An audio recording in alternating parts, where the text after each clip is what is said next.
Hello everyone, welcome back to more 428 Shibuya Scramble. Da, da, da, da, da.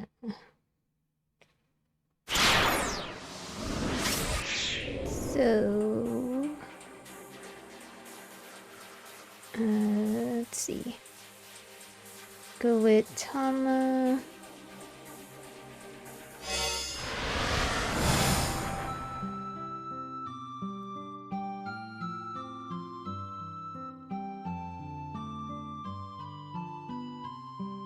Oh no, our bottles!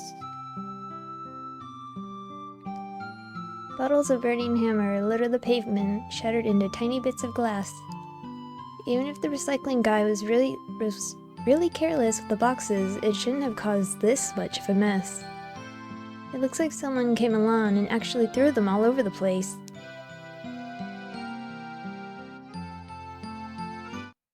The heck with this thing!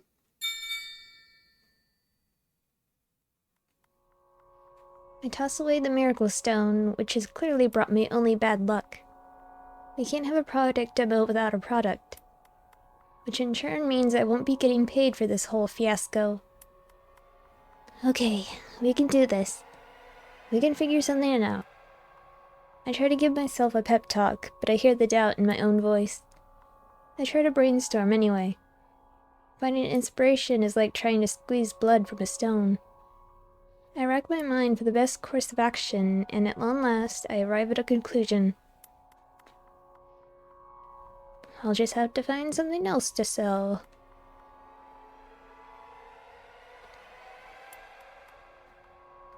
But what could that something be?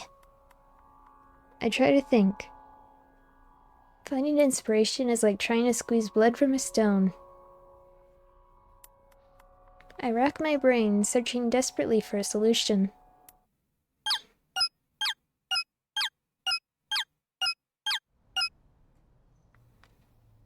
The Onagachis. Nah, not exactly a must-have product. And even if we could sell a few, I don't know what they'd say about the folks carrying them around.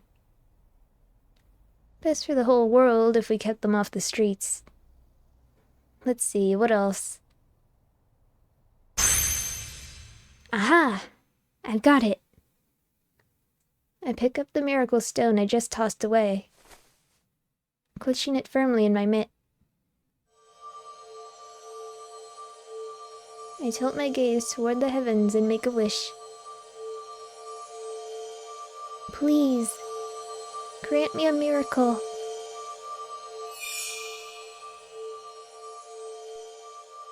And my wish is granted.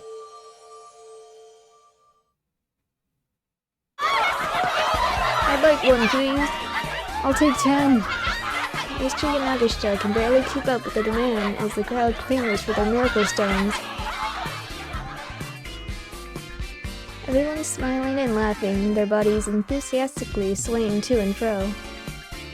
You are happy. And you are happy. You are all very, very happy. Standing on stage, I hold up my miracle stone, swinging it like a pendulum as I recite my magic little chant.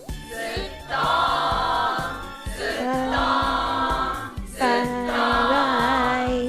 a miracle stone. Stone. Oh, stone. Stoned. The room vibrates with cheering and rumbles with applause. It really is like a miracle. I think I've actually turned this disaster around. Whoever smashed all the burning hammer, I don't know who you are or where you are, but thank you. I realize now that I'm crying tears of joy. I've never felt satisfaction like I feel right now, seeing all these blissful customers purchasing one miracle stone after another. It feels like nothing could possibly go wrong. Honestly, I'm just grateful to God that I get to be here right now. I have the utmost conviction that this is where my life truly begins.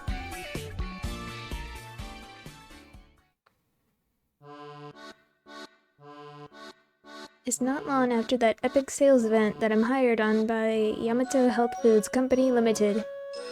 Pretty soon after that, I'm on a plane bound for South America. I'm on a business trip to purchase our next product. Amazonian Miracle Mud.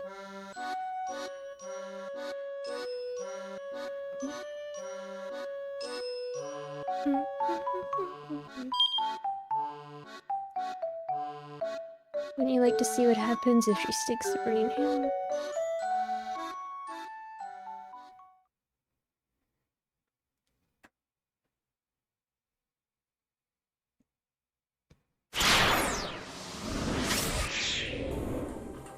Actually...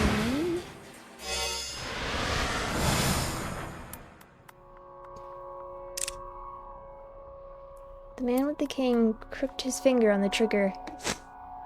Achi stepped in front of Hitomi, shielding her with his body. If you want to shoot her, you have to shoot me too. Suddenly, the assassin's head jerked forward. He pitched face first onto the pavement and lay still, revealing a foreign man standing behind him. In one hand, the stranger clutched a metal pipe. Hitomi, Achi asked. You know that guy? Hitomi's eyes went wide. That's the man from the Scramble. The one who told me to go to the van. Wait, one of the kidnappers? Why would he help us? I'm not sure. The newcomer fixed his eyes on Achi. Hey man, Achi approached the stranger. I'm not sure what's going on here, but thanks for the assist. Whoa! The man took a sudden swing with his pipe. Achi barely managed to dodge out of the way. What the hell? Once again, Achi made sure Hitomi was safely behind him. Guess I gotta let my fist do the talking. Achi quickly adopted a fighting stance. Be careful, Hitomi warned, her voice trembling. Don't worry, it's just a pipe. I'll just snatch it away from him and make him tell us where your sister is. Achi judged the distance between them carefully as he stared his opponent down. The metal pipe gave this thug considerable reach. One solid hit from that thing and Achi wouldn't stand a chance. He needed to end this in one punch. The crook sized him up for a few moments, then lunged forward to attack. Now! Achi sidestepped to avoid the incoming blow, then delivered a vicious left hook to the adversary's jaw. The man went down hard. Achi gazed at his fallen foe, flexing his knuckles. The thing about guys who bring weapons to fights is they always let themselves get too cocky. He looked the guy over. The man had a tattoo peeking from one of his ratty sleeves. Come on, buddy. You can't clock out just yet, Achi said. Get up. I've got a few questions for you. He knelt down to grab the man by his collar. Halfway to his feet, the man pulled a gun from his breast pocket. Whoa, didn't know you were packing heat. Achi took a quick step backward. The man's eyes brimmed with rage. He looked ready to pull the trigger at any moment. But he didn't get the chance. The man with the cane had regained consciousness. Back on his feet, he trained his own gun on the foreigner. The foreigner quickly shifted his attention to the other gunman. Oh no, you don't. Achi darted forward and kicked the kidnapper in the hand as hard as he could. The gun went flying from his grasp. With a low snarl, the man took up the metal pipe again. Rather than go for Achi, however, he charged the man with the cane. What the? Achi watched in astonishment as the two men grappled. Now's our chance. Grabbing Hitomi by the hand, Achi broke into a run.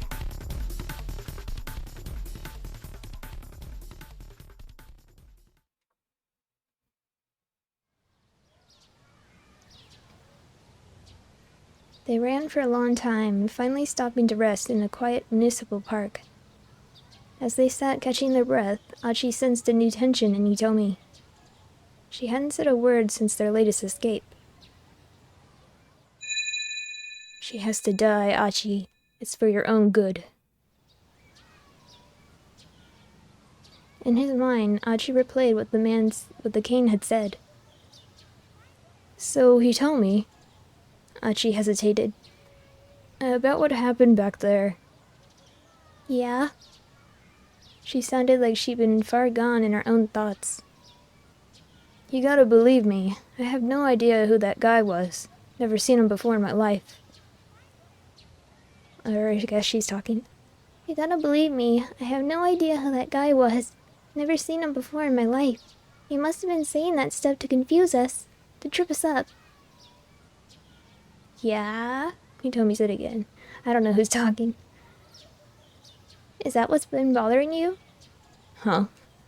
Now it was Achi's turn to go monosyllabic.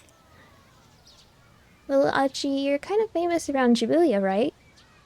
I don't know about that. Way back when, he'd been the leader of SOS. Nowadays, he was just some guy who picked up trash. That was nothing to brag about. When someone's famous, it's not unusual for someone else to recognize them and know their name. So yeah, I was surprised back there, but no matter what that man may have said, I trust you. I mean, look at how many times you put yourself in danger to protect me. Hitomi sounded pretty resolute.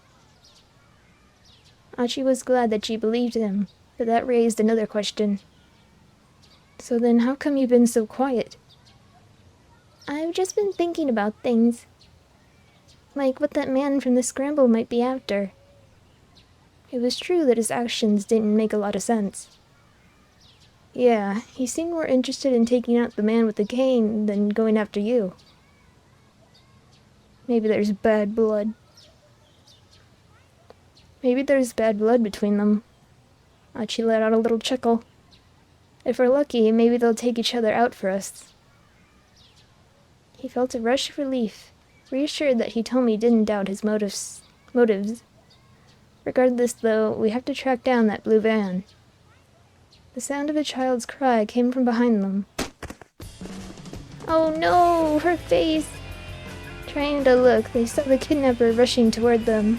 He had knocked over the little girl who was in his way. No rest for the weary, Achi sighed. Yet again, he and Hitomi sprinted away. Do you think he took out the guy with the cane? Hitomi's words came between panting huffs. Maybe. Achi glanced back at their pursuer. What? There was someone else with them. Now they were being chased by 2 foreigners. I like this better when we were just running from one guy with a cane. In a one-on-one fight, Achi was confident he could keep Hitomi safe. 1-on-2 though, that was a different story. One guy might get a hold of her while he was facing off against the other. He had to make sure they lost these creeps no matter what.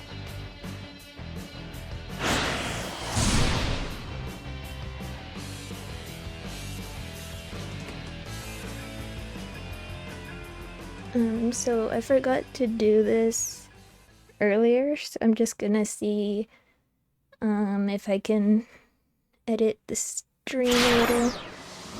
Like, I forgot to put the game down and stuff. Just give me a second.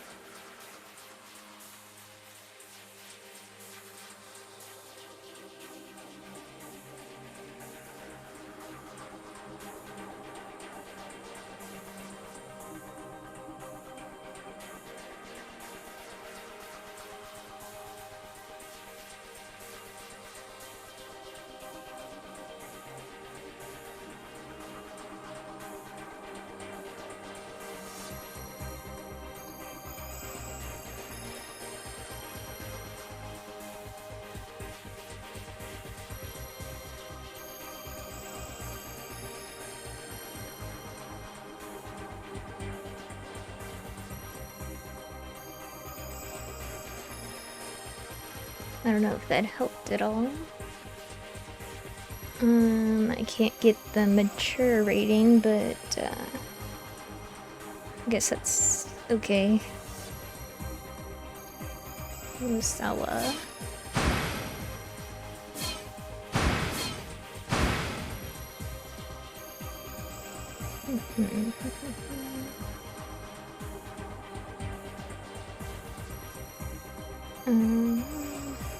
Hold on.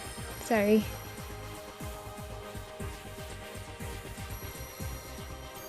It looks like it updated.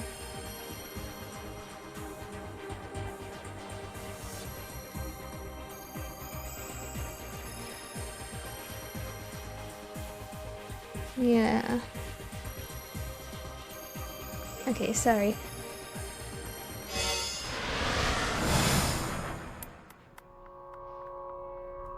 I don't deserve to be forgiven for what I've done.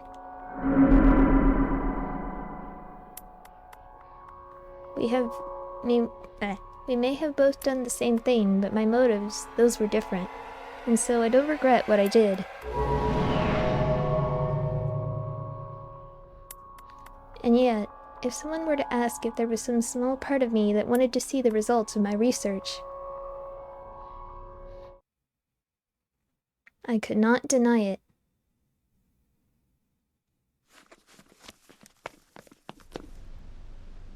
Osawa grabbed his shoes from the entryway and then headed for the back door.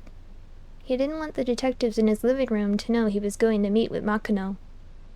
That pest Kajiwara was nowhere in sight. Now was his chance to slip away. Squeak. Gotcha.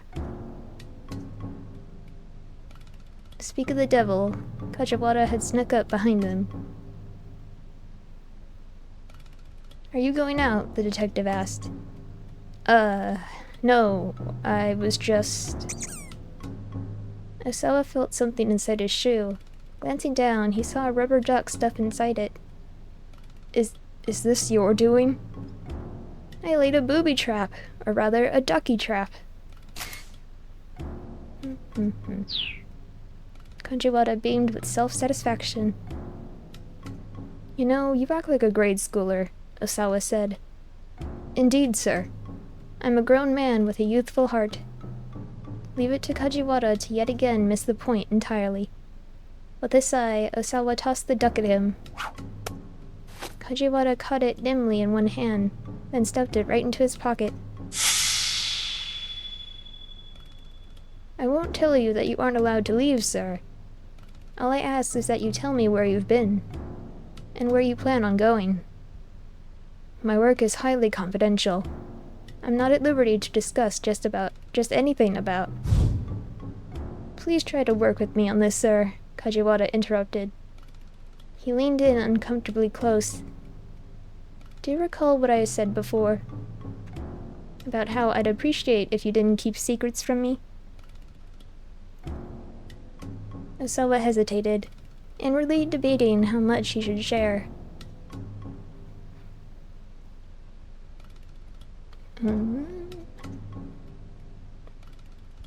Tell the truth. He decided to tell the truth. Alright, I'll tell you. Just leave me in peace. One of my colleagues is waiting for me outside. Who is it? I'm sorry, that's all I can say. Could you tell me a bit about what you'll be discussing? Kajiwara leaned in even closer. His eyes twinkled with suspicion. I can't share corporate secrets, detective. Like how you don't tell me anything about the state of your investigation. It goes both ways. It might have been childish reasoning, but it worked on Kajiwara. All right, the detective said. In that case, I have just one condition. Please take this with you. He produced something that looked like a small transceiver from inside his coat. What's this? It's a bug tracker, sir. It'll beep in response to a nearby listening device. I'm just going to meet someone from work. I don't need this. He pushed Kajiwara's hand aside and the bug tracker fell to the floor. Mr. Osawa, you mustn't underestimate the lengths to which these kidnappers might go. For once, the detective's face was all seriousness. All right, fine. Osawa snatched up the device and headed out the door.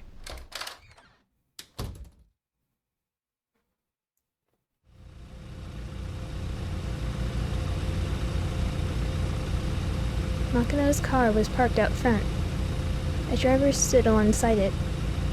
Osawa exchanged a wordless greeting with him, then got into the back. He found Makino reclining in one of the luxurious leather seats.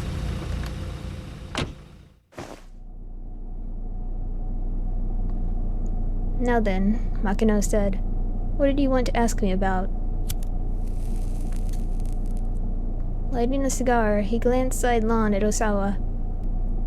I was hoping you could explain the situation to me, sir. Which situation would that be? So he was still going to beat around the bush even now. Osawa suppressed an urge to shout at him. Are you the one who let the antiviral out of the lab, sir? Yes, that was me. Makino didn't bat an eyelid. So why had he been so coy a few moments earlier? But how? The fingerprint authentication system is almost unbreakable. Getting access to the storage area would... He trailed off as a thought suddenly occurred to him. It was not strictly true that fingerprint authentication was the only means of entry.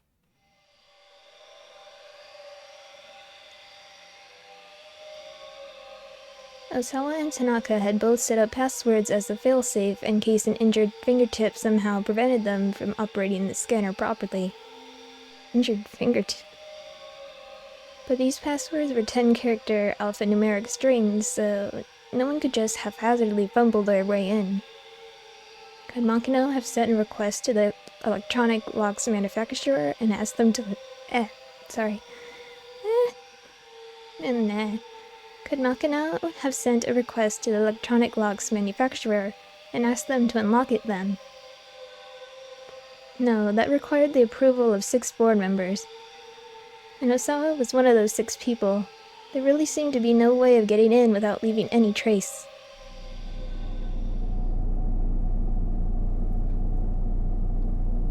You're absolutely right, of course, Makino said with a grin, as if reading his thought. I couldn't gain access to the lab without you and Tanaka. But I didn't have to.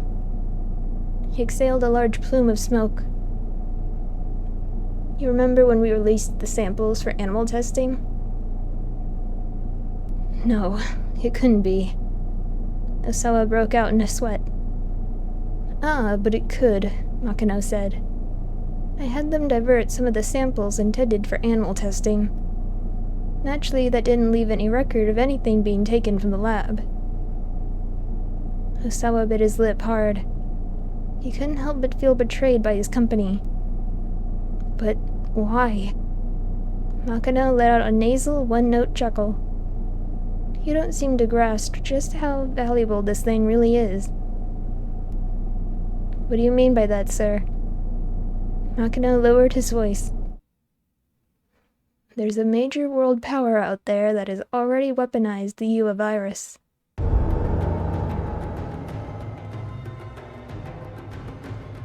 For a moment, Osawa thought this was just a sick joke, but the look on Makino's face told him otherwise. I've been informed that it was recently used on a military installation in the Middle East. Within 12 hours of dispersal, there were at least 800 casualties. If you include civilians, the number jumps to over 2,000. Any evidence of the disease agent and the bomb that delivered it has, of course, been covered up. Osawa listened in amazement, his outrage that any government would commit such an atrocity not quite suppressing his excitement at discovering that the virus could be propagated by explosive means. God. He felt a flush of guilt at his own fascination. The antiviral you created, Osawa, has the potential to render this weapon useless. Right now, Okoshi Pharmaceutical possesses the sole means to combat UA. Makino's lips curled into a boastful grin. Any number of countries would love to get their hands on it. The major power in question has offered an unprecedented sum. And that's hardly a surprise. Having a monopoly on the antiviral makes the weapon itself that much more valuable. To Osawa, this was a glimpse into another terrifying world, one he had barely imagined previously. And so you wanted to get the human testing over with, as soon as possible, is that it? He spat. Makino shrugged. I explained full well to the locals what the risks of experimentation were, and they were paid in accordance with said risks. They willingly consented to infection with the Ua virus. Sophistry, Osawa huffed. Nothing more. You use money to deceive a bunch of poor farmers. Come on, Osawa. Who's being disingenuous now? Makino eyed him with contempt and let out another puff of smoke. I know you, Osawa, and I know you're not really concerned for some bunch of hick farmers. All you care about is your research. The thing that's really nagging you right now is that someone went ahead and did the final clinicals without you. Oh, spare me the ridicule, sir. As a virologist, I have a moral duty to... To what? Makino barked. Go to the media with this? Do you have any idea how much money the company has thrown at your lab to keep it up and running? 200 billion yen. Ugh. Wait, 30 billion? Ugh. Osawa gaped.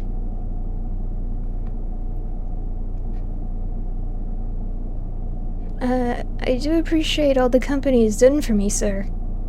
He spoke so quietly that his voice was nearly inaudible. In any event, Makino said, now that you know about the human testing, I can't let you go to America. How do you know about that? He'd insisted that I keep his planned relocation a secret, but apparently she told her father regardless. If you insist on making the move anyway, I'll use any means necessary to stop you. Makino regarded Osawa with a bloodshot gaze. Any means necessary? Osawa swallowed the lump in its throat. Sir, you don't mean that my daughter's kidnapping was... Don't be ridiculous, Makino said before Osawa could finish.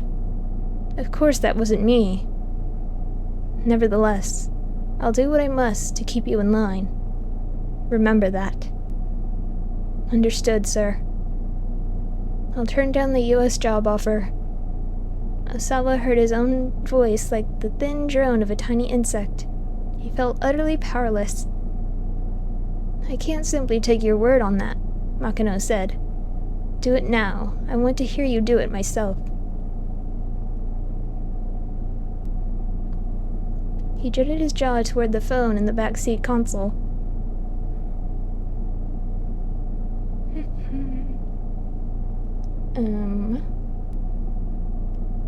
Wait. Couldn't this wait just a little bit, sir? Osawa asked. Maybe he could still find a way out. You already know what my decision is, Makino said. His tone carried an edge of intimidation. Osawa didn't reply. He simply stared at the telephone. He felt like an insect who had all of its legs plucked off. You need to think about your wife, too. Makino's words were barely above a murmur. Realizing that his boss was speaking as Ai's father, Osawa couldn't bring himself to resist further. He reached out for the phone. It would be around 10 p.m. local time for the American firm. He decided to call his contact's personal phone. The headhunter was shocked to hear that Osawa wanted to decline the position. When he pressed for the reasons behind the decision, Osawa hung up. Visibly relieved, Makino lit up a fresh cigar. Sir, there's just one thing I don't understand. And what's that? Osawa's head was feeling fuzzy. The smoke inside the vehicle had gotten extremely thick. If someone has this top secret information, why wouldn't they threaten the company as a whole? Why send those emails to me personally? I'm not sure. There's an internal investigation already underway. We'll find the source of the leak soon enough. At this point, though, Osawa wasn't sure knowing who originally leaked the info mattered much at all to him. If you'll beg my pardon then, sir, Osawa said. He put his hand on the door handle. A sudden, high-pitched chirp sounded from his pocket. The bug tracker Kajiwara had given him had picked up a signal. Is that your cell? Nakano asked. Yes. That's mine. He hurriedly hopped out of the car and reached into his pocket. Is everything alright, sir? The driver was still waiting outside the car. He leaned toward Osawa, looking concerned. Was it you? Osawa stepped close to the driver. Did you send me those emails? What are you talking about, sir? Don't play dumb with me, Osawa said. You're the only person who could have planted a listening device on a company car. Listening device? The driver raised an eyebrow in confusion.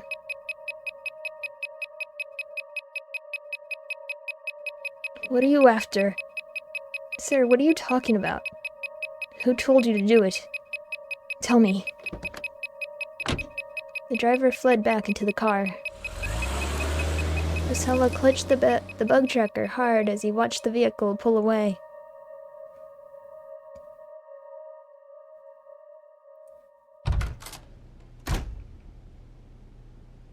He went back to his house, still gripped by confusion, to find Ai waiting in the entryway. She must have gotten home while he was out. You were with my father, weren't you? She sneered at Osawa as he slipped off his shoes. Yes, I was, he replied. And it's over. What's over? She knows damn well what. He struggled to contain his irritation. America, I'm not going, he huffed. Oh, really? Well, that is good news. She sounded sincerely pleased. Maybe a little more pleased than Osawa cared for. I need to go finish up some work things, he mumbled. He hurried to his study up on the second floor.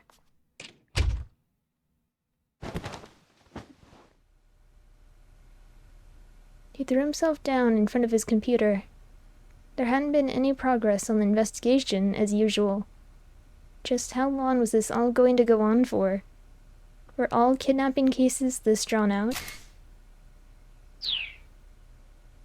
Osawa was growing more and more uneasy. He could barely contain himself at this point.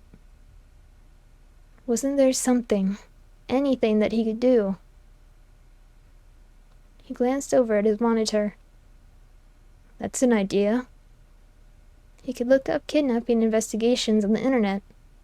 That might give him some insight into the current situation. Kidnapping, police investigations, hostages. He typed 3 keywords into the search field. The engine pulled up over 100,000 hits. He scanned the beginnings of the list for anything that might be useful. One of the site links caught his eye. How the police do it. It looked like a page containing information on various types of police cases. He clicked on the link for kidnapping cases and began to read. Even if the hostage wound up safe in the end, the site informed him the police lost face if the culprit got away. And if the hostage were killed and the kidnapper evaded capture, the media would have a field day. This made apprehending the suspect an absolute necessity. Even if a person's life was on the line, when it came to a kidnapping case, the police prioritized making the arrest.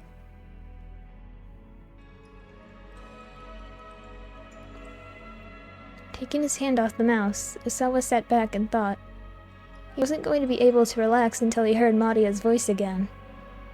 But if the police prioritized arresting the suspect, Why were they just letting things stay in limbo now? Didn't they have the crooks under surveillance? He couldn't wrap his head around that. The internet hadn't been able to give him the info he hoped for at all, after all. Unable to do anything for Madia but wait, he turned his thoughts to how his opportunity to transfer to the US had passed him by. The research facilities in America would have been top tier. Some part of him still couldn't quite accept what had happened. He stole a quick look back at the door, then surfed to the Aya Kamiki fan community for people 40 and over. Whenever something was weighing on his mind, posting to these forums seemed to turn his mood back around. He knew that now wasn't really the time to be doing this, but he needed to do something to calm and quiet his mind. He started a new forum topic. In the title field, he wrote, Aya Kamiki expanding into the US.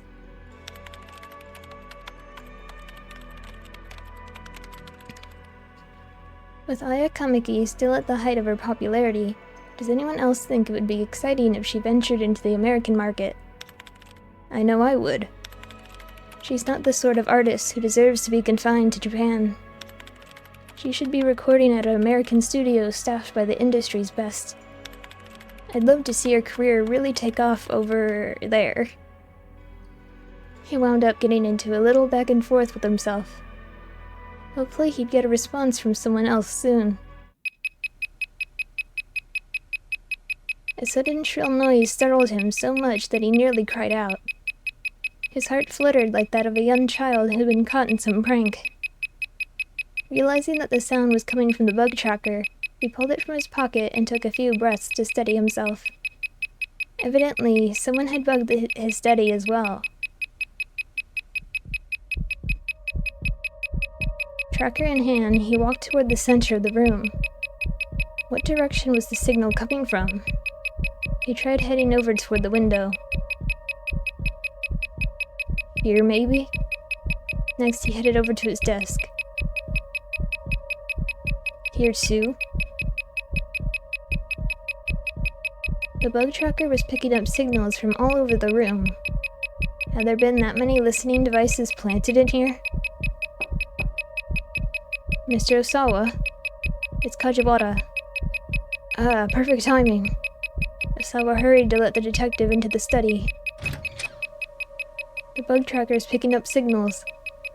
Oh? Yes, from all over the room. What should I do? Mr. Osawa, please calm down. As if that's even possible right now. It feels like there must be 10. No, maybe 100 listening devices in here. Kajiwara didn't miss a beat.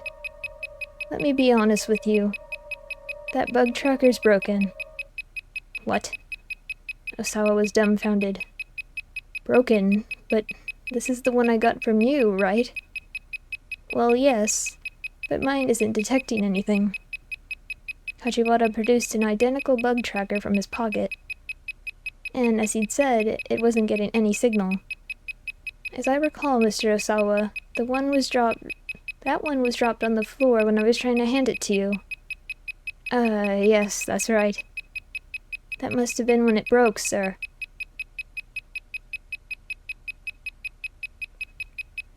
The strength ebbed from Osawa's body. He didn't even have the mental energy to be angry anymore. He gave the tracker a whack with the palm of his hand and the beeping stopped. Right, he said. What can I do for you? Kajiwara clapped his hands together as if he just remembered something. Ah, right. We have a big problem. The toilet again? Osawa sighed. No, it's not that. It's something worse. Kajiwara's face turned grim. Something worse? Had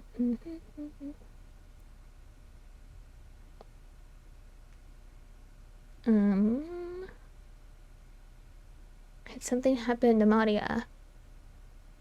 Had something happened to Maria? He needed to hear the detective out. What is it? Osawa asked. Go on, tell me. He did his best to remain composed. Well, you see, we ordered lunches for everyone, and it looked like there were 2 still left over, so I wound up eating them. There was an awkward pause. Osawa didn't have the foggiest idea of how to respond. My deepest apologies, sir. I ate the lunches intended for you and your wife. Kajiwara bowed profusely. And I really do need to apologize. They were tonkatsu bento boxes, and they were delicious. The meat was so tender, and the batter so crisp. With each and every bite, the rich flavor just filled my mouth more and more. Osawa felt a blood vessel burst in his skull. Listen, you. Get your goddamn act together, or... He didn't get to finish that thought. A pathetic little gurgle sounded from his stomach. Ah, see, Kajiwara said. You are hungry. He fussed sheepishly with his hair. At the talk of food, Osawa realized abruptly that he hadn't eaten anything since the night before. Shall I make something for you? The detective asked. This is all my fault, after all. You can cook. Osawa wasn't sure how thrilled he was with the idea of Kajiwara helping him. You mustn't judge people based on outward appearances, Mr. Osawa. All right, fine. Go right ahead, then. His newfound hunger was making it hard for him to think.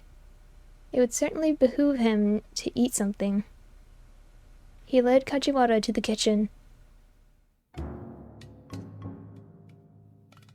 What's with that get-up? Wearing an apron in the kitchen is a must, sir.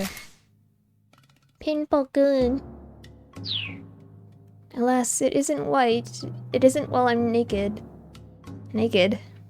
Oh, are you not familiar with the concept of the naked apron? Yikes. Wait. Hold on. Entirely... Cosplay. The views from the front?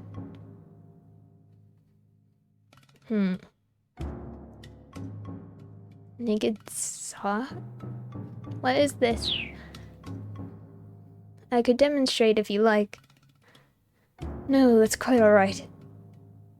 Where'd you get that apron anyway? It's mine, sir. Have you had it with you this whole time? Yes, in here. With a smile, Kajiwara pointed to his pocket. Of course, Osawa eased himself into a chair. His hunger was making him feel weak, and Kajiwara was making him feel like he was losing his mind. Ah, this is bad, the detective said. I need to whip something up for you fast.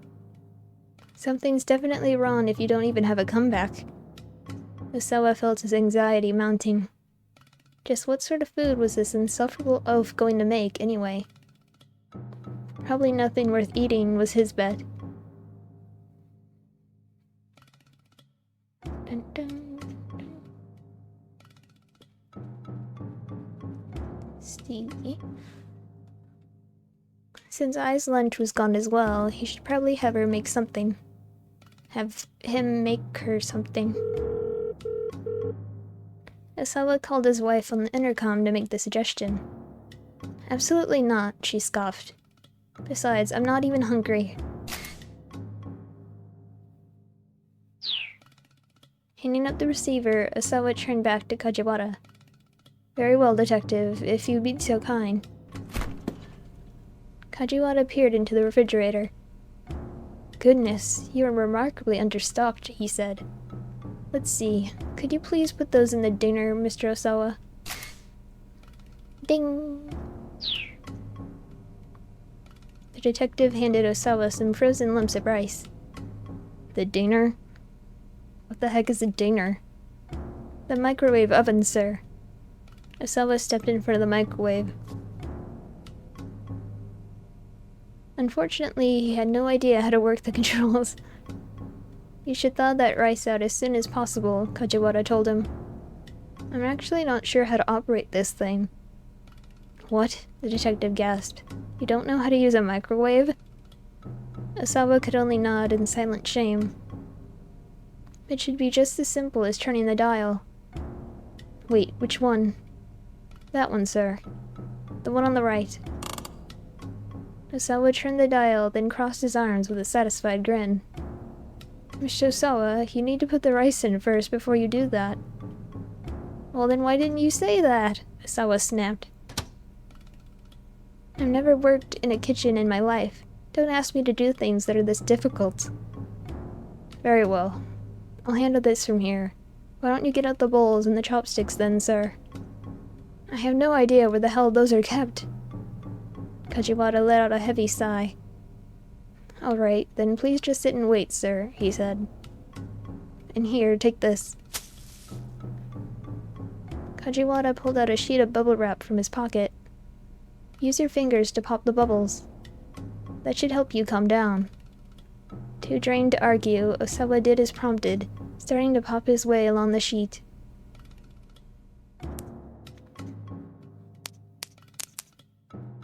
Rather than calm him down, though, it was making him incredibly cross. This felt more like a sort of ridiculous punishment. They say you can learn a lot about a household by looking in the fridge, you know. Kajiwara was cooking something in a frying pan. And, Osawa asked, just what have you learned about mine? I'd better not say, sir. You might take offense. Osawa snapped another bubble between his fingers. Ah, the rice is finished thawing. Kajiwara topped the steaming bowl of rice with the fried egg he'd whipped up in the pan. Then, as if it were an afterthought, he added some pickled vegetables. Here you are, sir. Your fried egg on rice is complete. White spaghetti? Kajiwara grinned from ear to ear. Go ahead and eat it while it's still warm. Osawa received the bowl with a dubious look. You aren't very good at cooking, are you? He said. All you had in your refrigerator were eggs and pickled vegetables, sir. I assure you it's quite delicious. I recommend breaking the yolk and mixing it all together. Reluctantly, Osawa brought a bite to his mouth. That's good. The words came out almost unbidden. Isn't it just? Egg yolk and pickled vegetables pair quite well. Osawa couldn't help but stuff his face, slipping into a rapturous daze as he did. The more he ate, the more it stirred his appetite. I had no idea fried eggs could be this delicious. I know you probably have a long ordeal still ahead of you, sir. But please keep your chin up and hang in there. Kajiwara gave Osawa an amiable smile. Ah, that's right, he continued. And for dessert, we have bananas. No thank you. Kajiwara grimaced as Osawa held up a hand in refusal. Right then, when you're finished eating, would you please wash the bowl? Me? Wash dishes? What? Osawa exclaimed in surprise, sounding like a petulant child. If someone else cooks for you, you should do the cleaning up. It's only polite. Fine, okay. While Osawa was doing the dishes, the bug detector went off again.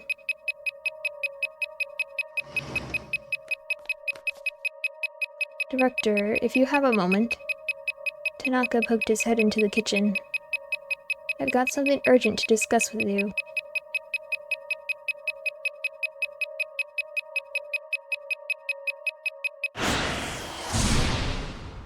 Huh?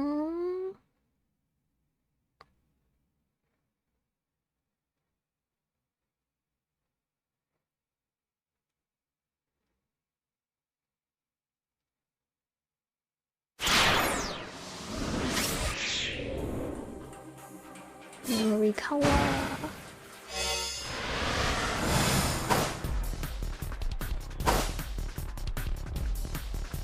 Right, left.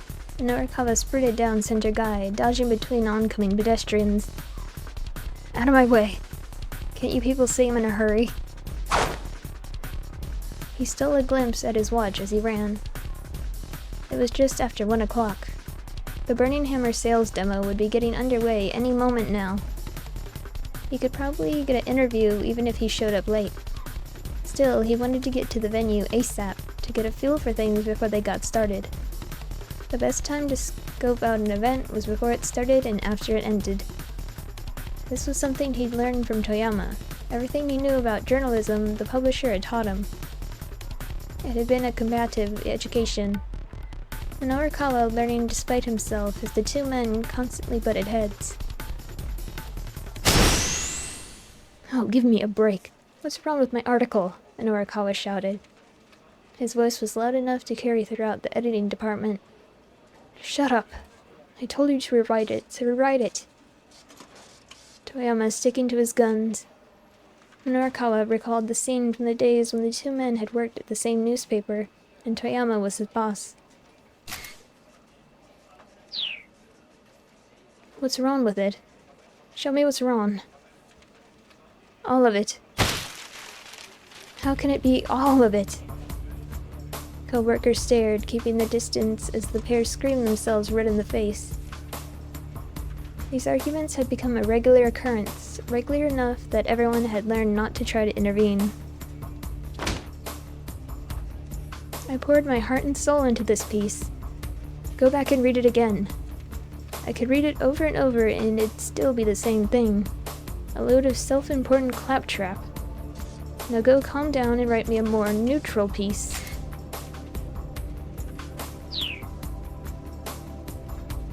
Calm down, you must be joking. I write what I feel in my heart. That's the one thing I refuse to back down on. And it's the one thing that'll keep getting your copy rejected. Are you the one who told me to be bold and daring with my writing? Yeah, I did. But I don't remember telling you to write me garbage. By now, Minorukawa and Toyama were practically at each other's throats. Still, despite these almost daily shouting matches, Minorukawa never resented Toyama, not really. How could he write a piece in a way that would shut Toyama up? Trying to figure that out was how he had developed his skills as a reporter.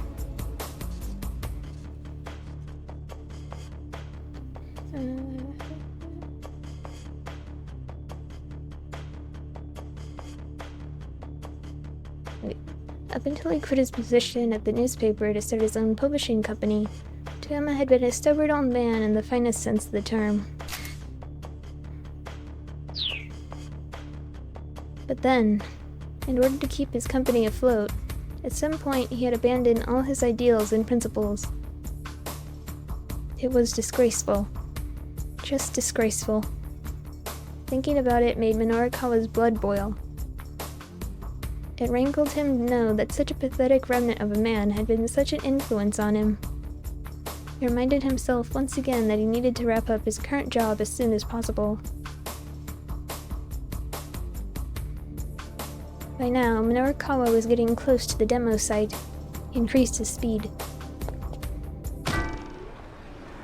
He wound up barreling right into someone who was walking into a knick-knack shop.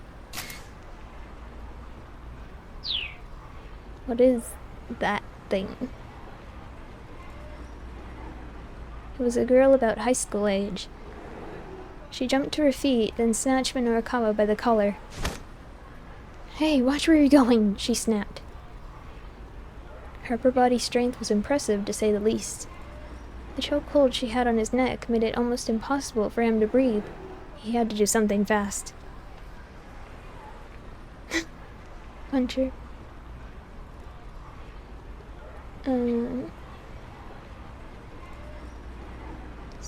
Sorry. Wait, oops. Shoot.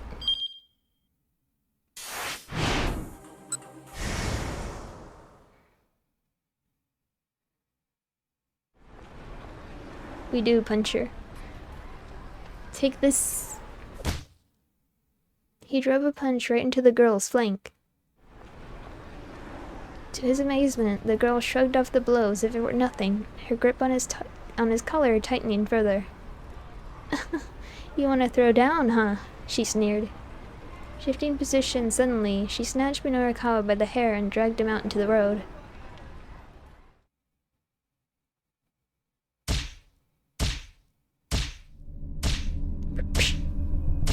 Before he could process the trouble he was in, it was already too late. He cowered away from her, shielding his face with his arms, only to feel the impact of a rain of punches and kicks on his exposed back and sides. Pain shot through his body as each blow landed with a perversely satisfying thump. And then the pain continued to intensify. Crap, I'm going to die here, aren't I? Never thought my life would end so soon.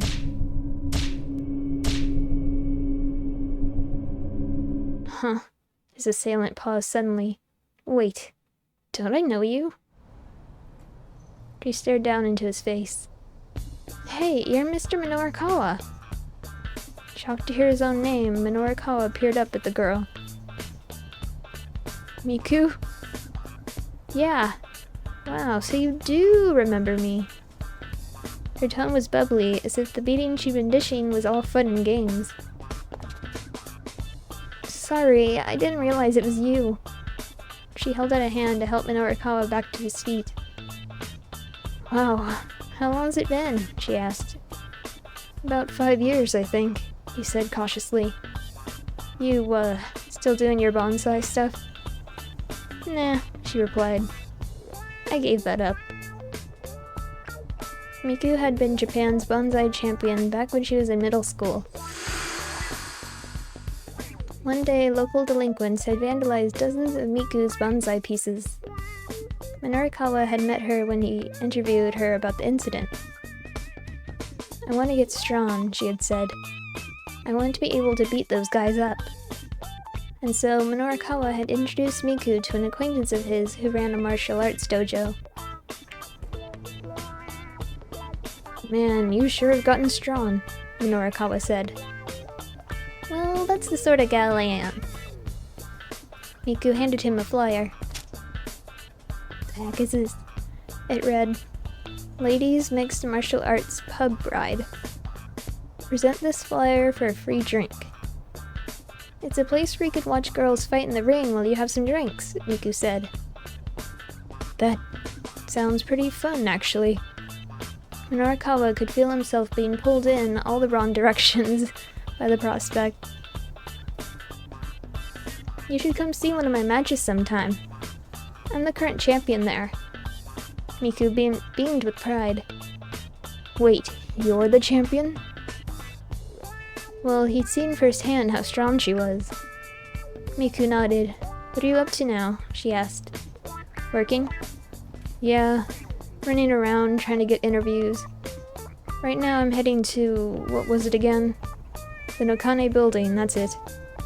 Oh, I can take you there, she said. I can use the exercise. Now, if you'll beg my pardon. Miku casually hefted Minorikawa up into her back and broke into a jog. Before long, they arrived at the Nokane building. Minorikawa thanked Miku as she set him down on the sidewalk, and the two parted ways.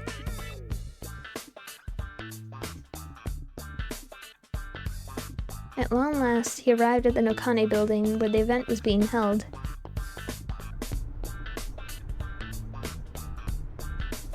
The wall by the elevator was plastered with posters about Burning Hammer. Get it or regret it. As seen in magazines. 100% weight loss guaranteed. The messaging was kind of a mess. It felt like they'd been thrown together at the last minute. Minorikawa avoided the elevator in favor of the stairs, rushing up to the event site on the 3rd floor. Emerging from the stairwell, he saw more posters on the wall pointing the way to the sales demo. He followed the arrows to a room deeper within the building.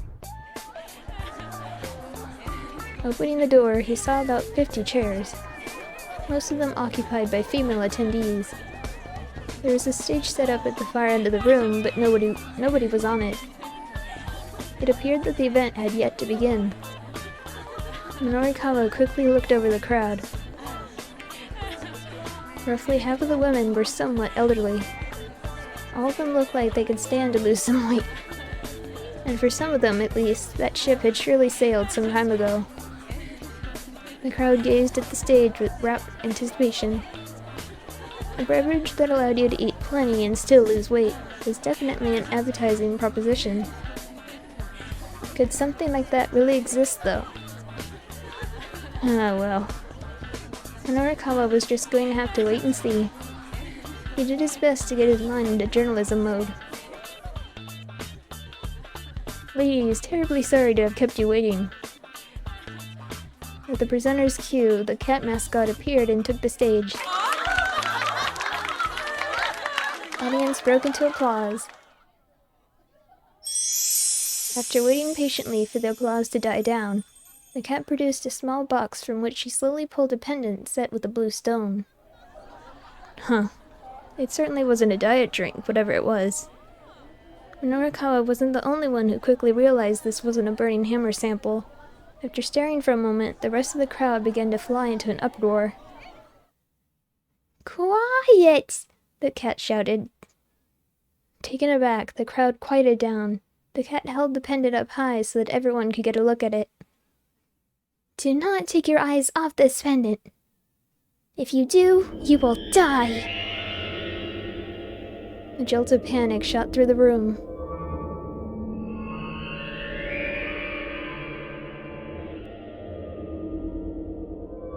Slowly, the cat began to swing the pendant back and forth.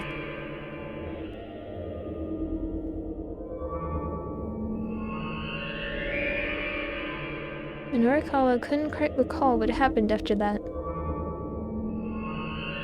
When he came to his senses, he'd already pulled a 10,000 yen bill from his wallet, handing it to the man he assumed was the demo organizer. In exchange, he received a pendant the same as the one the cat had been holding.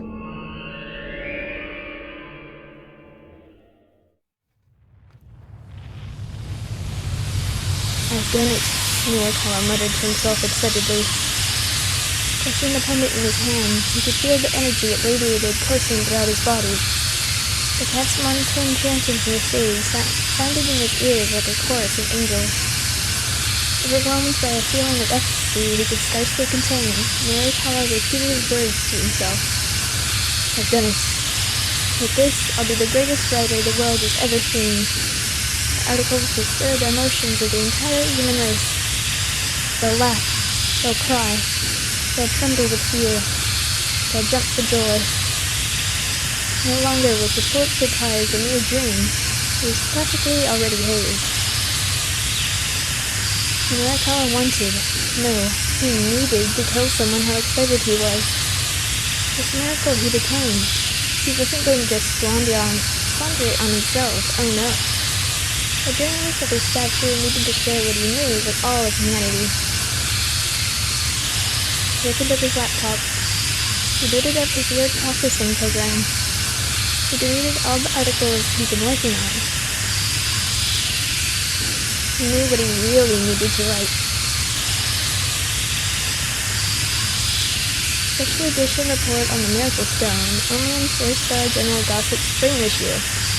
First-type stone already in many fashionistas' collections. Look out, world. Mysterious gemstones that change international balance of power. Blessed by the Miracle Stone. Get your hot stock tips here.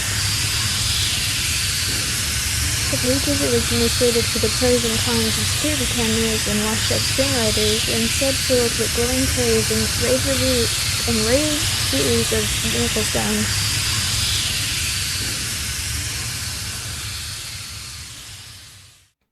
Never had Norikawa been more proud of his work.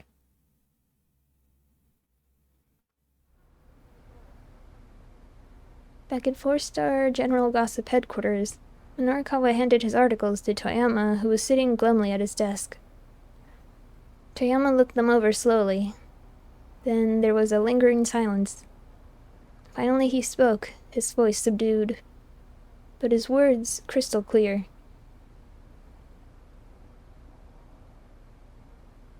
"Yeah, this is all getting axed."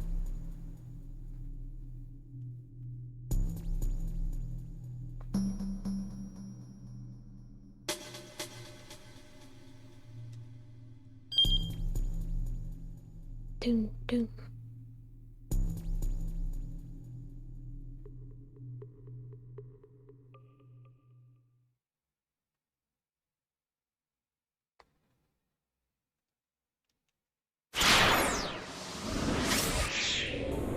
Go to Tama.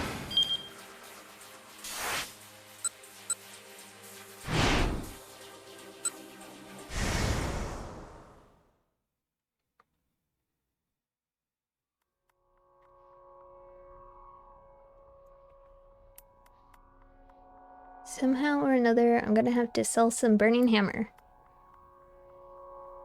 Somehow or another, I'm gonna have to sell some burning hammer. The flyers have already been handed out. People have come to the demo expecting to get burning hammer. I may have to put it into some new bottles, and possibly water it down some, but getting this stuff sold is my only option. My eyes alight on one of the cardboard boxes and I notice an odd mark that's stamped onto it. Wait a sec. I've seen this before. I recall something Shuri said earlier. This is the sort of thing they'd sell in 100 yen shops or something.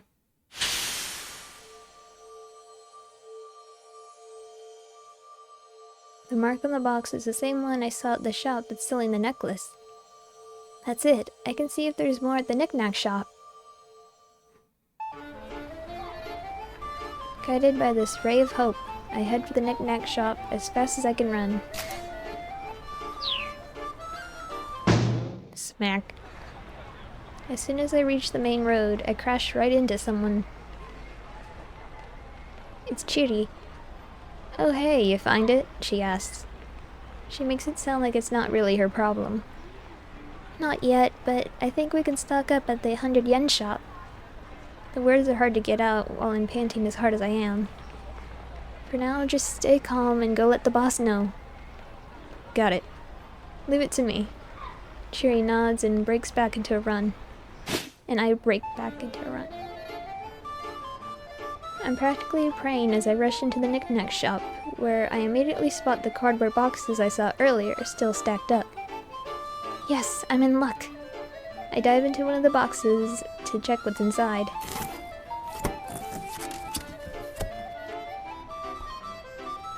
It's packed with tiny bottles. There's no mistaking the noxious red liquid inside. That's burning hammer, alright. There's 50 bottles per box, and there are 4 boxes total. Assuming each bottle is 100 yen, including tax, I can buy the whole thing with the 20,000 I've got in my wallet. Mr. Yanagisha said he was selling the bottles at the demo for 15,000 yen a piece. That way, if we sell all 200 bottles, he'll be able to pay back his debts no problem. Oh, what's the deal with you? The sales clerk's eyes go wide when he sees my getup. This stuff. I like your entire stock. I point at the burning hammer, and the clerk makes an awkward face. I'm afraid that's already been sold. What? You mean like all of it? Nobody in their right mind could possibly want all this. Yes, all of it, I'm afraid. Well, I'm not going to roll over that easily. Whether I earn that extra 20,000 or not hinges on whether I can get this stuff. Please, you gotta help me out. I'm afraid it's out of my hands. Then could you get in touch with the buyer? Tell them I'm willing to negotiate. I suppose that wouldn't be an issue, but... Actually, would you mind waiting for just a moment? She said she'd be by ASAP.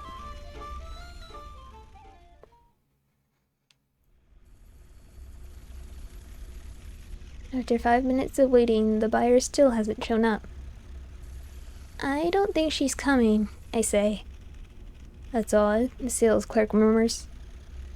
She said on the phone she'd come by just after 1 o'clock to pick them up. I really need this right away. I understand that, but... Please. It's out of my hands. By now, the sales demo has already started.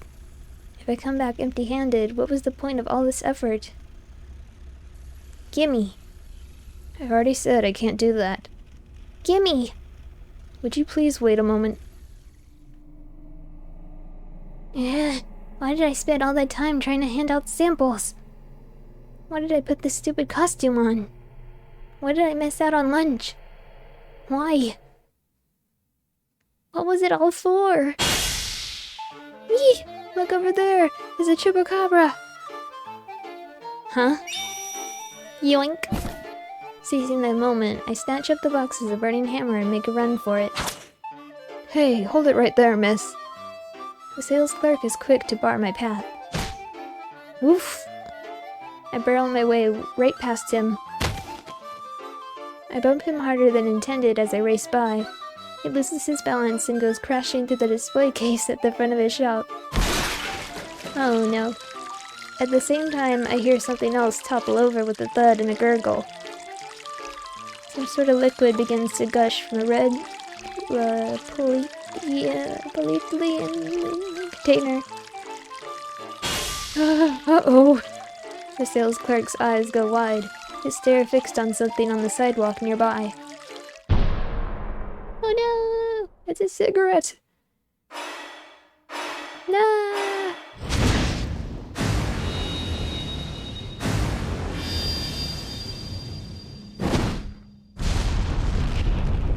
The burning butt ignites the liquid in a sudden, massive blaze.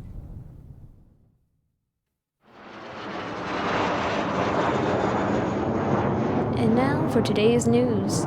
Shortly after 1 o'clock this afternoon, there was an explosion at a variety store in Uragawacho in Shibuya, the cause of which remains unknown. Eyewitnesses report seeing an individual wearing a full-body cat costume fleeing the scene in the aftermath of the explosion. Police consider this individual a person of interest, and have not ruled out the possibility that this bombing was a terrorist act. Several hours after the incident, the cat remains at large.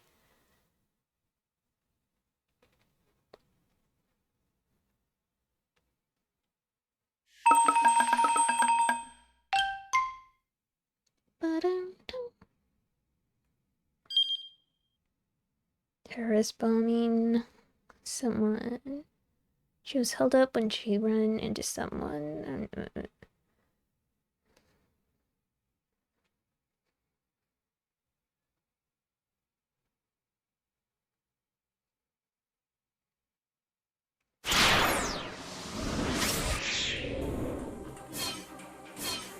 Morikawa.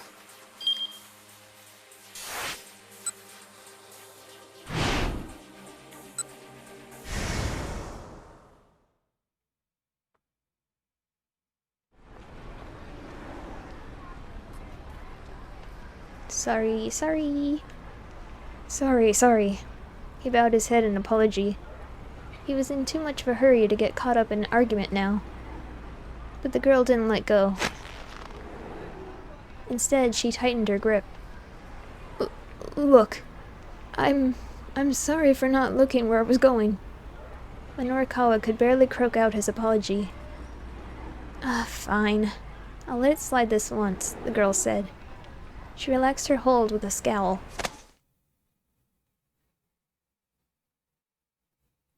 Wait, hold on, she murmured. She stared good and hard at Minorikawa's face. Hey, you're Mr. Minorikawa! Surprised, Minorikawa gave her another look. Miku? Yeah! Wow, so you do remember me. She smiled with delight, apparently forgetting that she'd just been wringing his neck. Wow, how long's it been? She asked. About 5 years, I think. You still doing your bonsai stuff? Nah, she replied. I gave that up. Miku had been Japan's bonsai champion back when she was in middle school.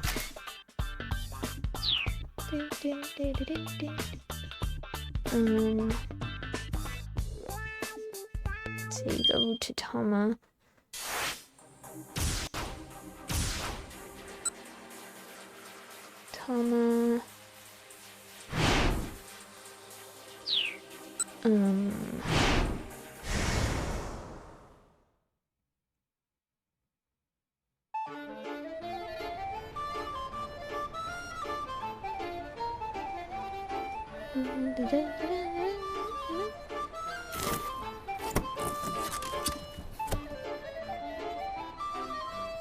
It's packed with tiny bottles. Burning hammer.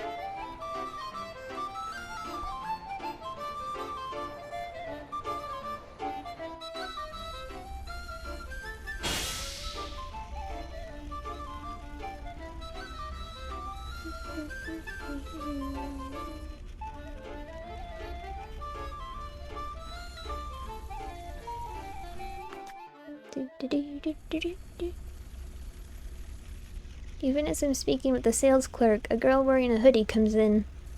She's got a tiny frame and a doe-eyed face. "Hey, I've come to pick up something I reserved," she says. This must be the customer the clerk was talking about. "Please pardon my intrusion, but would you be willing to let me have these diet drinks?" I bow extra deep and my costume head wobbles all around. "Wait, what?" "I'll pay you double what they're worth." "No can do. I've never seen this brand before. I'm super curious about it." "Surely you don't need this many, though." "I do. I make my living with my body. This is about how much I'll need." "Oh, wow," the sales clerk interjects. "What sort of work do you do, exactly?" "I'm a martial artist. I fight at a place called Bride. You might have heard of it. It's one of the more popular hotspots in Shibuya these days." "Oh, I know the place," the sales clerk says, brimming with sudden excitement. "That pub where they have cosplay martial art competitions, right?" Hold on, what are we talking about now? What's Bride? I've seriously never heard of the place. It's a nightlife spot where ladies cosplay as anime characters, but they fight for real. I've been wanting to check it out, but they've hit their membership cap, the sales clerk explains.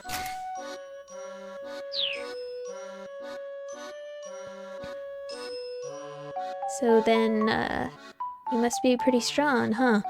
he says to the girl. "Well, I mean, I may not look it, but I'm the current champion." The girl proudly adopts a fighting stance. "Would you accept a challenge from me?" I ask. "A challenge?" "If I win, you have to let me have all of this." The girl breaks into a confident smile. "Do you have any idea who you're dealing with here?" she asks. "I intend to find out." "Oh, wow!" the sales clerk exclaims. "I have just got to see this." I'm glad to have him egging us on. "Well, if you're that set on it, then sure, I accept your challenge." "Sweet. We've established our terms. This burning hammer may yet be mine." The girl cracks her knuckles, clearly eager for a fight. "I gotta win this. Somehow or another, I've got to. I mean, I've gotta be good at something. Facing off against this fighter is gonna show me what I'm made of." I dress my opponent. And by challenge, I naturally mean... rock, paper, scissors. Let's do rock, paper, scissors. Rock, paper, scissors? The girl goes slack-jawed in surprise. "Yeah, and if I win, you have to let me have those diet drinks." "Rock, paper, scissors? Sure, whatever. Okay, I accept." "Here we go." I ready my fist. 1, 2, 3, shoot! I've lost. We're doing best out of 3, right?" "What?" 1, 2, 3, shoot! I lose again. And I even tried to change it up by throwing paper twice in a row. "So yeah, we're doing first to 3, right?" "Huh?" 1, 2, 3, shoot! Yet again I lose. My reverse psychology has backfired. Okay, now that we've done warming up, wanna do this for real? Sure. Shoot, shoot, shoot! Shoot, shoot, shoot! Stop doing paper! Shoot, shoot, shoot, shoot, shoot, shoot, shoot, shoot, shoot, shoot, shoot.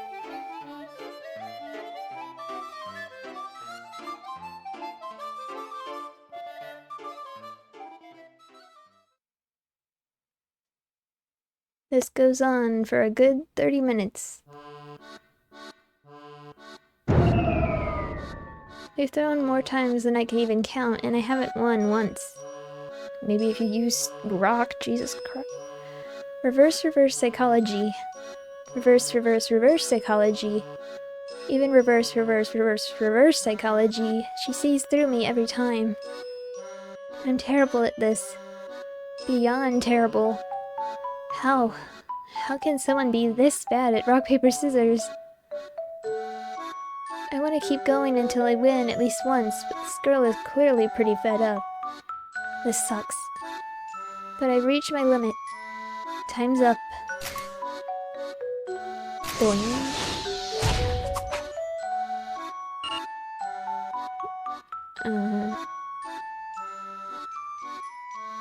Hold on.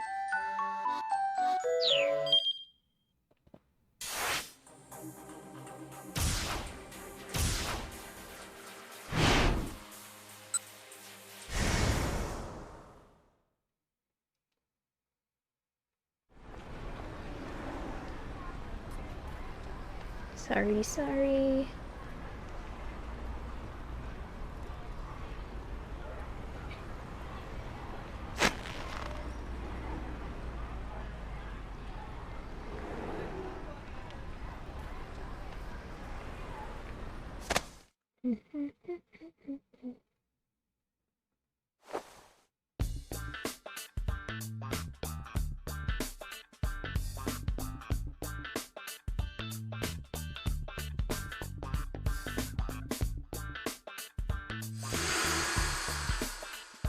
Local delinquent.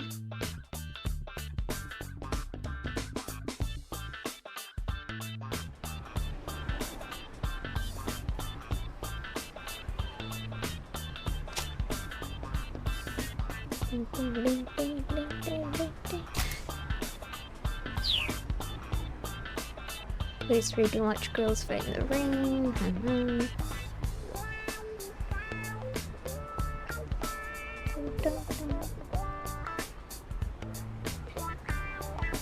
Did I get bonsai? Yeah, okay.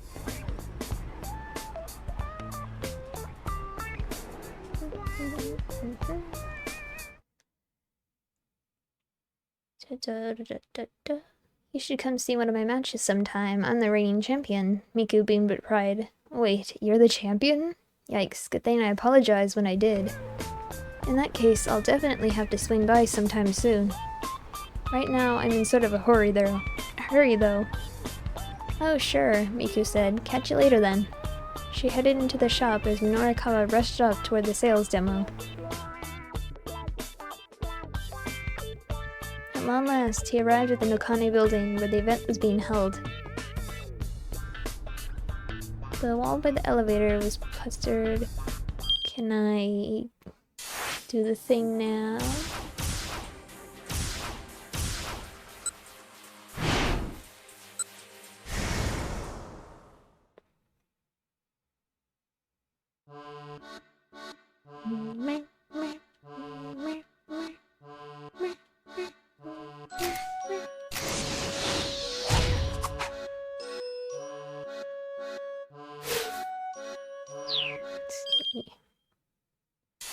How far? Just keep going.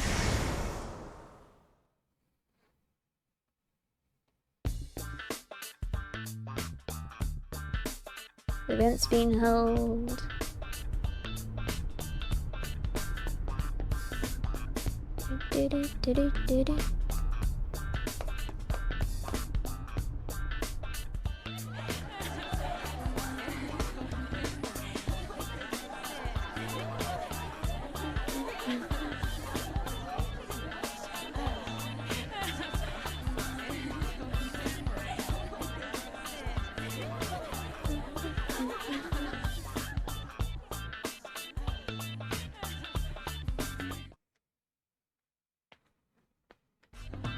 Time passed, but the demo didn't start. The audience began grumbling in frustration.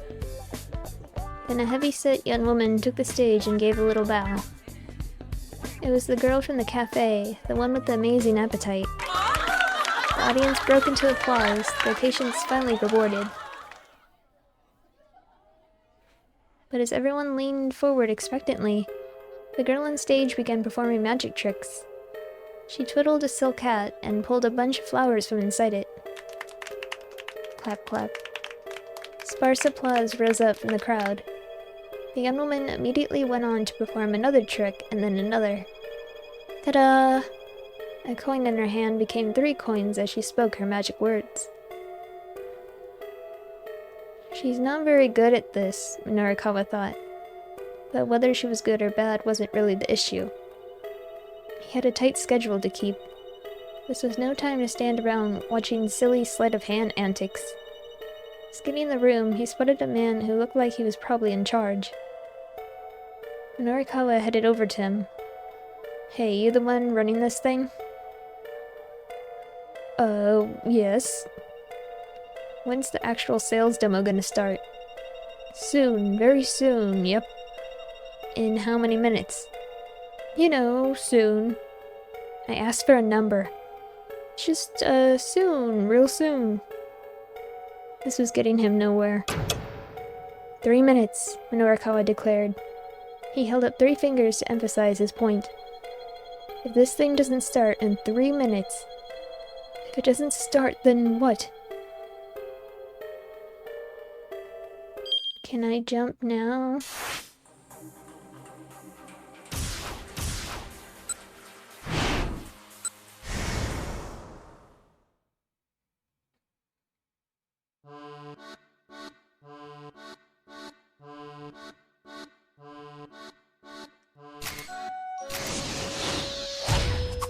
Let me jump! Okay, I'll come back to that later.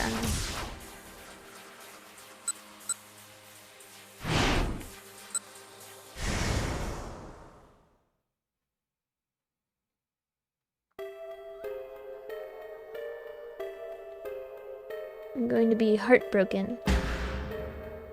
I'm going to be heartbroken. He kept his expression blank as an empty slate. Hey now, no need for that, sir. Just settle down. Who doesn't like a silly little magic show now and then? You've got 2 minutes. Hey, a minute can't have passed already. 1 minute. Whoa! Just what kind of watch you got there? Tell me why the demo isn't starting. No real reason, really. The man was getting seriously flustered. I wanted folks to get to see a little magic show first. Nope, try again. 30 seconds left. Okay, alright.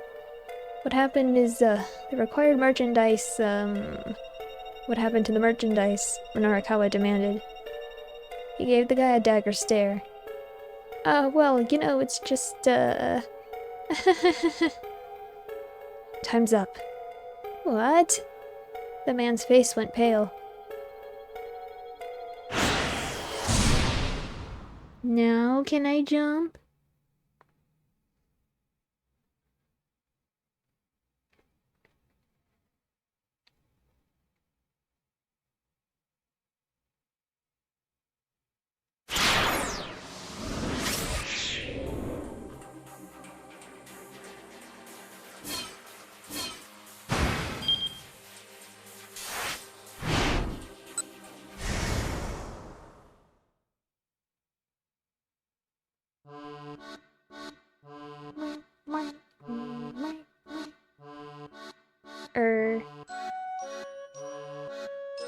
Wait.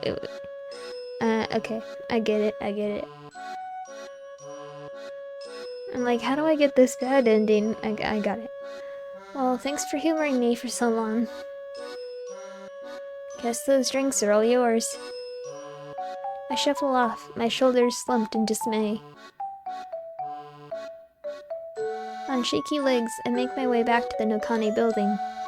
I'm half tempted to just abandon the whole burning hammer disaster, but I know I'd feel guilty afterwards. Besides, after all the effort I put into this, I'd at least like to get paid something. I'm back, I call out casually as I open the door. When I see what's inside, I feel like I've been smacked in the head with a mallet. The demo room is completely totaled. Torn flyers are scattered all around. Most of the chairs have been knocked over. Someone obviously trashed the place. Who the heck did this? I thought I was alone, but then I spot someone lying in the corner. It's some guy I don't recognize. Ugh. The man groans pitifully. What's going on? I ask. What happened here? I go over to the guy and shake him gently by one shoulder. Has death come for me at last, then? His voice is a mere murmur. If you're here to finish me off, then you're welcome to try. But only if you beat me in a challenge, fair and square. Huh? I'm not sure what he's on about, but my competitive streak is too strong to let me ignore what I just heard. A challenge, you say? That's right. I challenge you. Rock, paper, scissors. Rock, paper, scissors? Rock, paper, scissors again. If you beat me, then I'm yours to do with as you please.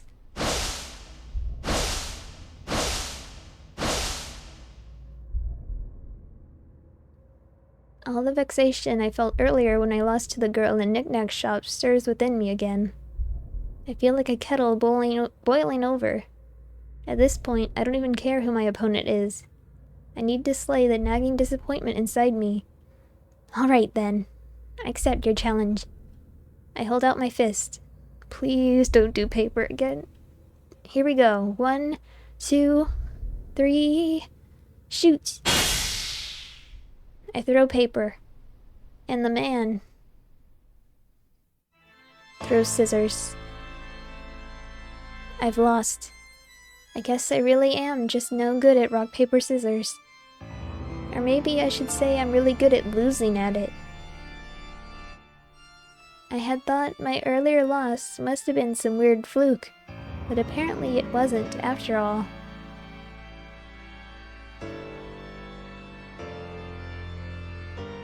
If you stop using frickin' paper, Rochambeau. She'd probably do better with some other challenge.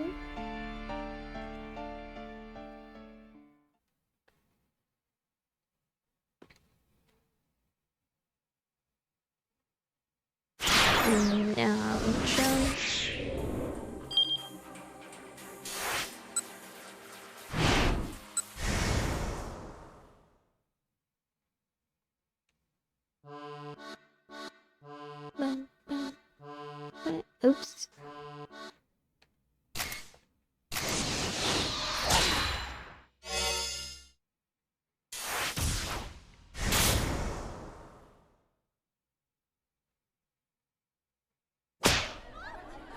Time's up.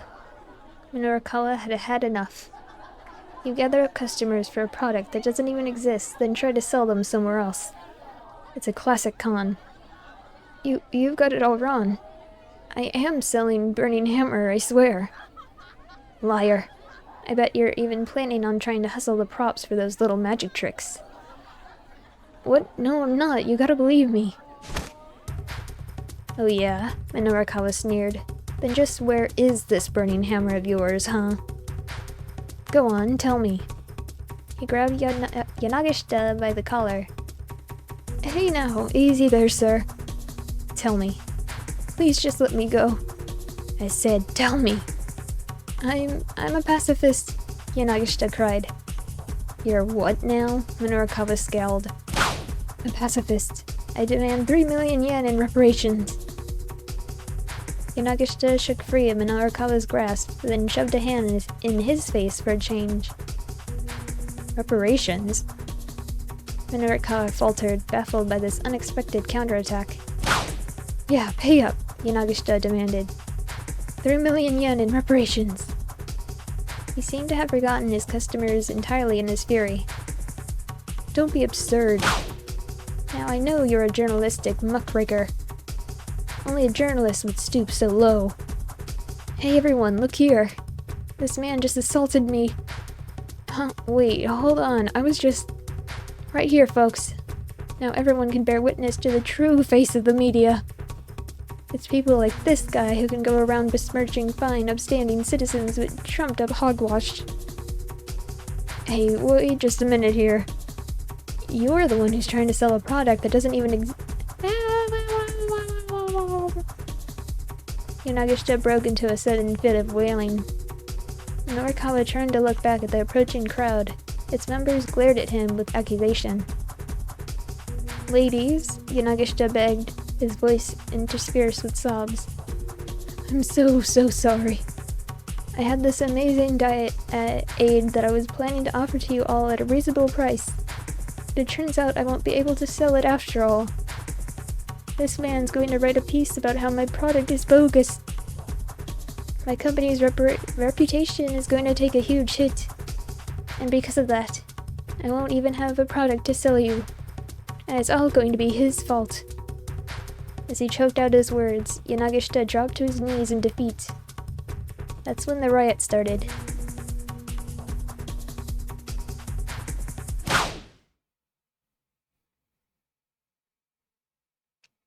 Norikawa wasn't sure exactly when he blacked out. When he came to, he was sprawled out on the floor. Craning his neck to look around, he saw no sign of Yanagishita or his customers. Only tattered flyers and busted chairs strewn about the room. There was a ringing in his ears. The back of his head throbbed painfully. His arms felt too heavy to lift. It was like his entire body had been transformed into a lump of cement. Finally, he remembered. After Yanagishita's little act, the crowd had descended on Minarikawa from all sides in a frenzied free-for-all. Against an angry mob that size, he hadn't stood a chance. They had worked him over until he was black and blue.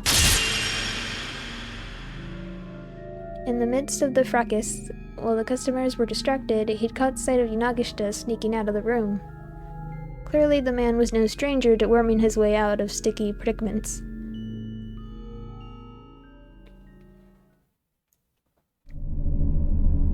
Now, as he tried to piece together what had happened next, a mysterious figure loomed into his blurry vision. It sported pointed ears atop its enormous head, along with a big, broad mouth. Whatever it wasn't human. Has death come for me at last, then? A smile of delight crossed Death's face. No doubt he had indeed come to eject Minorikawa from this mortal coil. "If you're here to finish me off, then you're welcome to try," Minorikawa growled. "But only if you beat me in a challenge, fair and square." Minorikawa had never been one to give up easily. Even now, he refused to go down without a fight. A challenge, you say?" asked Death. Still the bright grin on his face remained. "That's right. I challenge you." That was all well and good, but Minorikawa's strength was gone. At best, he was only able to move one hand. "Rock, paper, scissors," Minorikawa said. In his current state, that was all he was capable of. Nonetheless, it counted as a challenge. "If you beat me," he went on, "then I'm yours to do with as you please." For a while, Death was silent, and then he nodded deeply. "All right, then. I accept your challenge." And so Minorikawa and Death held out their hands.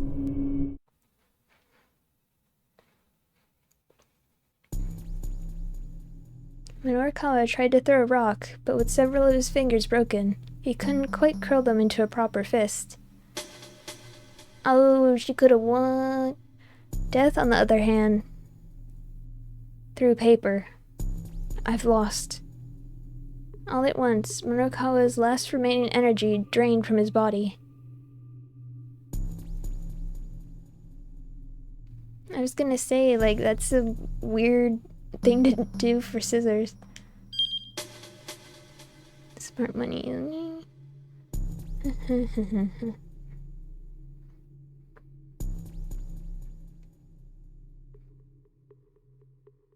Poor Tama.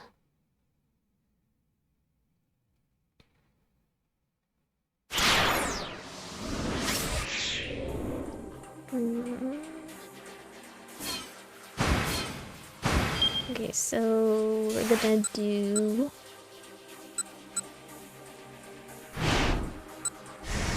a rhyming game.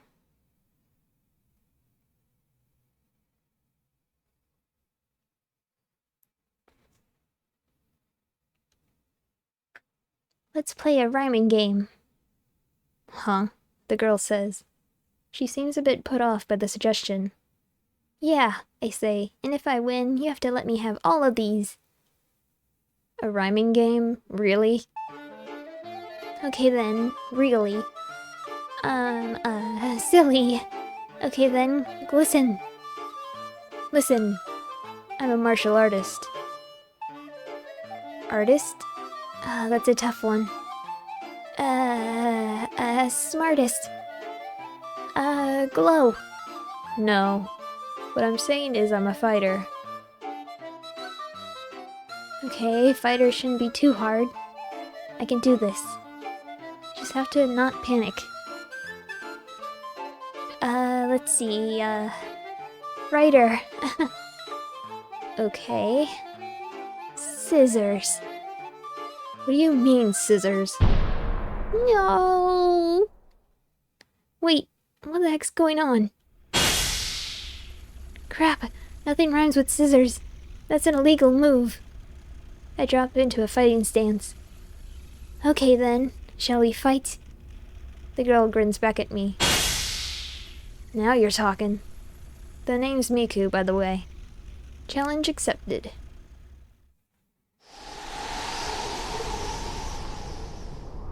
Boxing gloves. Miku and I march out of the shop. Out on the pavement, we stare each other down.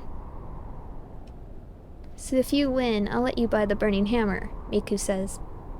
But if I win, I get to keep it and you have to pay for it.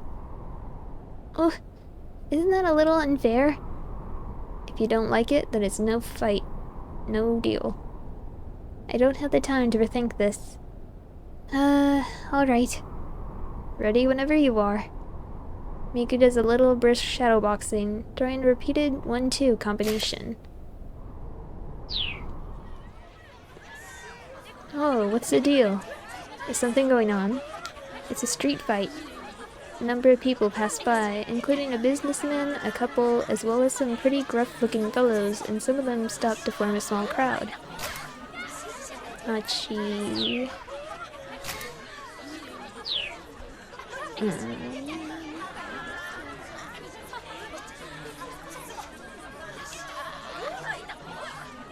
Okay, go to Achi.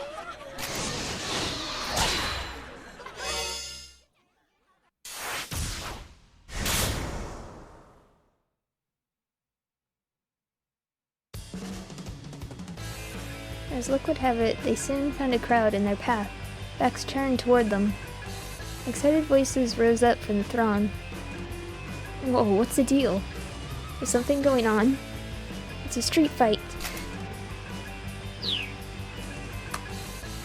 Achi clutched Hitomi's hand good and tight. Whatever you do, don't let go. Without a moment's hesitation, he plowed his way through the crowd.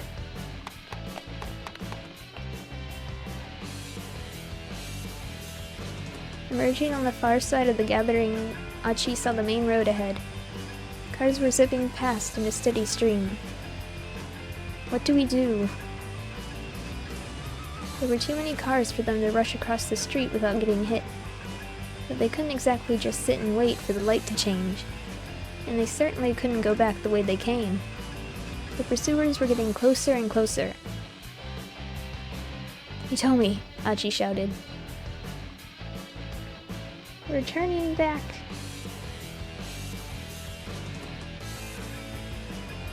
We're what? Follow me. Achi whirled nimbly around and sprinted back the way they'd come. The two pursuers skidded to a halt, startled to see Achi rushing towards them. The men spread out to bar the way. But Achi wasn't trying to slip past them. He headed straight for the guy on the right with a lunging tackle.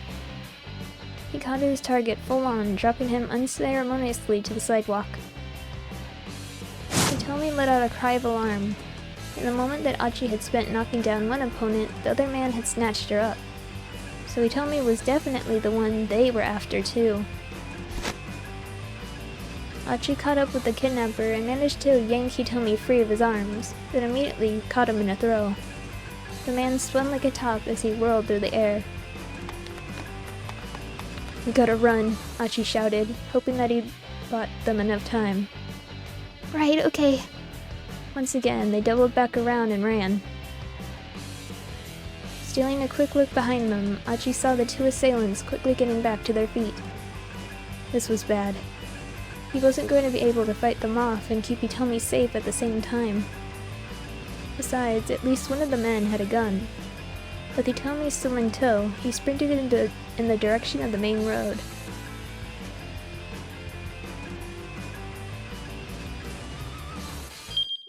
Can I go to Kano?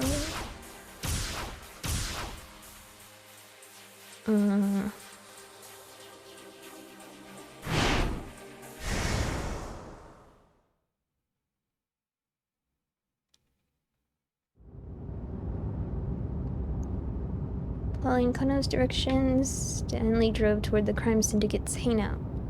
There was a good chance that this was where Maria was being held. Traffic was practically non-existent, and they made good time. They cruised down Miyamazaka, then passed the train station toward Dogenzaka. All the while, the two men stared out the windshield, neither inclined to make conversation. They arrived at the Shinsencho intersection. "Take a right here," Kano said.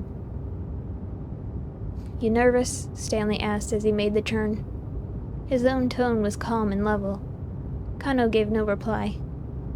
If this syndicate really was holding Maria hostage up ahead, he and Stanley might wind up putting her in danger by showing up there.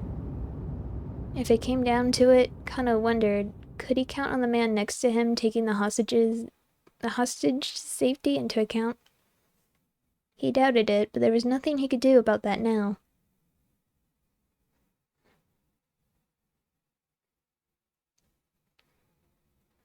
They arrived at the syndicate's hangout sooner than Kano had anticipated. It was a multi-tenant building in Tomigaya, southwest of Yoyogi Park. The ratty building looked like it might come crashing down at any minute. The Black Lodge sign out front looked deliberately ominous. Kano knew the place as a bar frequented by expats from various countries, as well as a hotbed of criminal activity. "I'll take point," Stanley said. "You back me up."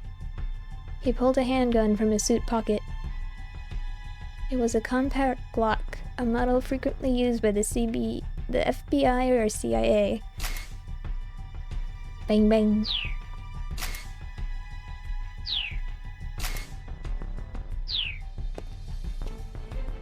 Kano drew his own gun, and the two cautiously made their way inside.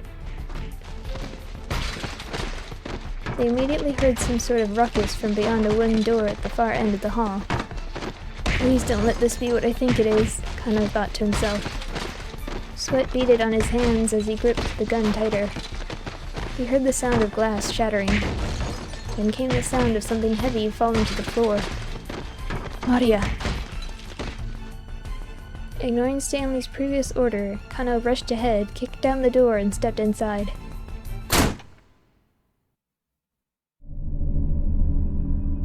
He walked right into a massacre. There were nearly a dozen bodies sprawled out across the floor. He thought he recognized them all, the men who participated in the repeated Itachi case handoffs. Each appeared to have been stabbed to death. Had these guys all turned on each other? No, that couldn't have been the case. None of the victims was holding a knife, which meant that whoever had killed them must still be hiding nearby. No sooner had Kano come to this conclusion than he heard a muffled cry behind him. "Stanley!" The American was sprawled on the floor, face down. Kano rushed over and knelt beside him. Stanley was dead, stabbed through the back. Without an instant's hesitation, Kano stood up again, gun at the ready. He scanned his surroundings, but there was no sign of the killer. But that was impossible. Stanley had been killed mere moments ago. Someone had to be here somewhere. Out of nowhere, he felt someone press the tip of a knife into his neck from behind, right at the base of his skull. How? He hadn't noticed anyone coming up on him. There wasn't even anyone else around. Nobody but the corpses scattered across the floor. Wait. The corpses? Kano hadn't checked them. Hadn't checked to make sure they were all really dead. With his last thought, he realized that had been his fatal mistake.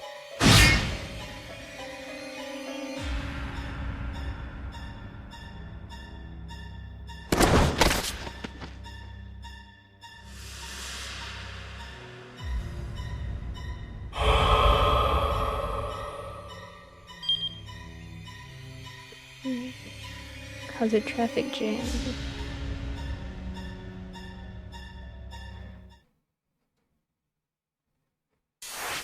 It looked kinda like Achi, but I don't know. Street fight.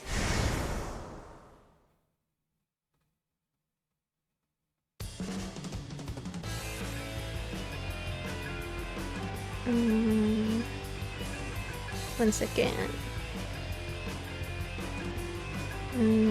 Total chaos.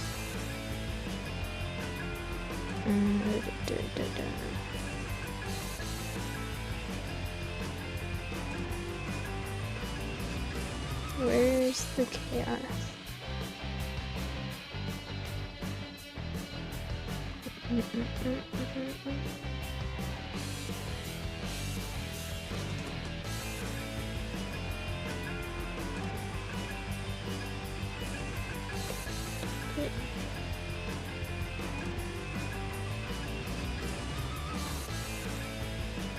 I don't know. I'll just continue. You tell me, Achi shouted. We're going across. We're going across. What? Dragging Hitomi by the hand, Achi darted out into the street. Moving purely by instinct, he wove his way through the gaps between the speeding cars. When they were halfway across, a car slammed on its brakes to keep from hitting them, causing several cars behind it to crash into one another. The multi-vehicle pile-up plunged the roadway into total chaos. In a matter of moments, the street was clogged with a long line of stopped vehicles. Achi and Hitomi's pursuers remained on the other side and did not pursue.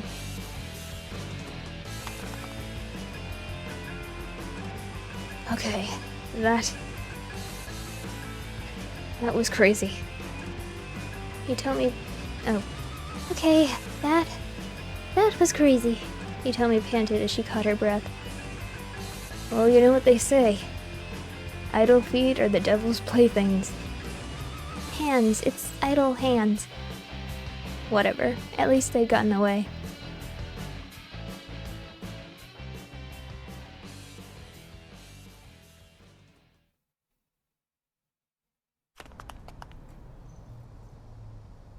Come on, let's go. Achi led the way down several twisting side streets before slowing his pace. By now, Hitomi was slumped and panting heavily. He wanted to give her some time to rest, but if they just hung around, their pursuers might still find them. He looked around and spotted a multi-tenant building. The nearest door was open. Bundles of flyers were set out near the entrance. Au revoir.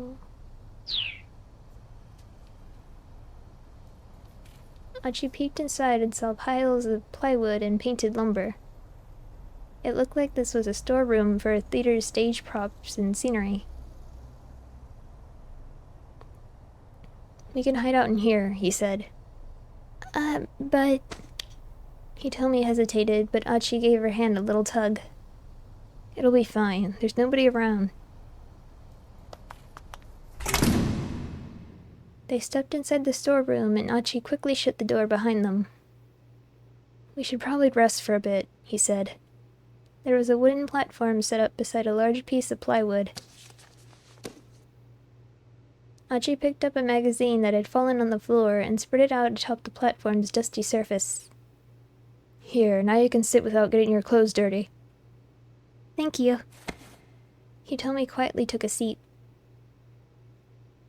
We should probably turn off our cell phones, Achi said. It could be really bad if they rang at the wrong moment. The two powered off their phones. Achi took a cursory look around. It didn't look like there was any way in or out besides the door they'd come in through. There was a single window set in the wall, but it wouldn't open far enough to let them through. Oh my god! Ah! Hitomi let out a quiet gasp. Someone was outside the storeroom. Achi put a finger to his lips, and Hitomi gave a fearful nod. The window's frosted glass blocked any real view in or out. So long as they stayed quiet, they ought to be safe. Whoever was outside pressed their face to the frosted glass, trying to get a glimpse inside. The blurry visage of the foreigner who'd attacked them was dimly visible. Like the man with the cane before him, this guy was quick to catch up. The man pounded on the glass. Achi swallowed the lump in his throat. If this guy got in, they had nowhere to run. Achi turned to Hitomi. We'll be fine. Just sit tight. Hitomi clutched onto Achi's arm hard. Can I help you with something? Said a casual voice from outside. They saw the pursuer react at once, pulling back from the window. That's just our storeroom, you know, the voice added. Achi heard footsteps scampering away. The kidnapper had ran off. Achi exchanged glances with Hitomi and let out a tiny sigh. There were more voices coming from outside now. What was up with that guy? I don't know. Whatever. Let's just hurry and get stuff tidied up. Man, my throat's raw. It sounded like a conversation between two men.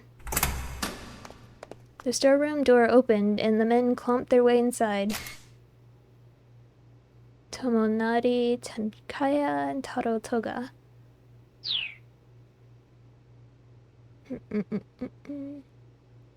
So what are we getting?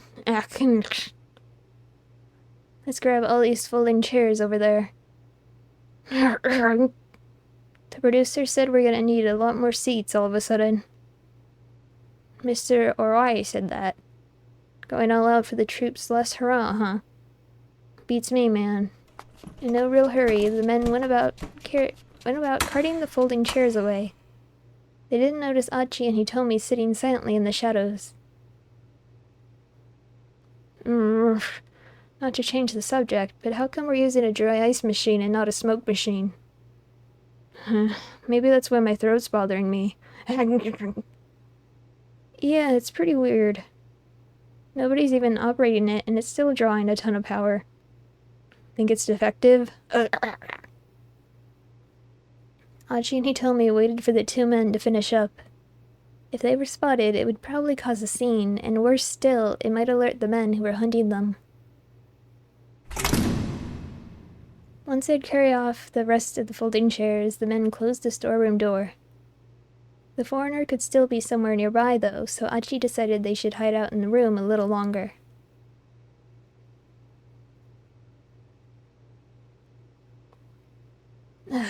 This blows. I want to go back out there and look for the blue van ASAP, but... Achi trailed off as something occurred to him. Wait a second. Now that's weird. Hitomi looked at him inquiringly. The kidnappers already have the ransom money, yeah? Achi said. That's right. And then they told you that your sister was in some blue minivan. Isn't that kind of weird? What do you mean? Did you figure that your sister was in the minivan by herself? Well, yes. If one of the kidnappers were with her, they wouldn't need to send me to go get her.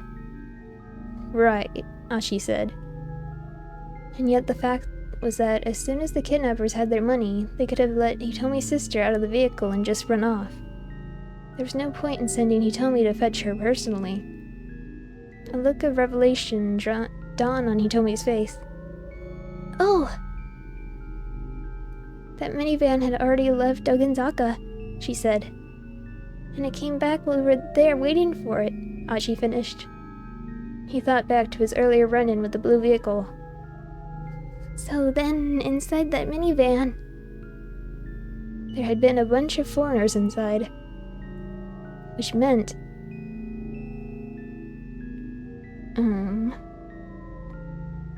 kidnappers.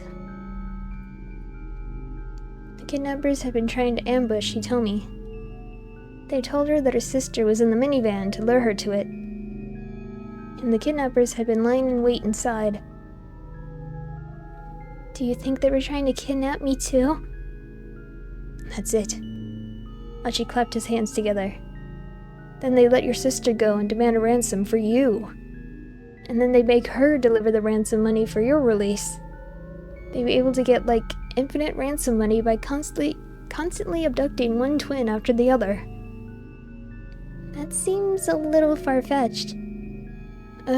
Yeah, I guess you're right. Now that she said so, Achi realized it was kind of a ridiculous idea. Still, what if the kidnappers really were trying to kidnap me? Hitomi said. As in, like, they accidentally abducted the wrong twin? I mean, I guess that would have been easy to botch up.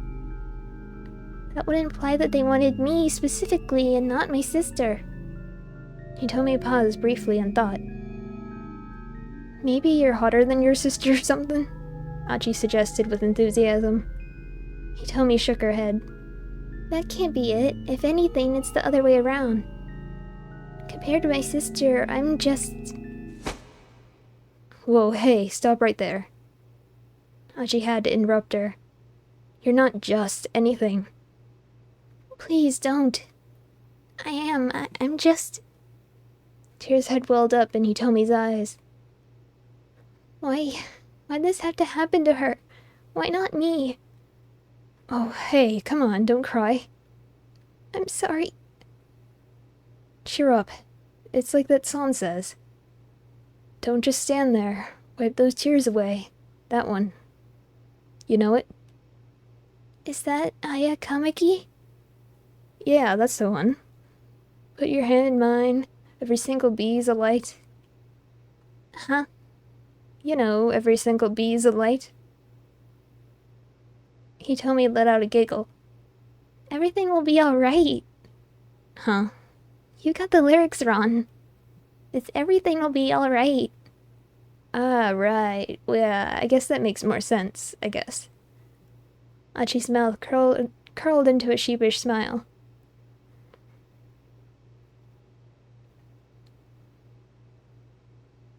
Alright, I think we've laid low long enough, Achi said at last. Think we should be on our way? He was about to get to his feet when he heard voices outside the storeroom again. Yikes, that was pretty careless of us. Yeah, we definitely gotta watch it. The theater guys from earlier had returned, and they sounded a bit panicked. Heard folks have been messing with the storeroom a bunch recently. And did you hear who's behind it? Some juvenile delinquents. Like a gang? Wow, that takes me way back. Alright, let's hurry on back. Achi rushed over to the door. He tried turning the knob, but the door wouldn't budge. Oh, come on, are you freaking kidding me? He paced frantically around the room, pulling at his hair. We're locked in. And that door was the only way in or out. Achi and Hitomi were well and truly trapped inside the storeroom. This is all my fault, Achi said. It was my idea to hide out here in the first place. He bowed to Hitomi repeatedly. We're never gonna be able to find that blue minivan now. Guess we'll have to get someone on the outside to help us, Hitomi replied. She scowled thoughtfully. They powered their phones back on in order to call for help. The big question was who they could possibly ask. Hitomi, anyone you can reach out to? Mr. Tanaka, I suppose? Tanaka, right. The suggestion didn't exactly thrill Achi. He had no idea what this Tanaka guy was like. Hopefully he was the dependable sort who'd actually show up to rescue them. But somehow that thought made Achi feel even worse. Achi had someone he figured he could call, but he hesitated, uncertain. There had been a time when he trusted this guy more than anyone. They'd bailed each other out of countless jams. Nowadays, though, things were different. Hitomi gave Achi a puzzled look as he sat, lost in thought. Right. Guess I don't have much of a choice. Achi scrolled through the contacts list on his cell phone. He found a name he had thought he'd never call again. Suzumu.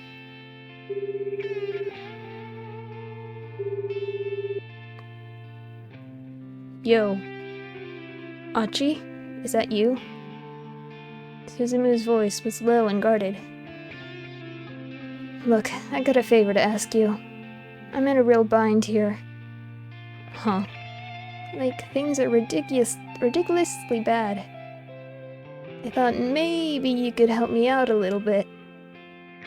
You seriously thought I'd help you? Suzumu's words were like ice. You messing with me or something, man? Now he sounded a touch angry as well. Painful memories flashed before Achi's eyes. Right then, sorry to bug you, just forget it. But Suzumu hung up before Achi was even finished talking. No dice, Achi said to Hitomi with a lopsided frown. She looked back at him, her expression a mirror of his own. What should we do? What should we do? I guess we're back to Mr. Tanaka. Guess so. Guess so, you wanna go ahead then?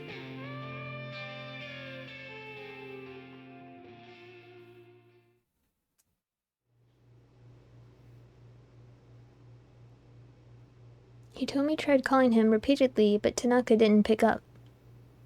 What could have happened? She muttered under her breath. Do you think maybe the kidnappers found out that Mr. Tanaka and I have been in contact? Achi shrugged. It looked like they were just going to need to find some way out of here on their own, and then maybe look for the minivan themselves. Achi strode over to the door and grabbed hold of the knob. He tried giving it a good sturdy pull. No good. The thing won't even budge. That door opens outward. Wait, really? Achi tried giving it a push. It still didn't open. He kicked it. Ugh! The door wasn't nearly as sturdy as Achi had expected. I think I can make this work. He backed up to get a running start, then kicked the door with all his might. Hi-ya! The door went flying off its hinges. Oh man, that was way too easy. Achi stepped cautiously out of the storeroom. I was kind of expecting, like, she's like, oh, you have to push it. And then he's like, oh, it's open. He quickly scanned the surrounding area. There was nobody in sight. Looks like we're in the clear, he called. But Hitomi didn't come out, nor did she reply. Hitomi? She had her phone in hand, apparently still trying to get in touch with Tanaka. With a tiny sigh, Achi leaned against the wall and waited for her to finish. Well? Doesn't look like I'm gonna have any luck, she said. You know we can leave now, right? Are you still holding out hope for your Mr. Tanaka? It's not that. I'm just a little worried. Oh yeah? Okie dokie then. I'll just, wait around out here. Okay, I'll be right with you. Uh-huh. Achi shoveled his way back outside.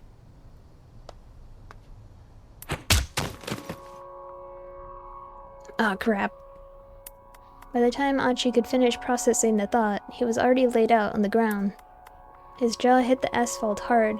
He bit the tip of his tongue clean off. The taste of blood filled his mouth. A moment later, he took a sharp blow to the head. He was done for. All the energy drained from his body. His mind whirled. His vision grew hazy. He began to drift from consciousness. Back when he'd run with Suzumu and the others, he never left himself exposed to a surprise attack. There were plenty of times when he'd taken a punch that sent him reeling, only to spin away and come back swinging. This time, he hadn't even seen it coming. It was his last mistake. Guess I've let myself go soft. Achi grimaced inwardly, muttering in a voice no one but he could hear. Hitomi, I'm so sorry.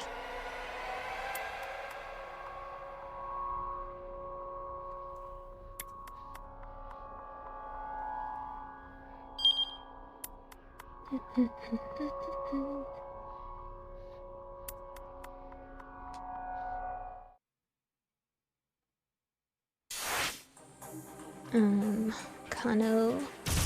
Oops.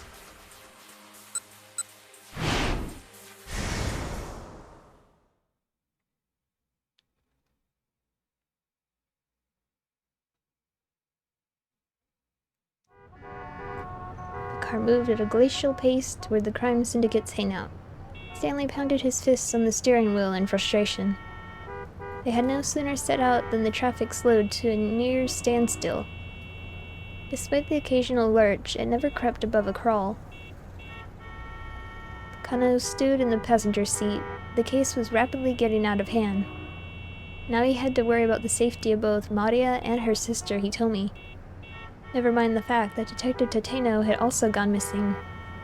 There were too many unknowns, too many uncertainties. His unease was growing unbearable. Also, Tateno hasn't radioed in. And, we can't reach him from our end either.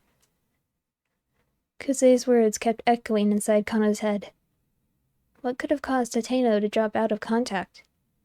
Someone had gone after Hitomi while Kano and the others were busy trailing the Tache case. Could Tateno have been... No, it couldn't be.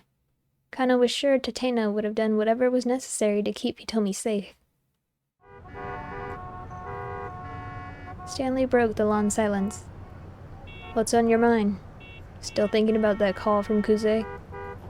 Kano didn't answer. Look, if you're worried about that other detective, the guy couldn't even protect one girl, Stanley continued.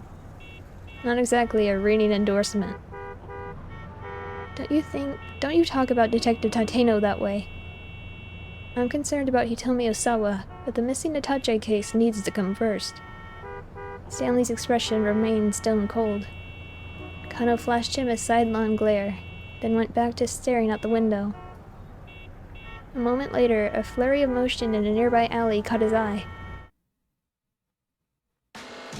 At the start, he recognized Sasayama. His fellow detective was caught up in an altercation with a man in dark clothes. Kano sprang into action, his body moving almost before his mind registered the situation. Sasayama! Bending the door open, he leapt out of the car. Hey, wait! Stanley called after him. But Kano was already sprinting toward the fight. Oof! The other man knocked Sasayama onto a pile of garbage. As Sasayama struggled to get back to his feet, his opponent looked down at him with a triumphant sneer. Kano finally got a good look at the man, and his eyes flashed with recognition. It was the perp who'd first taken the Itachi case back at the Scramble. Tarek Al-Karawan. You! Kano growled. He sped like a bullet to tackle Al-Karawan around the legs. around the leg, but Alcaran nimbly stepped aside. Kano's arms closed on nothing but air. At the same moment, Alcaran deftly wrapped an arm around Kano's neck. Kano left a vise-like pressure on his carotid artery. Carotid artery. His consciousness quickly began to slip away. "Oh no you don't, you bastard," he snarled. Lowering his center of gravity, he got hold of one of Alcaran's legs and used his shoulders as a fulcrum against it. Despite the arm still crushing his neck, Kano managed to lift his opponent high into the air. He continued the movement to heave Alcaran up and over himself, slamming him upside down into a heap of trash.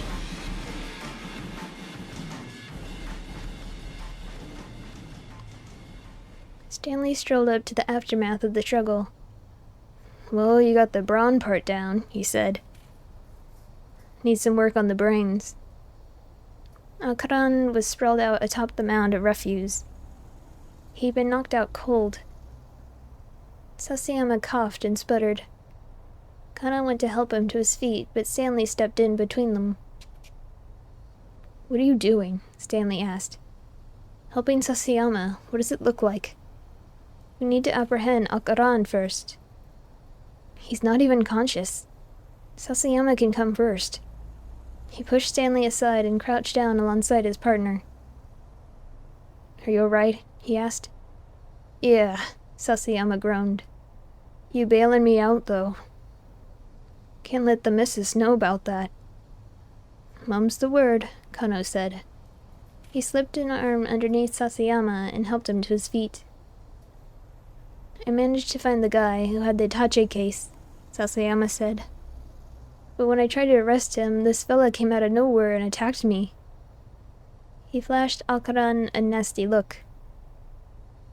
"So here we go again. Disobeying direct orders," Stanley huffed.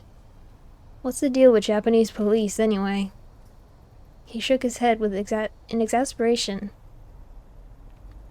Sasayama gave Kano a puzzled look, jerking his thumb at the American. "Who's this guy?" "It's a long story," Kano said. He filled Sasayama in on the situation. "Enough chit-chat. Hurry up and cuff this guy," Stanley said. Kano knelt down by Alcaran's unconscious body, flipped him over, and proceeded to cuff his hands behind his back. "Huh?" Kano paused. Alcaran's sleeve had slid back from his wrist. "What's this?"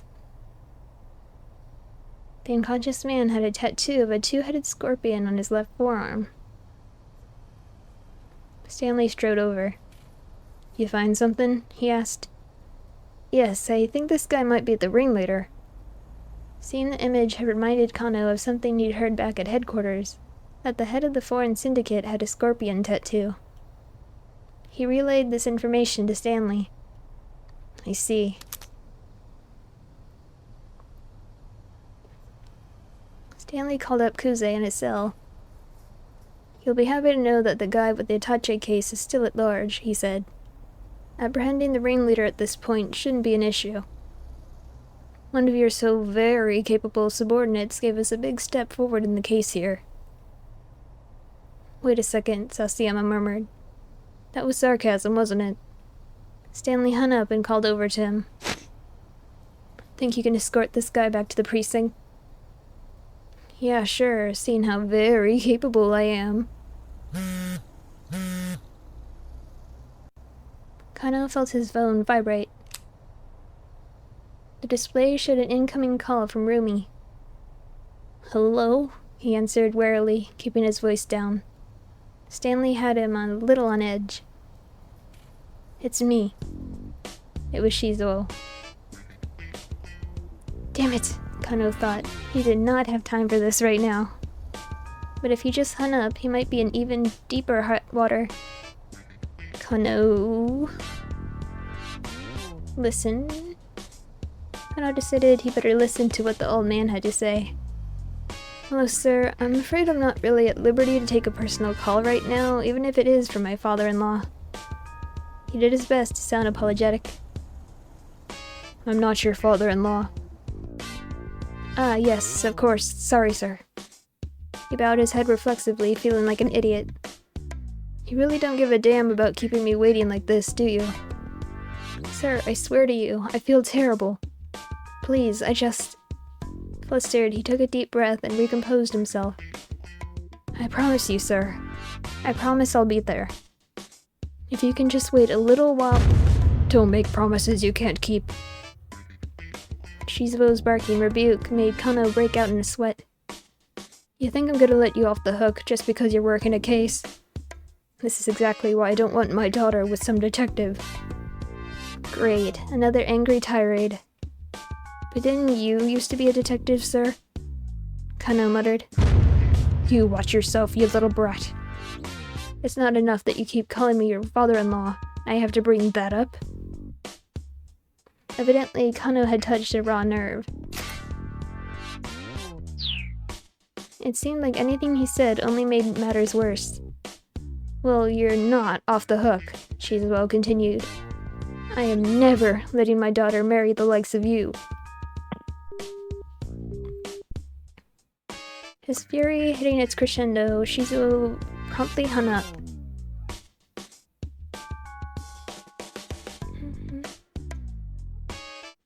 Why on earth did Shizuo hold such intense malice toward police detectives when he'd been one himself?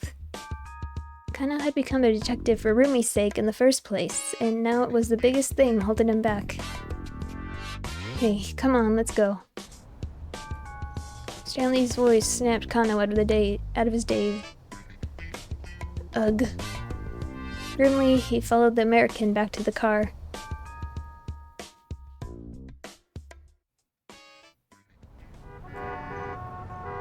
Yet again, Stanley was thumping the steering wheel in frustration.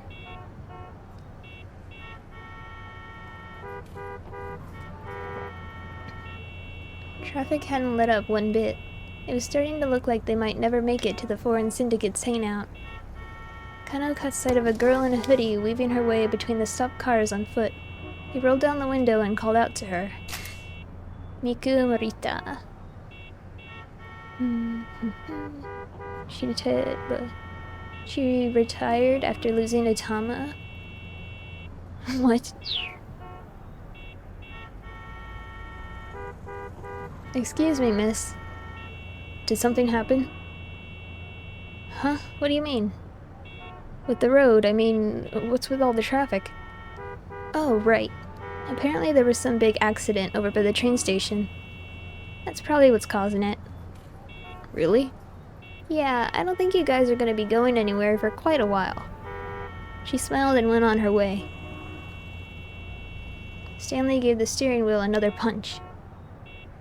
Well, I guess they did say that this wasn't just some typical ransom case, he muttered. Kano saw an opportunity.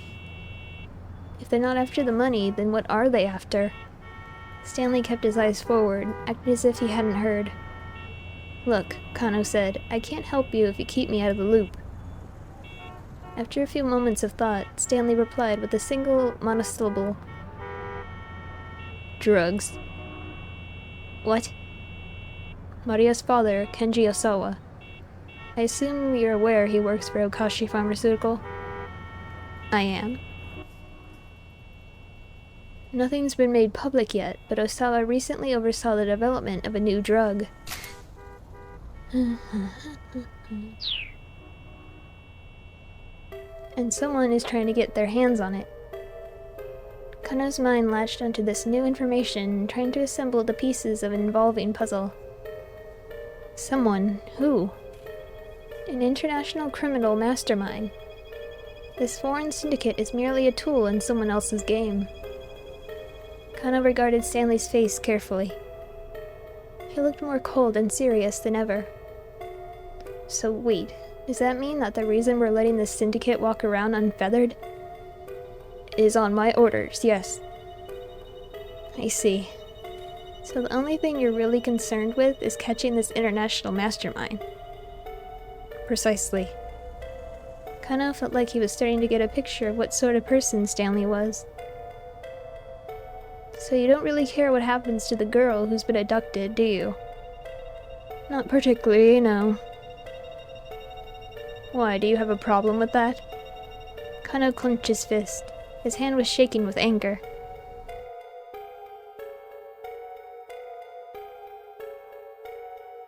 Dictum number 8. When you really want to punch something, you really probably shouldn't. Kano recited the words inwardly like some sort of desperate mantra. If he didn't manage to calm himself down, he was liable to slam his fist right into Stanley's face.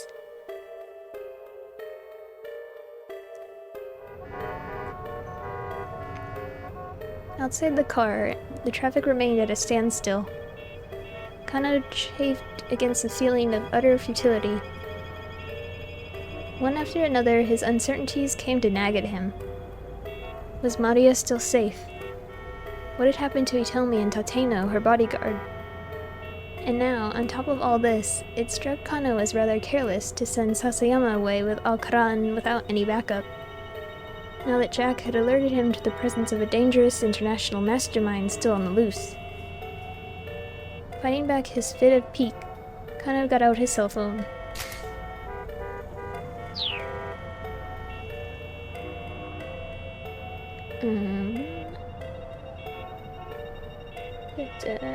Detective Kajiwara. He dialed up Detective Kajiwara, who was stationed at the Isawa residence. He hoped a little more information about the family's 2 daughters might shed some light on the situation.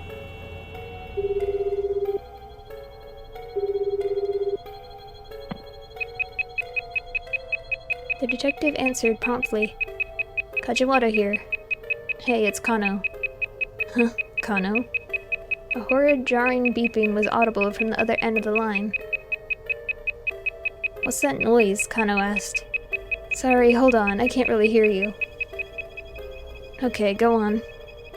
It sounded like Kajiwara had moved away from the source of the noise, though Kano could still hear it faintly in the background.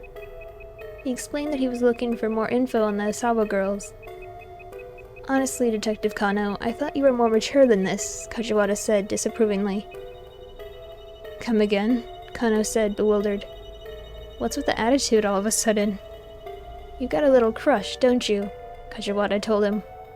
What? No, Detective, that isn't why.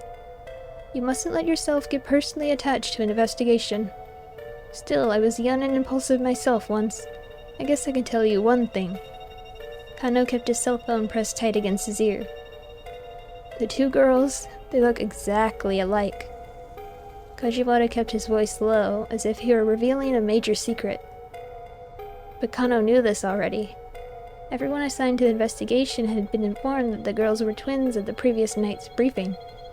However, Kajiwara continued, still so Voshe. Their personalities are pretty different.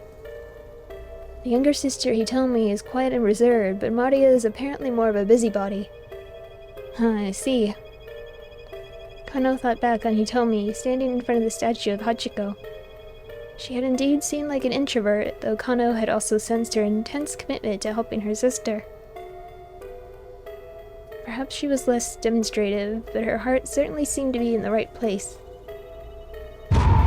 Why? Kano heard someone shouting in the background wherever Kajiwara was. What was that just now? He asked. Mr. Osawa, the girl's father. I think something might have happened. Kajiwara's voice was laced with concern. I should go see what this is all about. Yeah, probably. But Kano, tell me. Yes? Which one is it? Which one do you have a crush on? Bye. Kano hung up.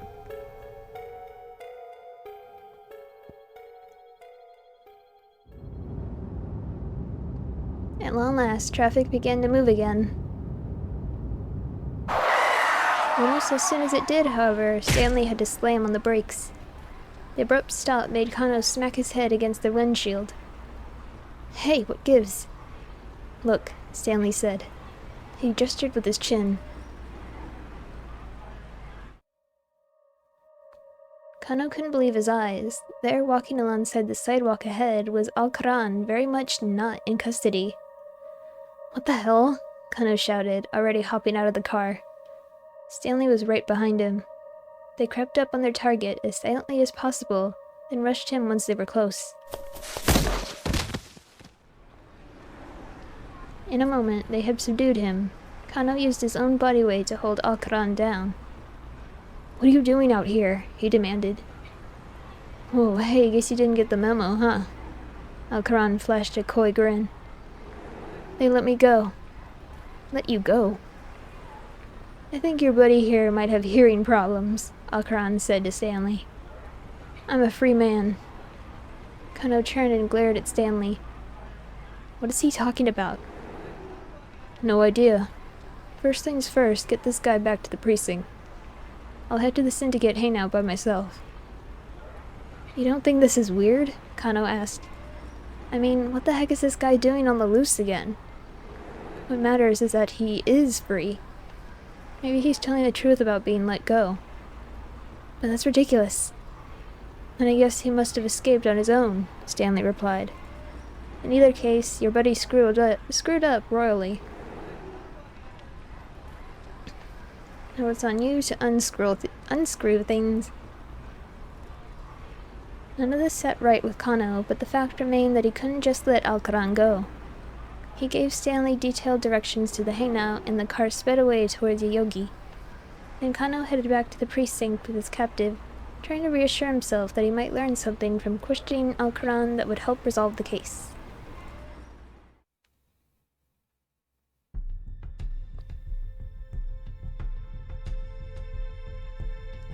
Okay, hold on. Osawa.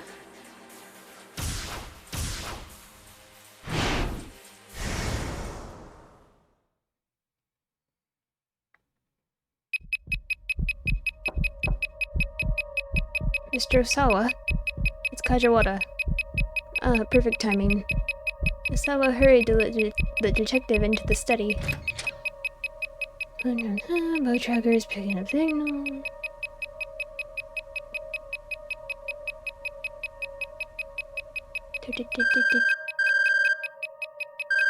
Oh, this is new. Whoops.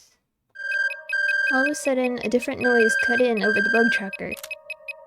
Kajiwara here. Kano? Kajiwara's customary nonchalant expression vanished into a sudden seriousness. Sorry, hold on, he continued. I can't really hear you.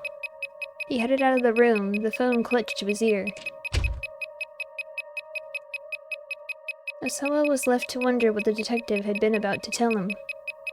The bug tracker was what? What the heck was going on? The sound wasn't stopping. Deciding that he better do something, Osawa took the bug tracker and checked behind his bookcase. It didn't seem like the signal was coming from back there. He proceeded to pull each and every one of the books off of the shelf. Nothing. He checked the area around his computer. He scanned the monitor, the case, the power outlet, but he found nothing that could be a listening device anywhere. He found a small screwdriver and dismantled the mouse. The brown circuit board was lined with chips, but nothing appeared out of the ordinary. And still the mechanical sound continued, mocking him. Just try to find it. Go ahead, look everywhere. Beep beep beep beep beep beep beep beep beep beep beep beep beep beep. He was being ridiculed. The sound just wouldn't stop. And still the time ticked past. Had it been 5 minutes, 10, maybe more, he began to lose hope that he could find the listening devices, even to stop caring. Instead, he was overcome with the feeling that this room, which for years had been his sanctuary, had ceased to be his own. It was as if something other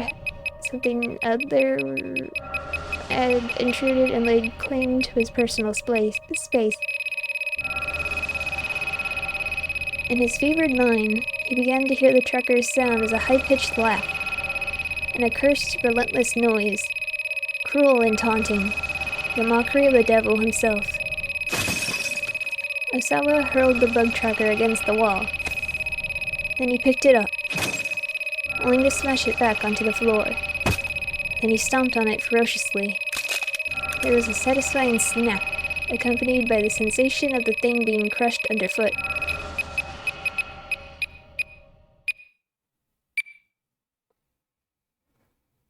The noise stopped. Or, well, it ought to have. And yet, for some reason, the horrid noise kept sounding in Osawa's ears. It wasn't coming from the bug tracker after all. It was inside his own head. Somewhere, inescapable, echoing within his skull. No, the noise didn't stop, it only grew louder. Why? Why? Why? Osawa screamed. Why? Why was he being tormented like this? He couldn't take it anymore. He couldn't even think straight anymore. He felt his mind beginning to dissolve.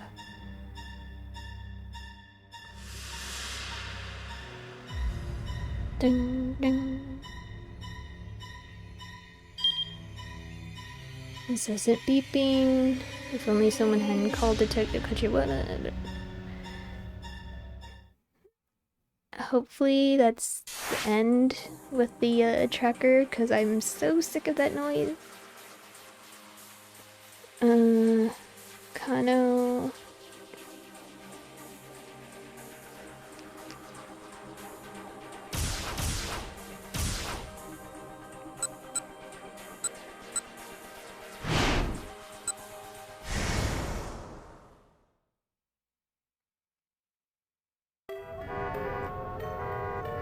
Call Sasayama.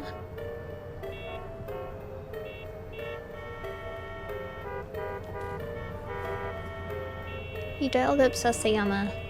He wanted to make sure his partner had gotten Alcaran back to the precinct safely.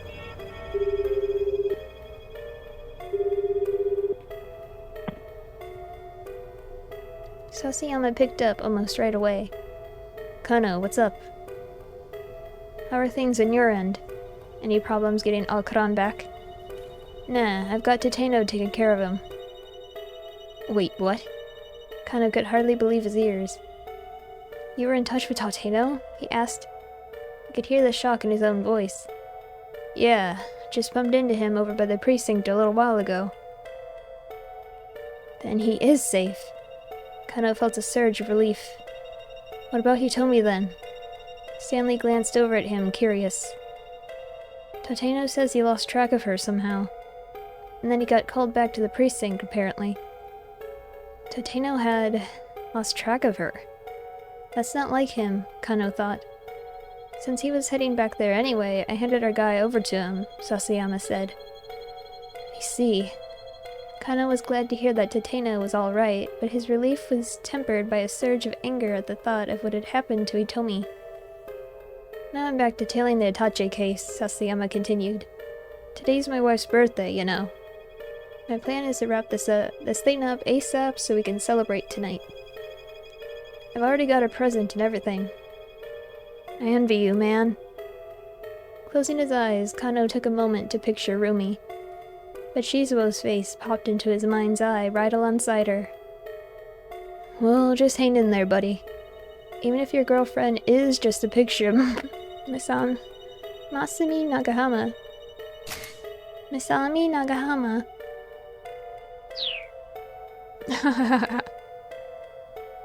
Still snickering, Sasayama hung up.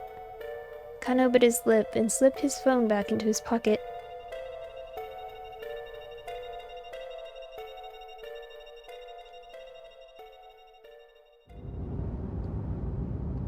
At long last, traffic began to move again.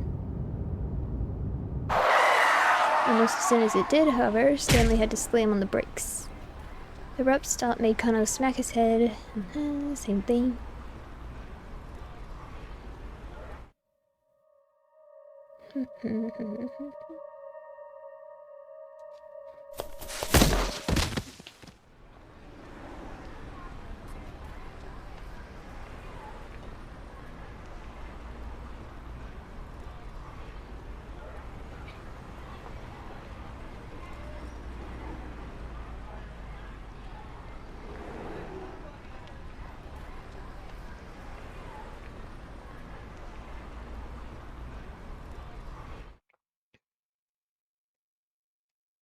That's on mute, unscrew thing.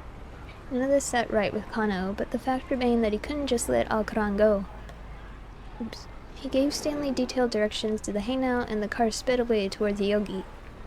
And Kano headed back to the precinct with his captive, trying to reassure himself that he might learn something from questioning Alcaran that would help resolve the case.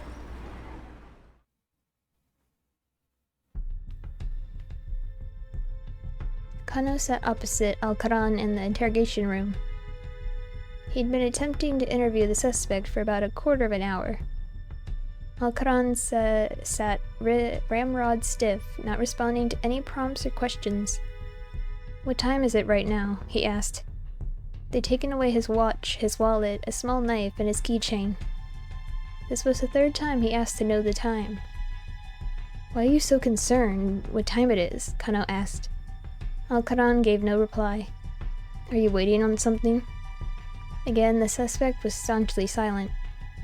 Kano wasn't sure what to make of this, but he took a look at his watch. "It's around 2 o'clock, he said. "What time exactly?" "It's 2:18. 2:18 in how many seconds?" "Look, just cut the crap." Kano grabbed the prisoner by the collar. "What the hell are you people after?" Alcaran merely repeated his question. "What time is it right now?" With a growl of aggravation, Kano shoved his wristwatch in Alcaran's face. It's 2:20, Alcaran said. "Okay then, that should do it." What does that mean?" The interrogation went on for several more hours. Despite Kano's best efforts, however, Alcaran said nothing more. During all that time, the case continued to develop in unexpected ways.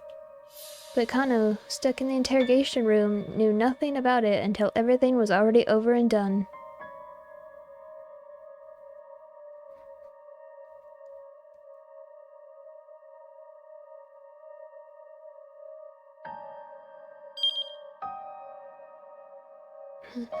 Syndicate run free. Someone could do something. Kano's activity.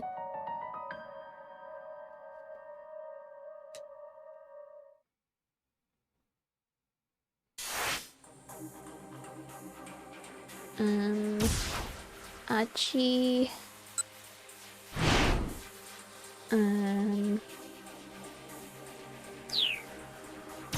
Oops.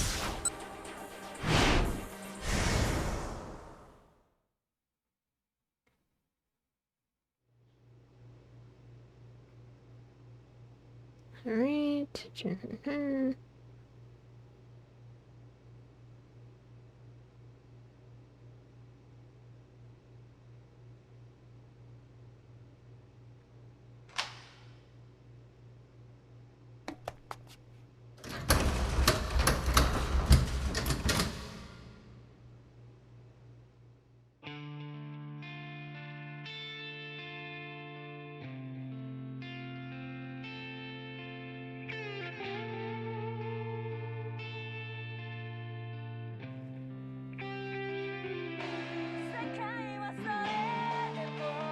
Oh, he told me chirped. That's me.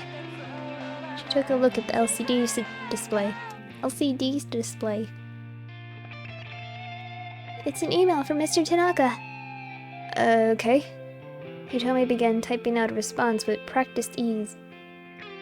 More wild delusions rose in Achi's mind.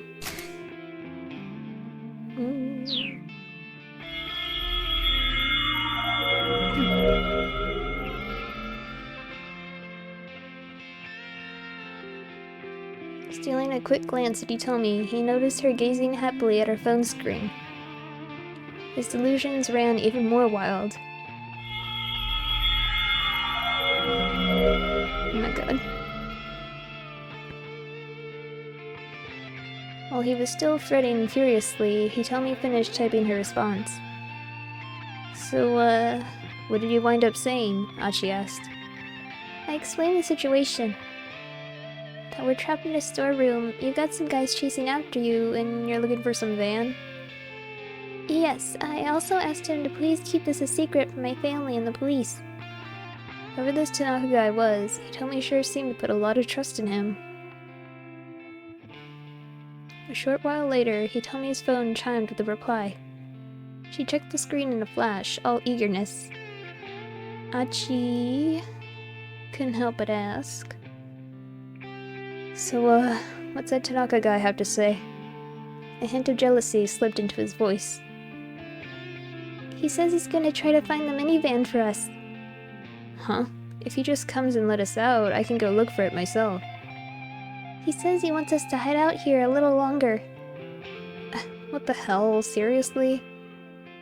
He says that if someone's after me, it's safer to stay where I am. Where we are. Yeah, I'm out of the running, Ashi thought to himself. This Tanaka was clearly pretty concerned for her. And there was really only one reason a middle-aged man would think like that. Alright, fine. We'll wait. Achi turned his own phone off, then slumped back in a huff.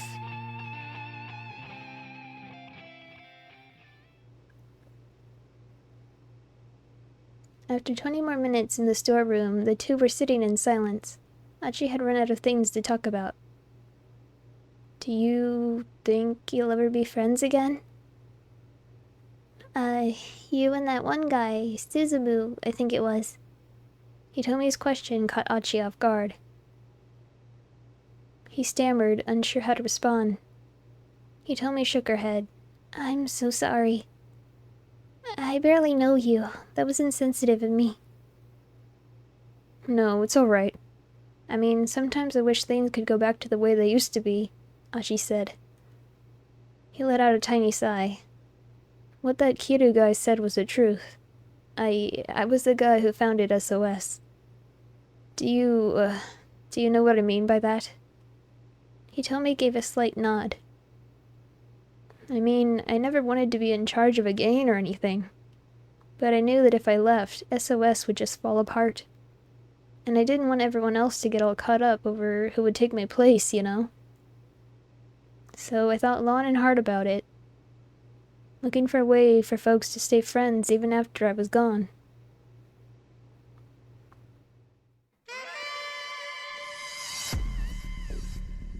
The loud voice echoed through the pool hall that served at SOS HQ. What do you mean you're leaving? Suzumu was positively red in the face. You're our founder, Achi. You can't just up and quit. Suzumu had been almost like a younger brother to Achi. If anyone was going to try to stop him, Achi knew full well it would be Suzumu. Look, I'm not gang leader material. All I've been trying to do is make sure we're all able to have fun. That's not true, Suzumu said. Think about all that stuff you taught us. Don't you remember? Every man gets to make one request in his life that cannot be denied. Those are your words, Achi. Did I say that? It's the heaviest thing you've ever said. Then, to Achi's consternation, Suzumu got down on his hands and knees. I'm begging you, please don't leave. Without you, SOS is nothing. Achi could feel his conviction waver. I'm begging you here, from one man to another. This is my one request. Suzumu, I'm sorry. Achi could barely croak out the words. I'm leaving you in charge. You can't, Suzumu pleaded. Please don't say that. Achi turned his back to him in silence. Please, Achi, why won't you listen? I can't possibly beg any harder than this. Enough with all the requests nonsense. Achi grimaced. What? Look at you, down on your hands and knees like that. Pathetic. Achi spoke as harshly as he could, fighting to mask his true feelings. I'm fed up with you. All of you. With each word out of his mouth, Achi could feel his own heart breaking. But if he could make the others hate him, at least it would give SOS a reason to stay together. How can you say that? Don't you try and pull that crap. Suzumu's tone had changed from sadness to anger. Fine then, he railed. I'm never asking you for anything again. I'll do what you want. I'll take the reins of SOS. Ashi walked away, waving vaguely without looking back. Good luck. I mean it. Once he stepped out of the pool hall, he wiped his sleeve across his face. He came away wet with tears.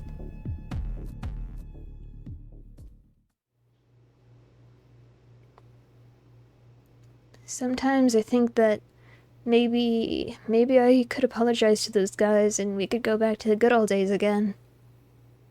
But that's never gonna happen, not unless Suzune gets better. He stared into the distance at nothing in particular. At least he sorted out how he felt about his former pals. Is there nothing that can help your sister? Hitomi asked. She needs a heart transplant. And the problem with heart transplants is that the timing is tricky. The donor must first be brain dead. Even if there's a donor available, the transplant has to be performed within 4 hours or things get dicey.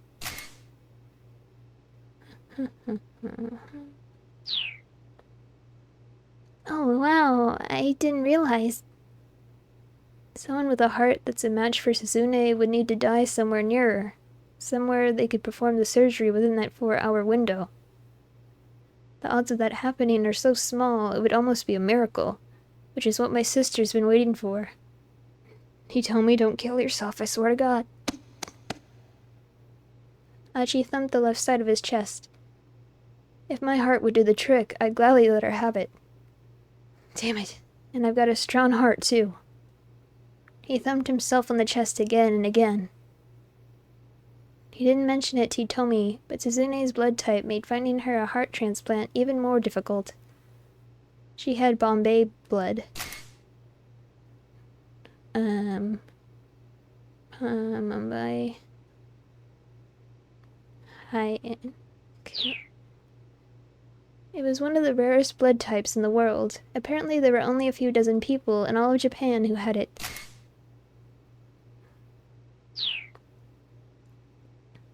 If Suzune were ever to receive a heart transplant, it would need to be from someone who also had Bombay blood. Achi? Hitomi sounded like she was on the verge of tears. Wow, she must really feel bad for Suzune. If you did manage to find a heart for your sister, what would you do? What do you mean? Say, if you happened across someone who was a donor match. I would do anything. Anything? Yeah, whatever it took. I'd risk my own life if it meant helping Suzune. I mean, at that point, I'd assume God had granted me a miracle or something, you know?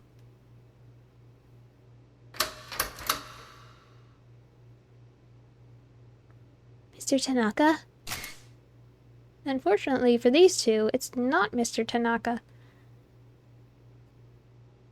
Do I need to jump here? No. Hitomi's voice was barely a squeak. For a moment, all was silent. Maybe it's just a cat, Achi suggested, or not. Cat. Look, no. I can't do it anyway. The doorknob rattled ominously. You really think that's Tanaka? Achi asked.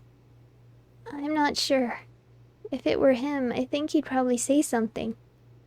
Achi grabbed Hitomi's hand. We better hide. The two of them slipped behind a large piece of plywood stage dressing.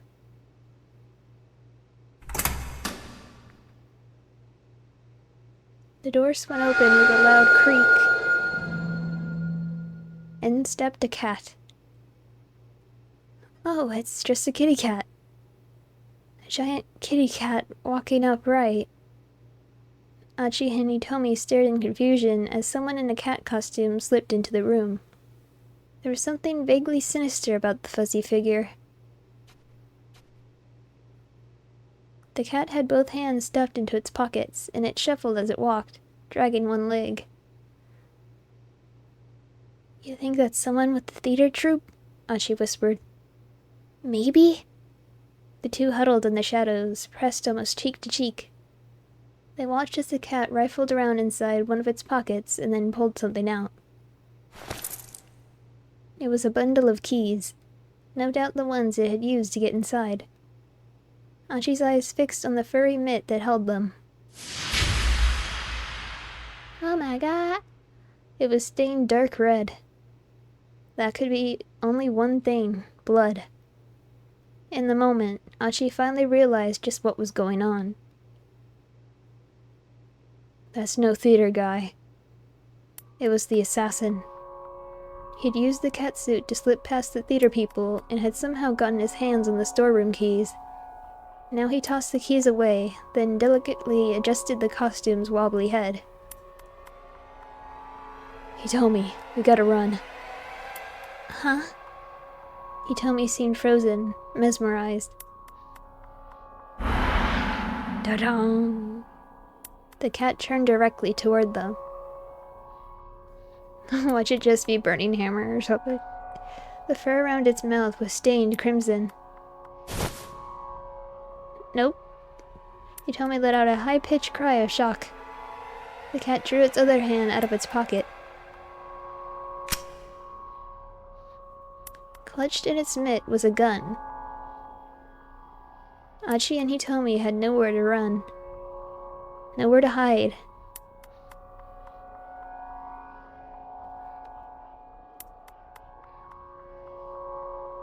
What's up with the cat? Where'd he get the costume? It's Thomas' fault.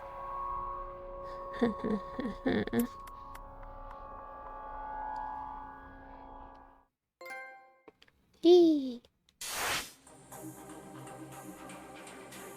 Okay. Tama. Whoop.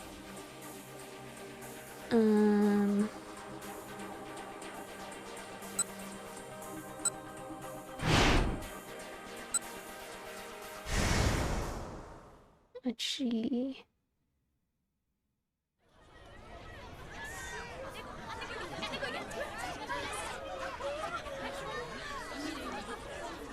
Whoa, what's the deal?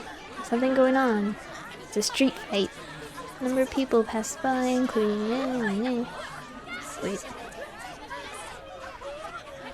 Okay, never mind. Sales demo has already started by now. I don't have time to goof around here. I watch as Miku starts up her footwork. Humph! A left jab. She's quick.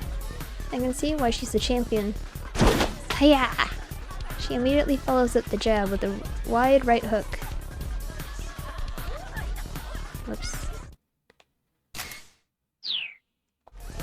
I jerk aside at the last possible moment and deliver a little swat to Miku's shoulder. Whoa!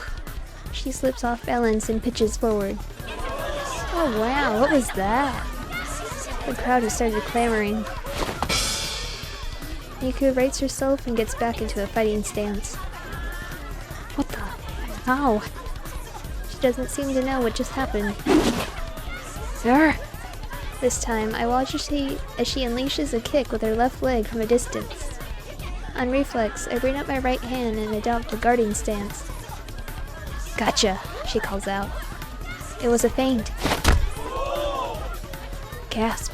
There's a visceral whomp as a second kick connects, coming at me from a different angle.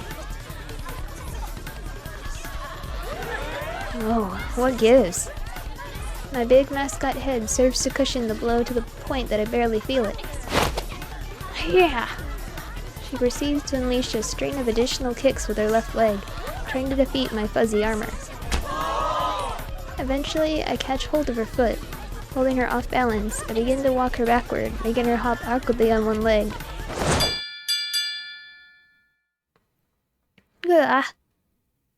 A casual flip at my paw, and Miku goes whirling to the air. Whoa. The crowd erupts into cheering and applause at the spectacle. You're tough. Who the heck are you? As you can see, I am a cat. A wry smile comes to Miku's face. To think a bride competitor would lose in a street fight. Guess it's time to go back to being an ordinary girl. Today's the day I retire. Good match there. Miku clasps my hand firmly. But hey, I'm just glad that my last opponent was you.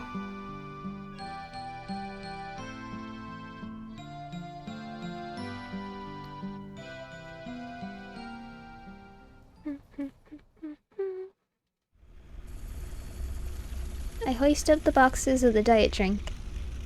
So, how much does this come to? I asked the sales clerk. He shakes his head. Oh, don't worry about payment. You've more than earned it with the spectacular display just now. That was really something. Heck, even I'm shocked at what just happened. It's amazing what a little desperation will do for you. So, that move you used, that was some Aki Jujutsu, yeah? Huh? Oh, I guess? I tilt my head uncommittedly. Come now, no need to be so humble. I'm a martial arts fanatic. I know my moves when I see them. He can call it whatever he wants if he's letting me have the drinks for free. This is going to be a lifesaver. Is that all the shopping you'll be doing with us today? He asks. Actually, come to think of it, I do have one request, I say. Sure thing. Could you please not sell the necklace there? I promise I'll be back to buy it later. Sure, no problem. The sales clerk gives a deep bow. I did it. I managed to solve my burning hammer problem. Now I've just got to get back to the sales demo. Oh, that must be awfully heavy. Here, why don't you use the dolly? The sales clerk indicates the hand truck over in the corner. Oh, thanks so much. I load the pile of boxes onto the cart and rush back to the Nokane building.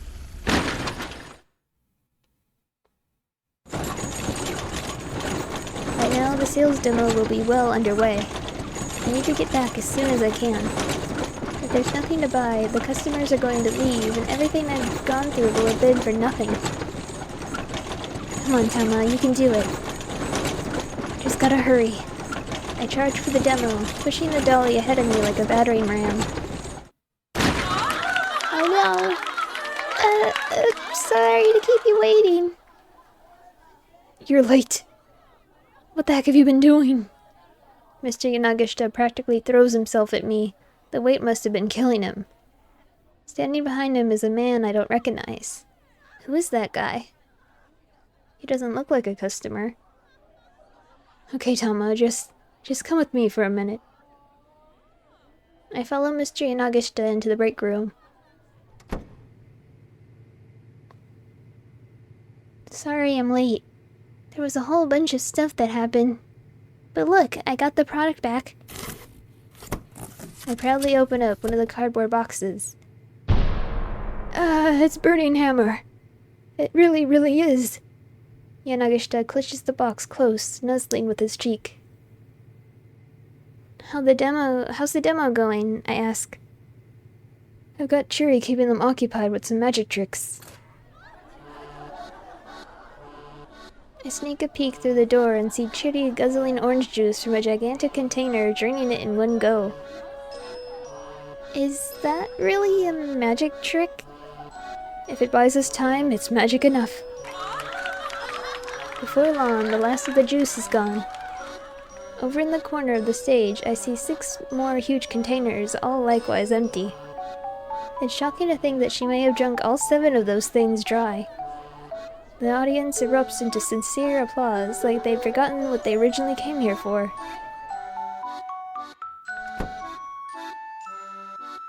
Chiri comes back to the break room, positively drenched in sweat. I think I should have stuck to doing imitations for a while longer. No, that was fantastic, Chiri, Mr. Yanagishita says. Just fantastic. Thanks to you, we had enough time to get the burning hammer back. He bows profusely. Alright, now it's time for the main event. Chiri, go out there and guzzle down some burning hammer. Get yourself all drenched in sweat. Got it?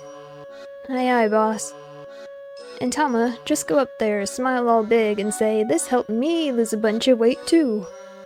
Got it? Got it. Good. Now then, Yanagishita gestures to a man I hadn't noticed before, who's been waiting quietly nearby. Of course, begging your pardon, miss. It's a service rep from the rental shop who proceeds to try to get me out of my mascot suit. Masumichi Fukuma. One of the few Hunter in a rabbit costume.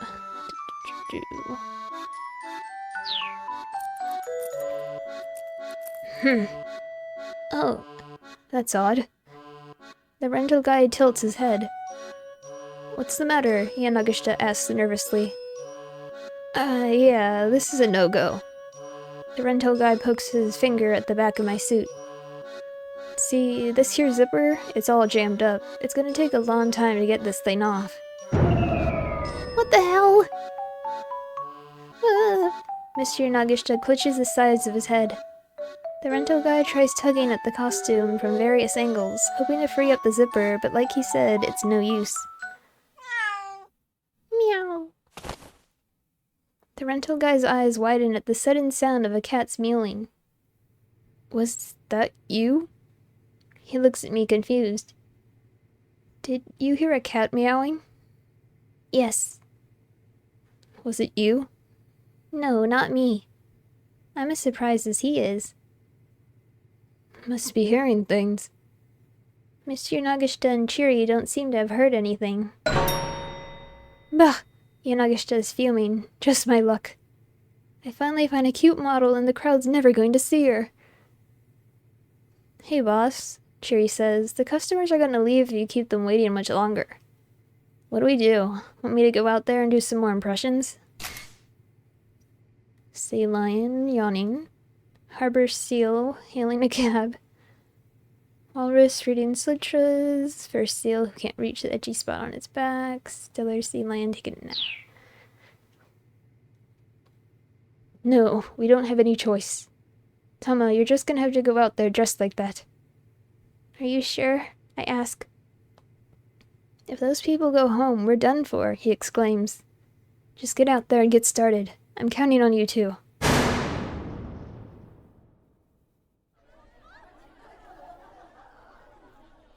Ladies, terribly sorry to have kept you waiting.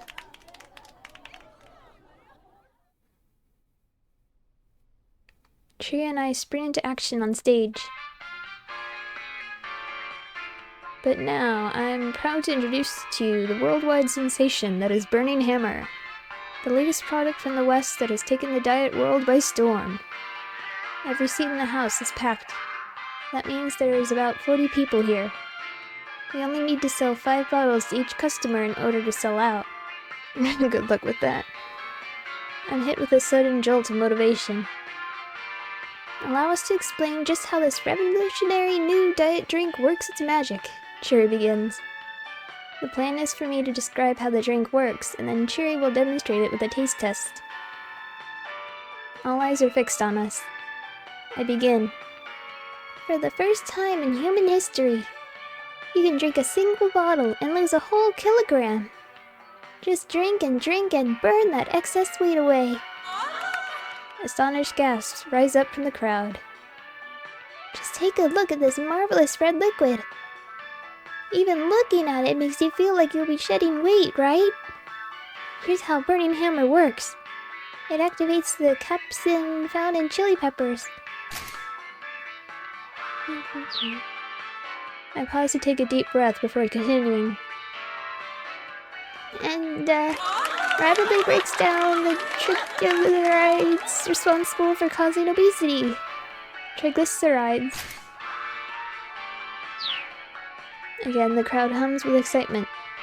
This response is better than I could have hoped. We're off to a terrific start.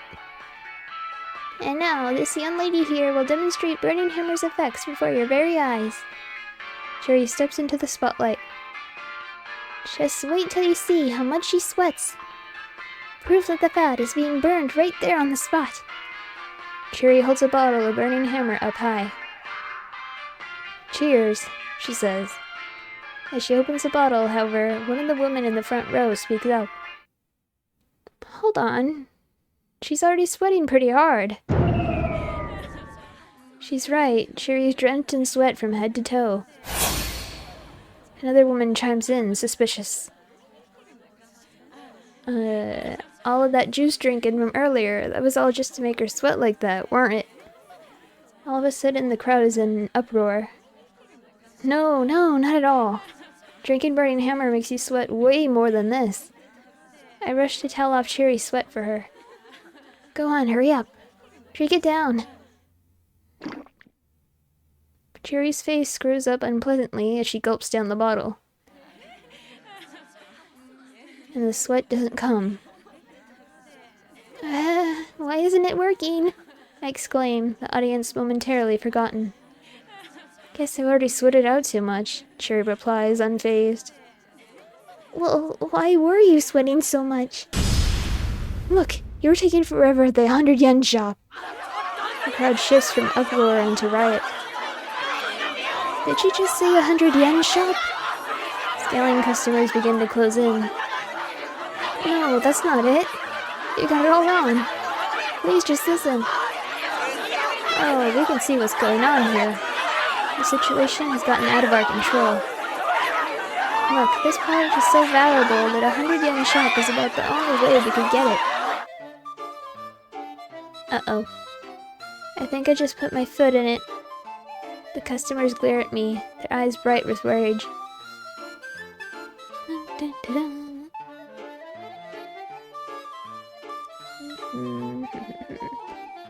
Kidding. Hunk of lamb chop. Kidding. That was just a joke. I just gotta play this off smooth. I mean, seriously.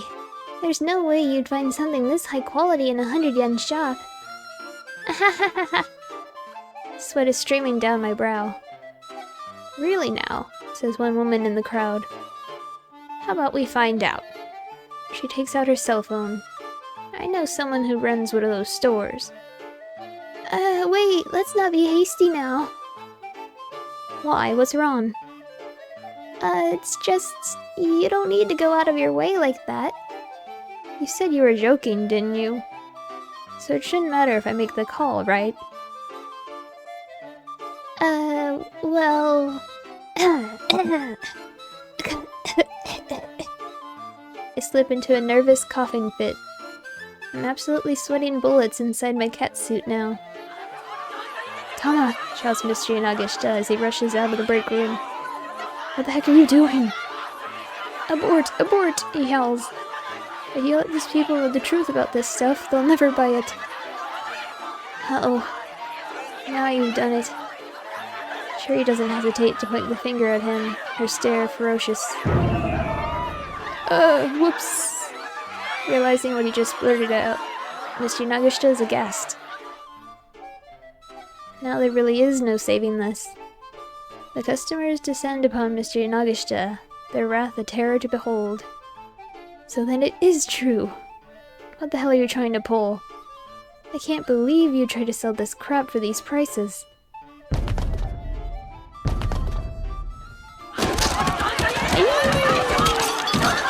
The ground goes on to attack.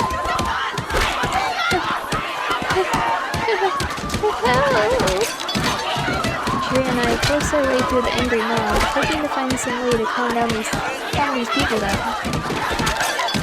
They're singing profanity through the air. The shouts are accompanied by merciless, open-handed slaps.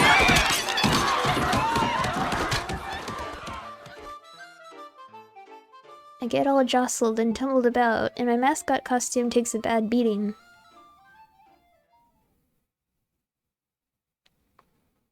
Finally, the storm passes.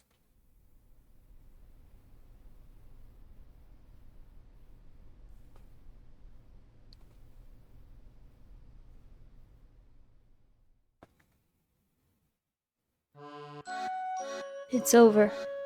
It's all over. Mr. Nagashita wails to the empty room. So, boss? About getting paid. Even Cheery seems hesitant to ask. Yeah, that's not gonna happen, obviously. Yanagishita doesn't so much as look up. His shoulders slump further in defeat. I'll take payment in kind then, Cheery says. Mind if I take this burning hammer home with me? Sure, Yanagishita says lifelessly. Go right ahead. Alright, I'll be off then. Later, Tama. Cheery picks up the cardboard boxes and heads out. Sir? It's the man from the rental place. Sir? I believe you still owe me for the costume rentals. Oh, right. How much was it again? Mr. Yanagishita rummages in his pockets. Well, given the severe damage, I'm afraid I have to add the full cost of the catsuit to your bill. Your total comes to 200,000 yen. Was that 200 yen? No, sir. 200,000. Huh? Sorry, I can't hear at all. I think I might have ruptured my eardrum. 200,000 yen, sir. Okay. Yanagishita takes all the cash he has in his wallet and holds it out reluctantly. That's only 20,000, sir. The rental guy furrows his brow. I'm afraid this won't cover it. I understand that, but I don't got no more than this. Don't got no more? Sir, please, you're not a child. Then give me a discount. Make it 20,000. Instead of the 200 you owe. You know I can't do that, sir. But Mr. Yanagishita refuses to back down. That's right. Insurance. I got insurance in the event the suit wound up damaged. No, you didn't. No, I did. You did not, sir. No, I did. Then where's your paperwork to prove it? Yanagishita calmly claps a hand to his chest. Right here. The paperwork is here inside my heart. The rental guy clutches the side of his head in exasperation. And believe me, I feel his pain. You know what? Never mind. I'm gonna leave this to my boss. Shigemichi Fukuma. With my rabbit.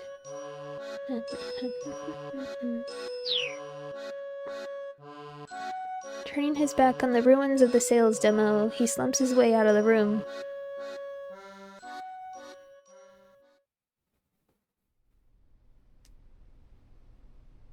Now it's just me and Mr. Inagashita. Please try not to let it get you down so much, sir, I say as cheerfully as I can muster. He's already down on the floor, a sobbing mess. You wouldn't know what it's like to feel so utterly hopeless. I think I have an idea, sir. In fact, I'm sure of it. At this point, there's nothing more I can possibly do. He slumps forward, trembling like a willow tree. Things will turn around soon enough, I'm sure. You don't know me like I know me, he says. There's not going to be any turnaround, not after this. Okay, now this little pity party is starting to piss me off. You know, if you think you're the only person who's had a run of bad luck, you are dead wrong. I wind up shouting the words louder than I intended. Mr. Yanagishita whips his head back up. Yikes, where'd that come from? I need to tell you something. My pent-up emotions come surging to the surface. I have amnesia. Yanagishita's eyes go wide. What? I can't remember anything from before this morning.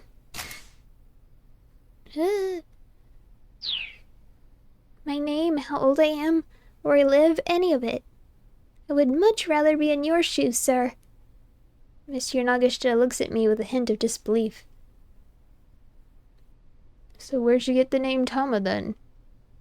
I thought of it when I saw the tamagoyaki in the lunchboxes. Ah, tamagoyaki, Tama. I get it. He claps himself on the thighs as if he's had some big eureka moment. But wait, how come you lost your memories? Well, I don't know for certain, obviously. I don't remember. But I'm pretty sure I took a hard blow to the head.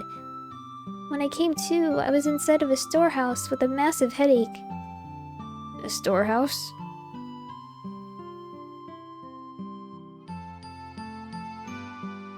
A surge of vertigo washes through me as I recall waking up in the strange dim place.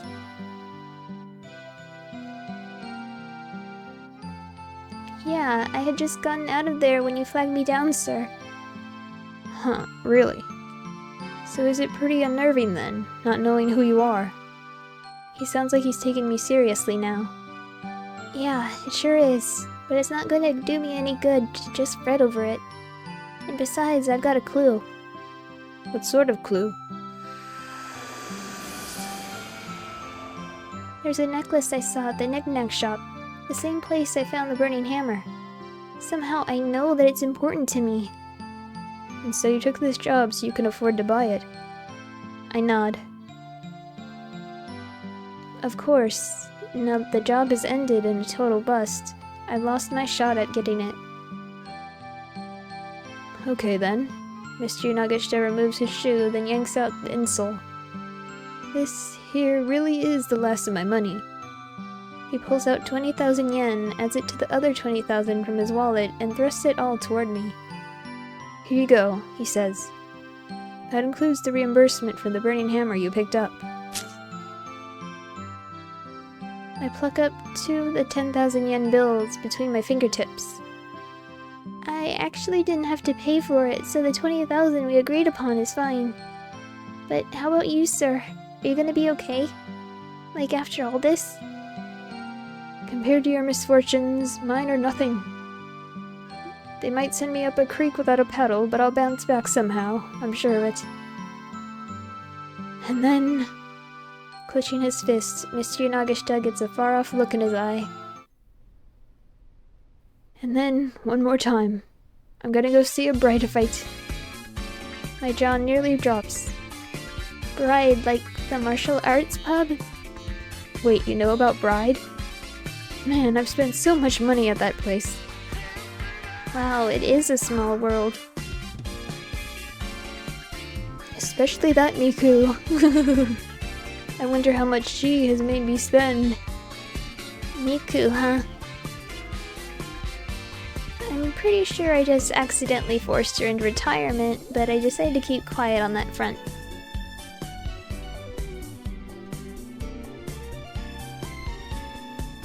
He nods. To be honest, the reason I borrowed all that money was to pay my tabs at that place. And I had to borrow from some pretty shady sources, too.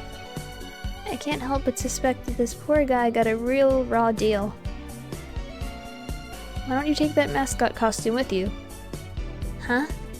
I mean, I don't really need it. No, I insist. Take it with my blessing. Sure. I'll be on my way then.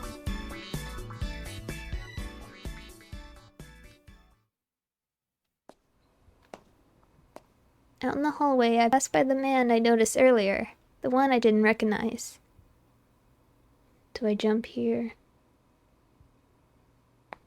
No. The sales demo's over. I wonder why he's still here. I give him a faint nod and he nods back before slipping into the demo room. I should keep my fingers crossed for the guy. At last, I'm back outside the building. I feel bad about not returning the catsuit to the man from the rental place. Still, I can't just walk around town wearing this thing. I'll stick out like a sore thumb. I figure it's best to just leave it behind. And then it dawns on me. Hold on, I still can't get this thing off. Dun, dun. It's not worth the struggle.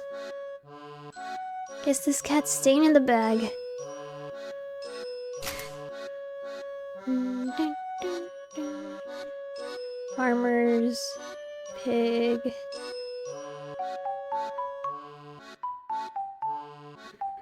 Huh?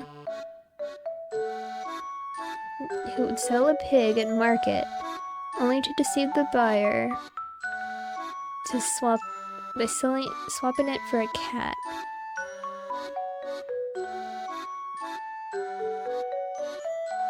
Huh.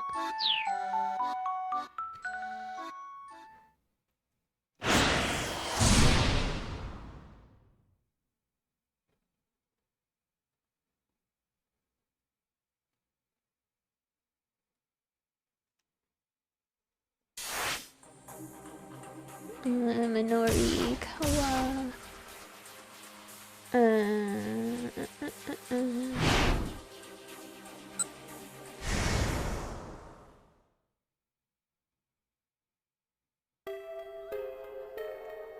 Gonna be heartbroken. Ding, ding, ding, ding. Ding, ding.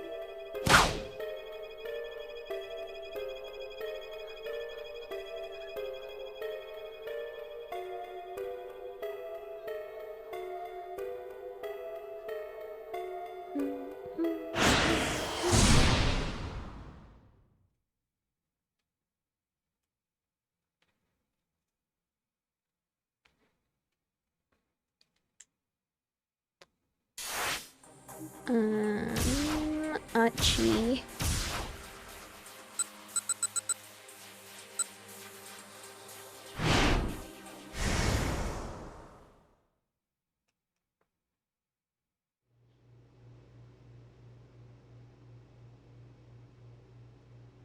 Sometimes,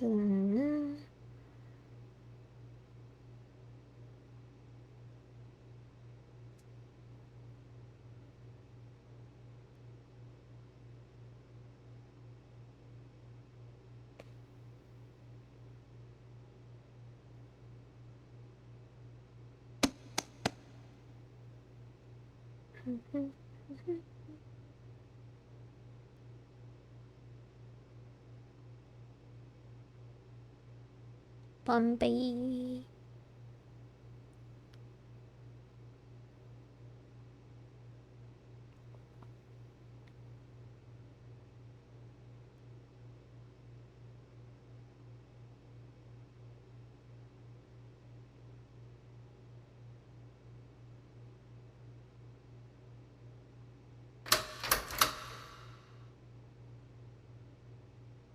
Mr. Tanaka?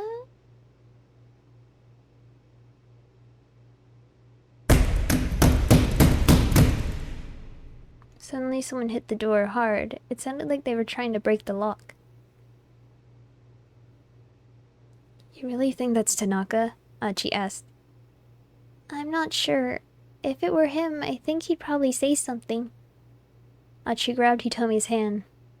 We better hide. The two of them slipped behind a large piece of plywood and stage dressing.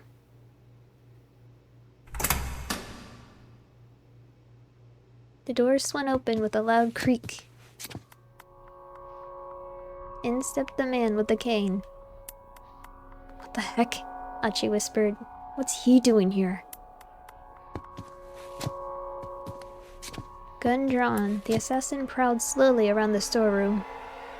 Achi and Hitomi crouched behind the plywood prop, trying not to make a sound. The man moved out of their line of sight. Achi gazed longingly at the door. Achi risked a peek around the corner of the plywood. He still couldn't see the man with the cane. The door was maybe 5 meters away. What should they do? No. No, they needed to wait for a safer chance to escape. Achi heard the sound of a cell phone vibrating from behind a tall piece of plywood leaning by the door. The assassin stepped out from behind it. He still hadn't spotted his quarry. I'm sure this is the place. His voice was low and confident. Uh-oh, did he have friends? Still clutching his phone, the assassin wandered deeper into the storeroom. Achi and Hitomi took the opportunity to slip out the door.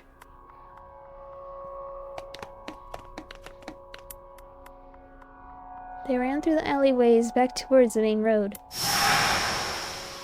Before they reached it, however, they suddenly found their path cut off by one of the foreigners who chased them earlier. the accomplice of the man with the pipe. He stood waiting for them, holding a knife in one hand. Out of the frying pan and into the fire. If they turned back, Achi knew the man with the cane might catch up with them, and he had a gun. Achi slipped off his sleeveless jacket and wrapped it around his left arm. He was going to have to use his left arm to guard against the knife while punching with his right hand. He clenched his fists and braced himself. And then suddenly he froze. Huh? A small dark silhouette dropped from somewhere up above. Landing deftly, the newcomer lunged toward the man with the knife, closing the gap between them in the blink of an eye. Ugh! The figure delivered a swift chop to the back of the man's neck.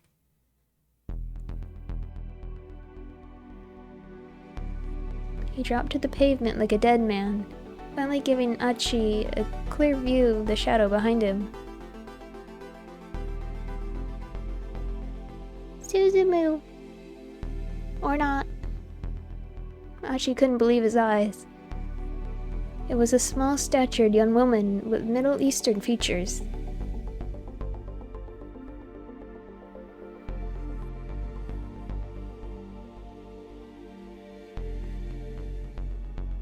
Hitomi let out a little gasp.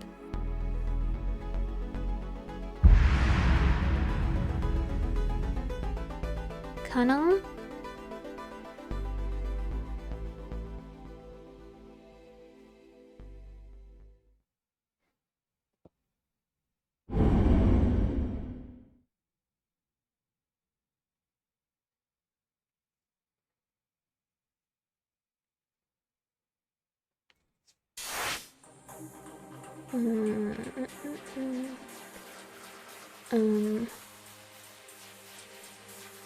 Achi...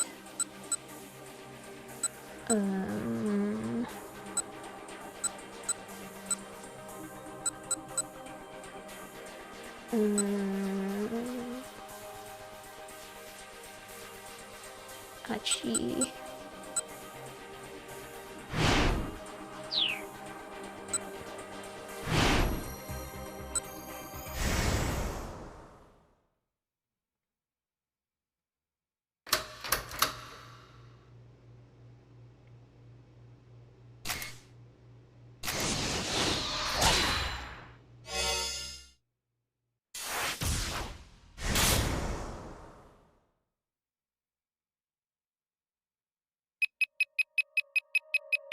No.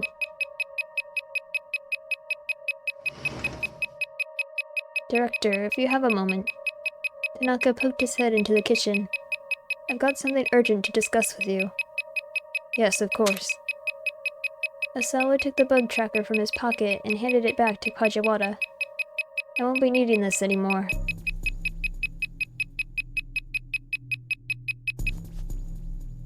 Or will you? As soon as they had left the kitchen, Tanaka leaned in close and whispered to him. I got an email from Hitomi. He showed his cell phone to Osawa. It looks like my sister is being held captive in a blue minivan somewhere in Shibuya. But that man is still chasing me, so I can't really go looking for it. A blue minivan. Allow me to handle this, sir. I'll figure something out. Osawa knew he trusted Tanaka for a reason. Thank you, he said with a bow. Oh, you wouldn't happen to know any place she might have gone, do you, sir? What? It's just that all that she's told me is that she's been moving around. I'm sorry, I don't really have any idea, Osawa replied. He was ashamed to say it. There wasn't a single place he knew of where his daughter might be inclined to go. I see. Tanaka, picking up on his discomfort, was visibly embarrassed himself. He hastened to change the subject. By the way, how did your talk with Mr. Makino go? I confirmed that he was behind the human testing. But I don't know who sent me those emails. Tanaka paused for a moment and thought, looking like he might have a hunch. "Alright then," he said. "We'll have to talk in more detail later." With that, the assistant director headed for the front door.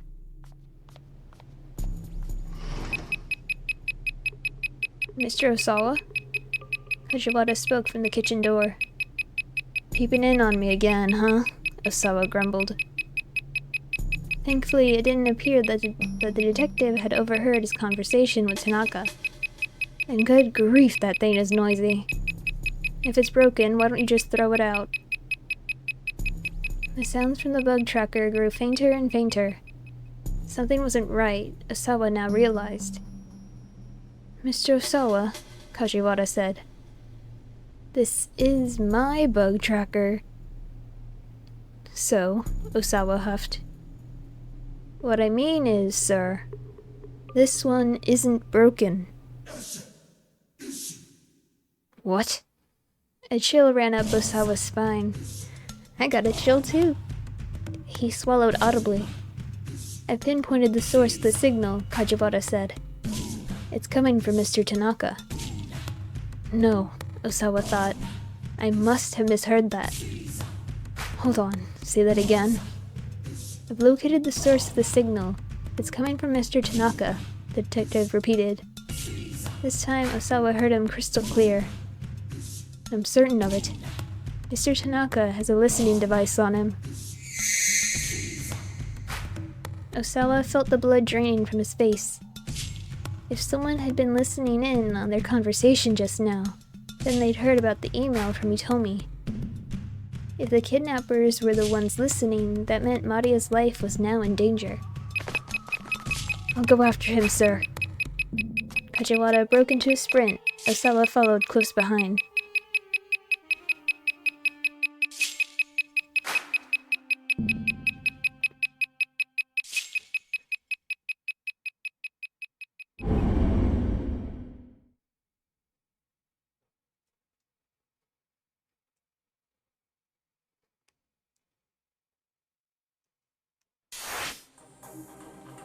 Tama.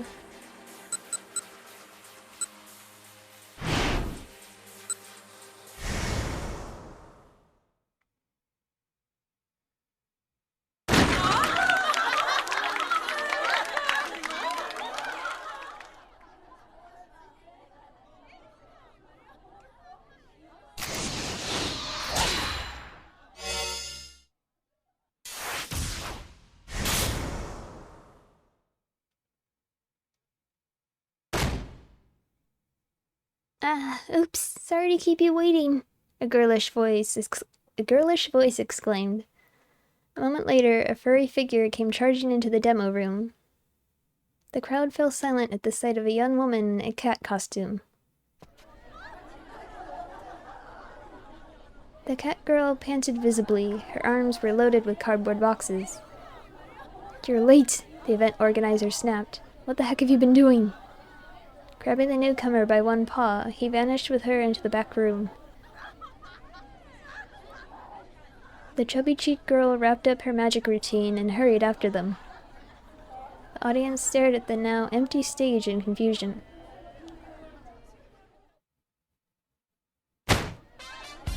Several minutes passed before the organizer reappeared.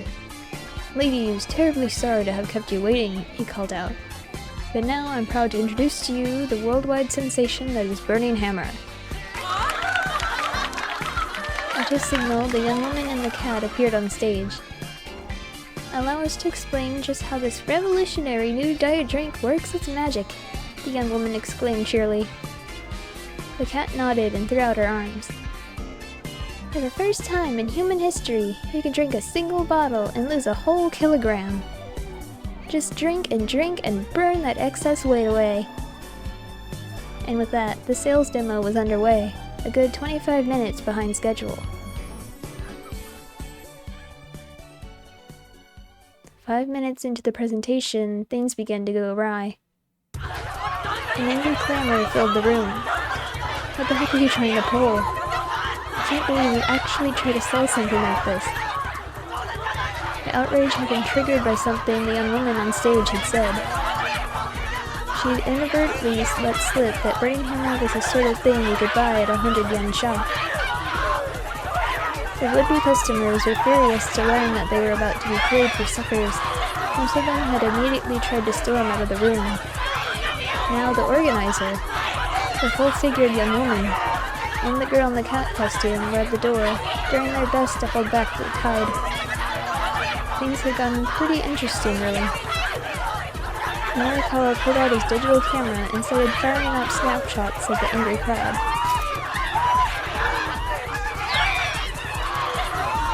Unfortunately, their frenzy was so intense that he was soon caught up with the flow and pushed out of the room. Fine, I guess I'll just need to do some interviews instead of getting pictures. Excuse me, he asked one woman. Would you mind if I asked you some... Shut your mouth! Would you mind telling me a little about... Don't you talk to me! Could I get a word on... Unbelievable! Just unbelievable! The women were so enraged that Morikawa couldn't get any of them to give him the time of day.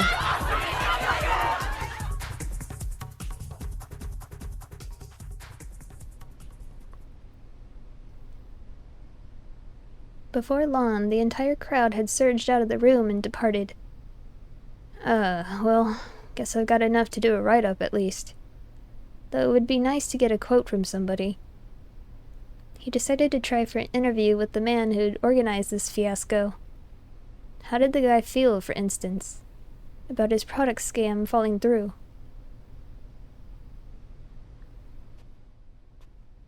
Heading back into the event room, Morikawa passed by the cat mascot.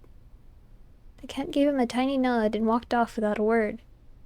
He couldn't see the face of the girl inside the costume, but she seemed genuinely dejected that Burning Hammer had been a bust.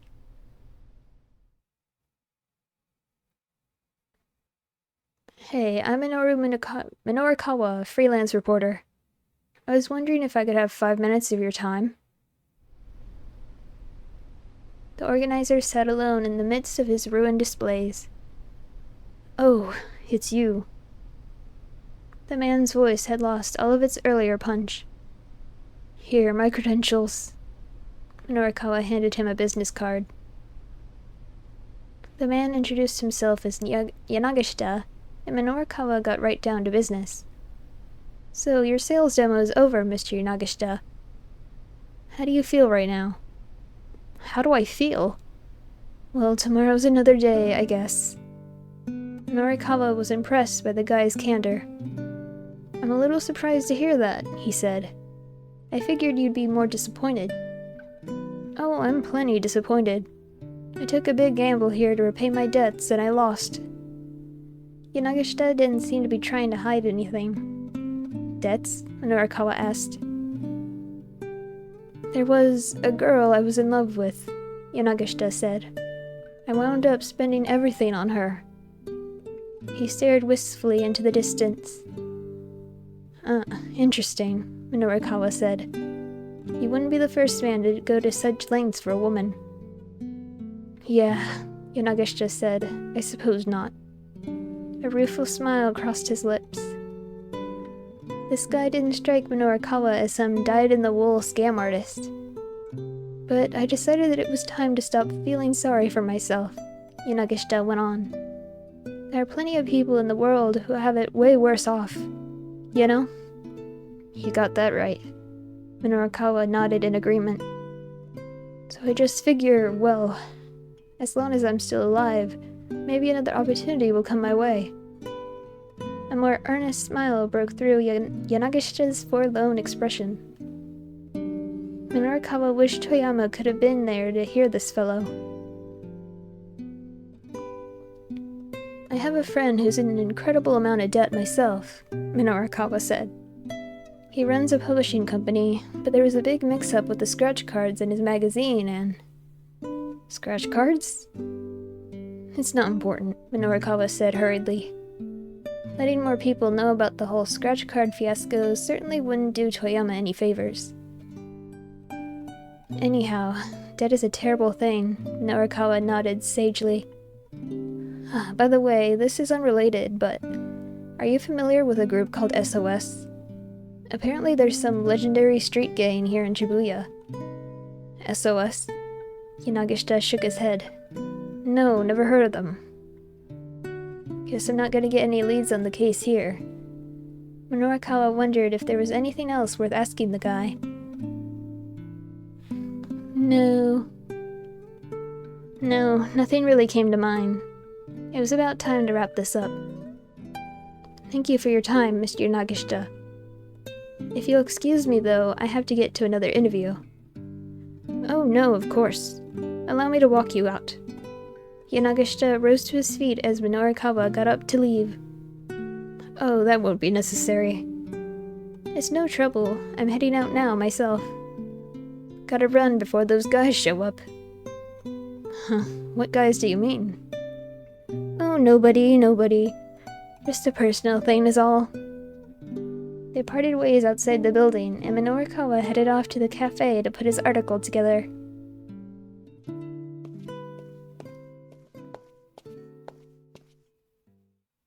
Oh, perfect timing. Minorikawa stopped short as a familiar voice called out to him. It was the man he'd spoken to earlier that afternoon about the surveillance cameras. Hey, come here for a sec. The man waved him over. Ugh, what is it? I'm real busy right now.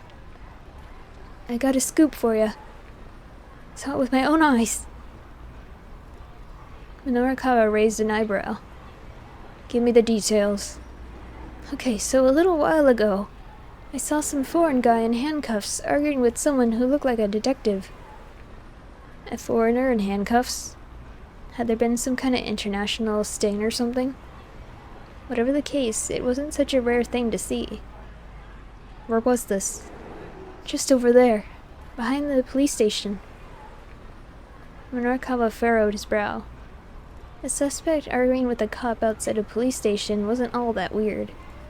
Still, he had a feeling he was missing something here. Well, the big thing is what happened afterward, the man said. Afterward? The man leaned in conspiratorially. The detective undid the guy's handcuffs and let him run off. Whoa, what? I'm telling you, man. It had to have been like a bribe or something. A bribe? That seemed unlikely. I swear that's what it had to be. There was some wheel greasing going on. You're not making this all up, are you? Minorikawa asked. He regarded the man coldly, but the guy still seemed quite legitimately worked up. It's all true. Please, you have to report this to the police right away. Why do I have to? Minorikawa asked. If you have a tip for the police, go give it yourself. He didn't quite manage to stop himself from saying that out loud. No, I can't. I'm no good when it comes to police. Besides, they're never gonna believe someone like me. Okay, so maybe he had a point there. But you're some world-class reporter, right? The cops will totally take your word over that of a random nobody. Minorikawa didn't have time to debate the point. It was easier just to make the call. He phoned up the police to leave the tip. The man bowed repeatedly, looking pretty grateful.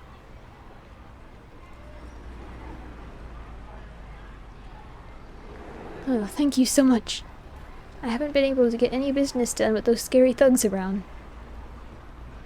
What thugs? What line of business are you in, anyway? What? The man suddenly went pale. Oops. I gotta get going. He skittered off in alarm. Minorikawa was left to wonder what this guy's line of work actually was. But he had more important things to worry about at the moment. He hurried off in the other direction.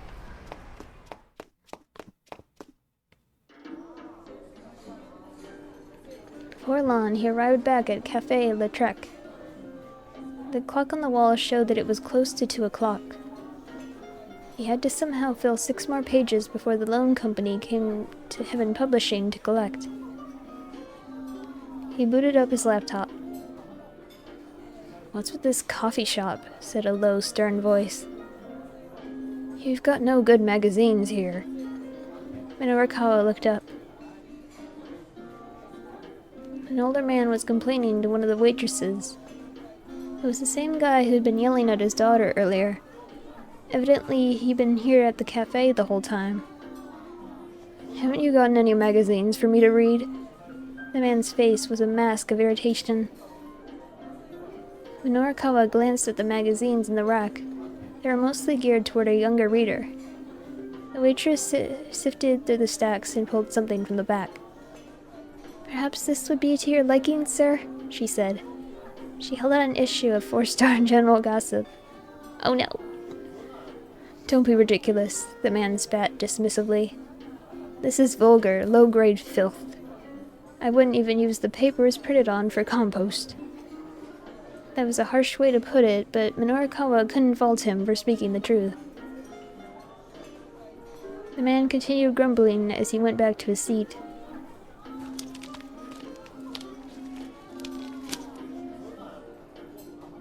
Minorikawa headed over to the magazine rack himself and picked up the gossip. He opened the front cover and found the scratch card still inserted within. If these things were still out there, it was bad news. Toyama might end up even further in debt. Bah! Minorikawa yanked the scratch card out and tore it to bits. "Sir, what are you doing?" The waitress rushed to stop him, only for the pieces to rain down on her like confetti. "The magazine itself is still perfectly readable," Minorikawa said. "There's no problem here." He strode back to his seat and gazed at his laptop screen. It still hadn't finished booting up. In the meantime, he decided to give Chiaki a call.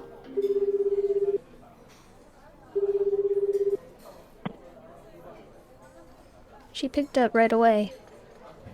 "Hello?" Minorikawa asked.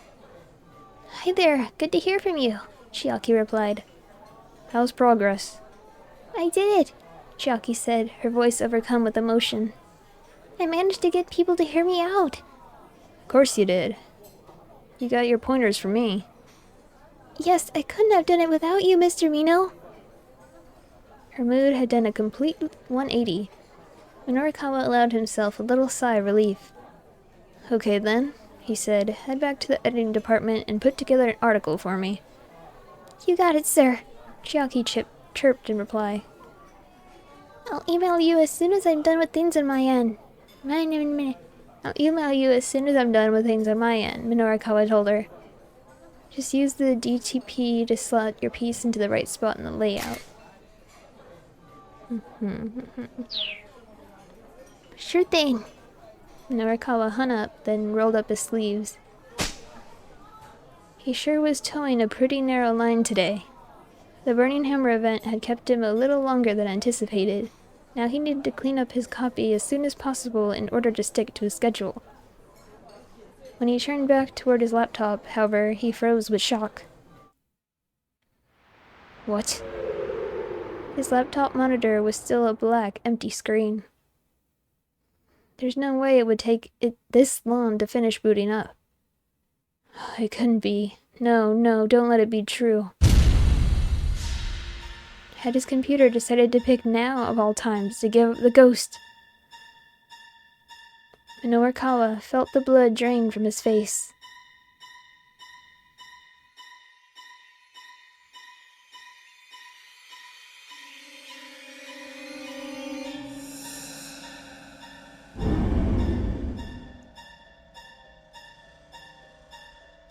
Hopefully it's just a dead battery, but what do I know? Kano...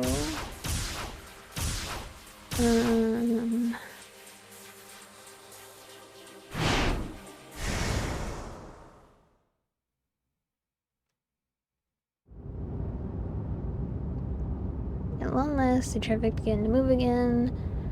Slamming the brakes. A frantic-looking man had jumped out in front of the car.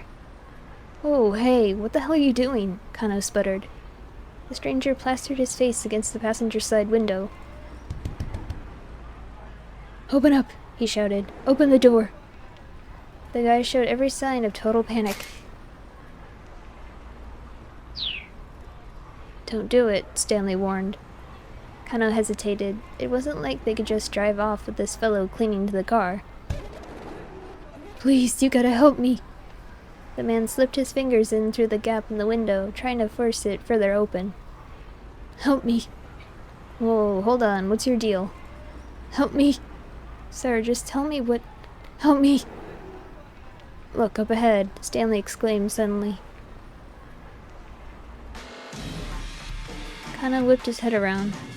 There, walking along the sidewalk ahead was Al-Karan, very much not in custody. What the hell? Kano tried to jump out of the car, but the frantic stranger had gotten his upper body wedged in the window, and the door wouldn't open. Stanley, his usual steely expression replaced with a look of shock, exited on the driver's side and went after Al-Karan himself.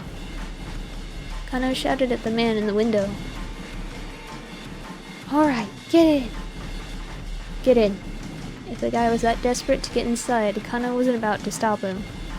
Besides, he needed to get the guy to calm down and let go of his arm. Ow! The man yelped. Let go, let go! He was the one holding on. Why was he demanding to be let go? What the hell's going on? Just as Kano's thought was forming, the crazed stranger was yanked back out of the car, dragging Kano with him.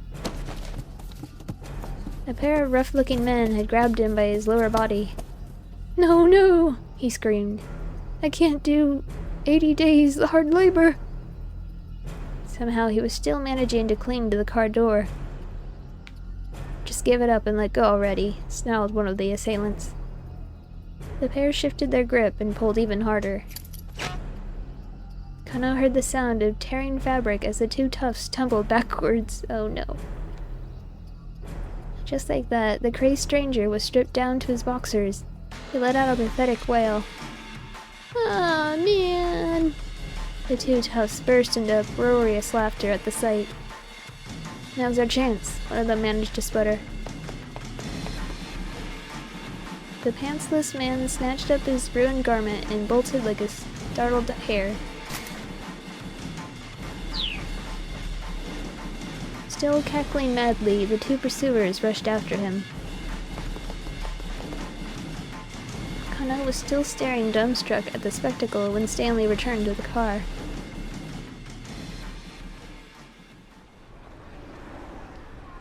No luck. I lost track of him. This doesn't make sense, Kano said, forcing himself to refocus on the case. Al-Karan was taken back to the precinct. What's he doing walking free? Stanley gave him a dubious look. Have you seriously not figured it out? He asked. Or is it some kind of strange Japanese joke I'm not getting?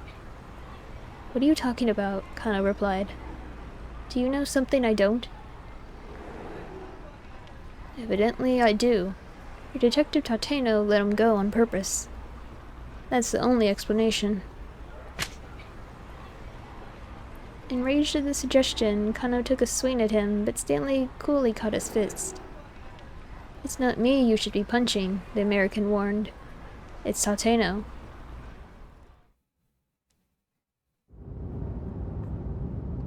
Abashed, Kano radioed up Kuze on the wireless. Sir, did Detective Tateno bring Al-Karan into the precinct?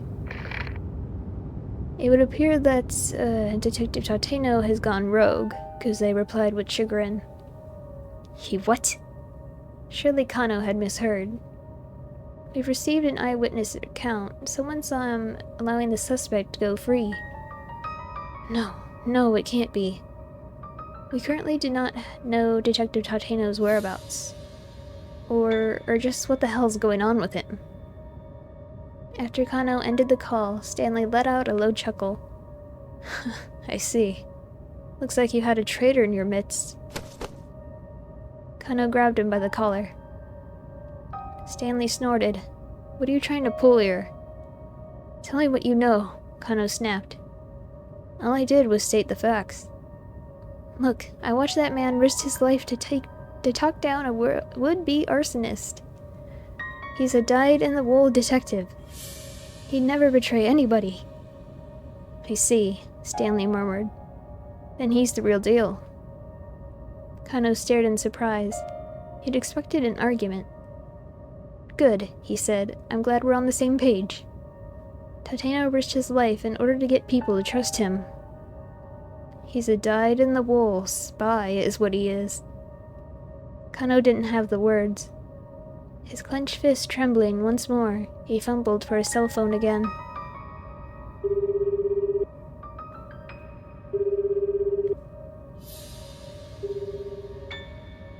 He dialed Tateno's number. The phone rang 5 times but failed to connect. There has to be a reason for this, Kano muttered. Tateno must know something we don't. Really now, Stanley scoffed. And what makes you so sure of that? Because Detective Tateno was sure this kidnapping wasn't about the ransom.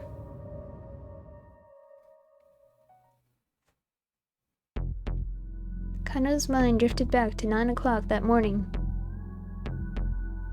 Ahead of their stakeout at the Scramble, he was walking with Tateno through the halls of the Shibuya precinct. We're gonna do a bang-up job out there, Detective Tateno, he chirped. He was maybe a bit too excited about getting to take part in such a major case. Tateno patted Kano on the back. You need to take a step back. You're not letting yourself see the forest of the trees. For the trees. What do you mean, sir? What I mean is that this is no ordinary kidnapping. Tateno's words triggered a little revelation. You're talking about the location for the ransom handoff, aren't you? Kano said. It doesn't make sense for the criminals to pick such a major intersection. Warmer, Tateno replied. Kano frowned inwardly. He'd been so sure that was the answer. Have you thought about why they asked to have the sister make the handoff? Kano thought some more before answering. Because women are easier to deal with? He suggested. Colder. If that was the case, why not pick the mother? No, what worries me is the fact that the Osawa girls are twins. They're having us send someone to the handoff who looks identical to the girl they kidnapped. What's going to happen when we do that? What is going to happen, sir? Kano asked. I'm not sure yet, but I have a feeling the kidnapper's plan hinges on it. The two exited through the precinct's main entrance. Up ahead, rows of buildings stood tall against a backdrop of bright blue sky. Tateno let out a quiet sigh. To think that so many terrible things are happening out there on such a beautiful day. Solve one case and another's waiting, he went on, as always. What is it about people that drives them to do such horrible things? A girl abducted out of pure greed. When I think of how her parents must feel, I almost can't bear it. They made their way toward the Scramble. Tateno continued talking in a quiet voice. My father was a raging alcoholic. The house was always a complete mess. He was loud, violent, never had any money, always reeked of booze. My mother, she would cry and cry. I was afraid to come home. Every day I stayed out, playing as late as I could possibly manage. Kano could hear the pain in Tateno's voice. That life took too much of a toll on my mother. She died when I was still in grade school. And my father, he just got worse. I was there with him at the end, after he wasted away to almost nothing. Not the sort of childhood I'd ever wish on anybody. It sounds like you really went through a lot. Kano hated himself for uttering such an empty platitude, but he had no idea what else to say. Kano, as old as I am, I still don't really know what it is to be happy. I think that's probably because I've never known what it's like to have a happy family. Tateno sounded so forlorn. The only happiness I know how to protect is other people's happiness. Kano heard in these words the soul of a true detective.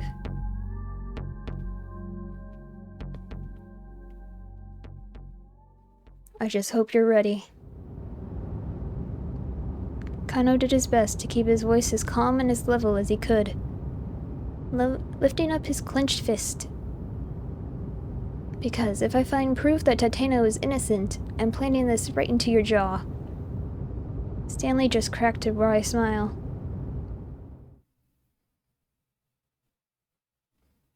The traffic had finally diminished, and they rapidly drew close to their destination. The syndicate's hangout was in Tomagaya, to the southwest of Yogi Park. The rowdy building looked like it might come crashing down at any minute. The Black Lodge sign out front looked deliberately ominous. Kano knew the place as a bar frequented by expats from various countries, as well as a hotbed of criminal activity. "I'll take point," Stanley said. "You back me up." He pulled a handgun from his suit pocket. It was a compact Glock model frequently used by the FBI or CIA. Kano drew his own gun, and the two cautiously made their way inside. At the end of the hallway was a wooden door. Stanley signaled with his eyes. Kano gave a tiny nod, and Stanley kicked the door in. The stench of blood hit them as soon as they stepped inside. Kano let out a startled gasp. There were nearly a dozen bodies sprawled out across the floor. He recognized them all. They were men who participated in the repeated attaché case handoffs. Each appeared to have been stabbed to death. Stanley took a closer look. The blood's not fully dried. These guys weren't killed that long ago. Kano quickly scanned the bar high and low, but there was no sign of a killer in hiding. There was no trace of Maria either. One of the fallen men let out a faint, strained groan. "Hey," Kano called out, "stay with us." He hunched down beside the wounded man. Ugh. A brief gurgle rose from the man's throat. He was clearly struggling to say something. But his voice was too garbled, too indistinct for Kano to make out any coherent words.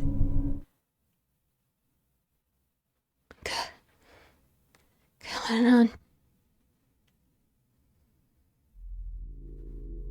What was that? But there was no more. The dying man went limp and still.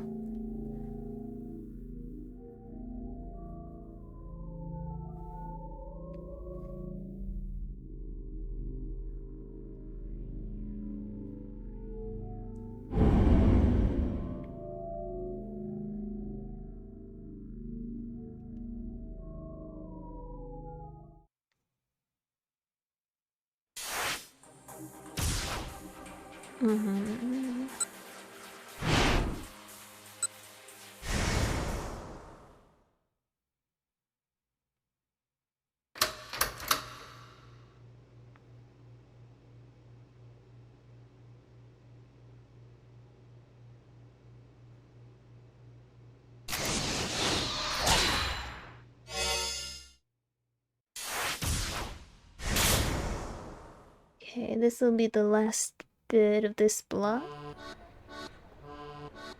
The sales demo is over, and against all odds, I managed to get paid. Money clutched in one paw, I head to the knick-knack shop to finally buy the necklace I can't stop thinking about. "Hello? Anyone here?" I call out. There's no reply. Is the shopkeeper out? Just a moment. Panting, the sales clerk comes scurrying into the shop behind me. "Sorry about that. Just had to pop out for a sec." "Oh, you would not believe what I just saw."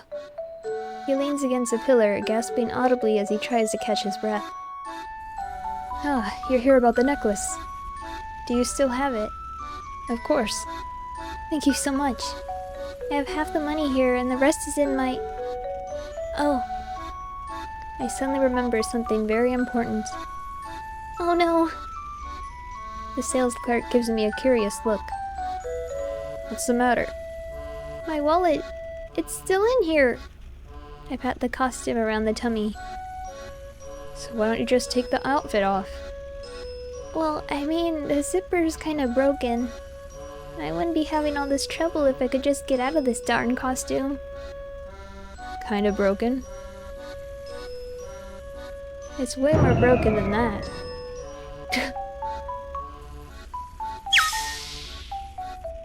The sales clerk points me to a full-body mirror. He's right, the zipper in back is hanging open. Taking this thing off will be a cinch now. "Oh, thank you." I give him a bow. not sure you need to be thanking me, he says. No, I do. If you hadn't pointed that out, I might have let myself stay stuck in here forever. So really, thank you so much. I bow again and again.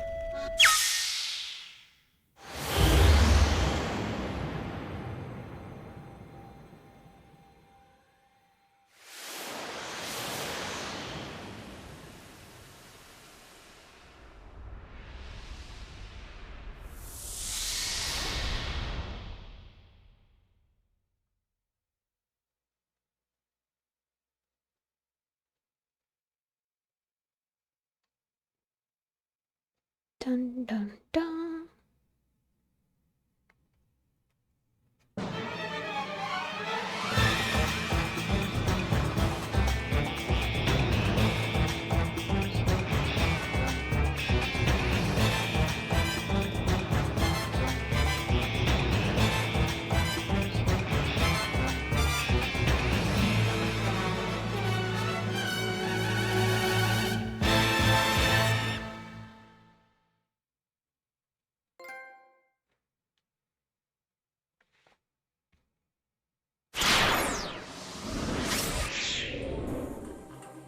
Oh my god.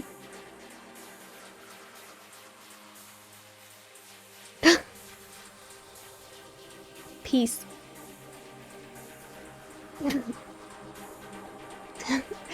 Oh my god. Oh, interesting.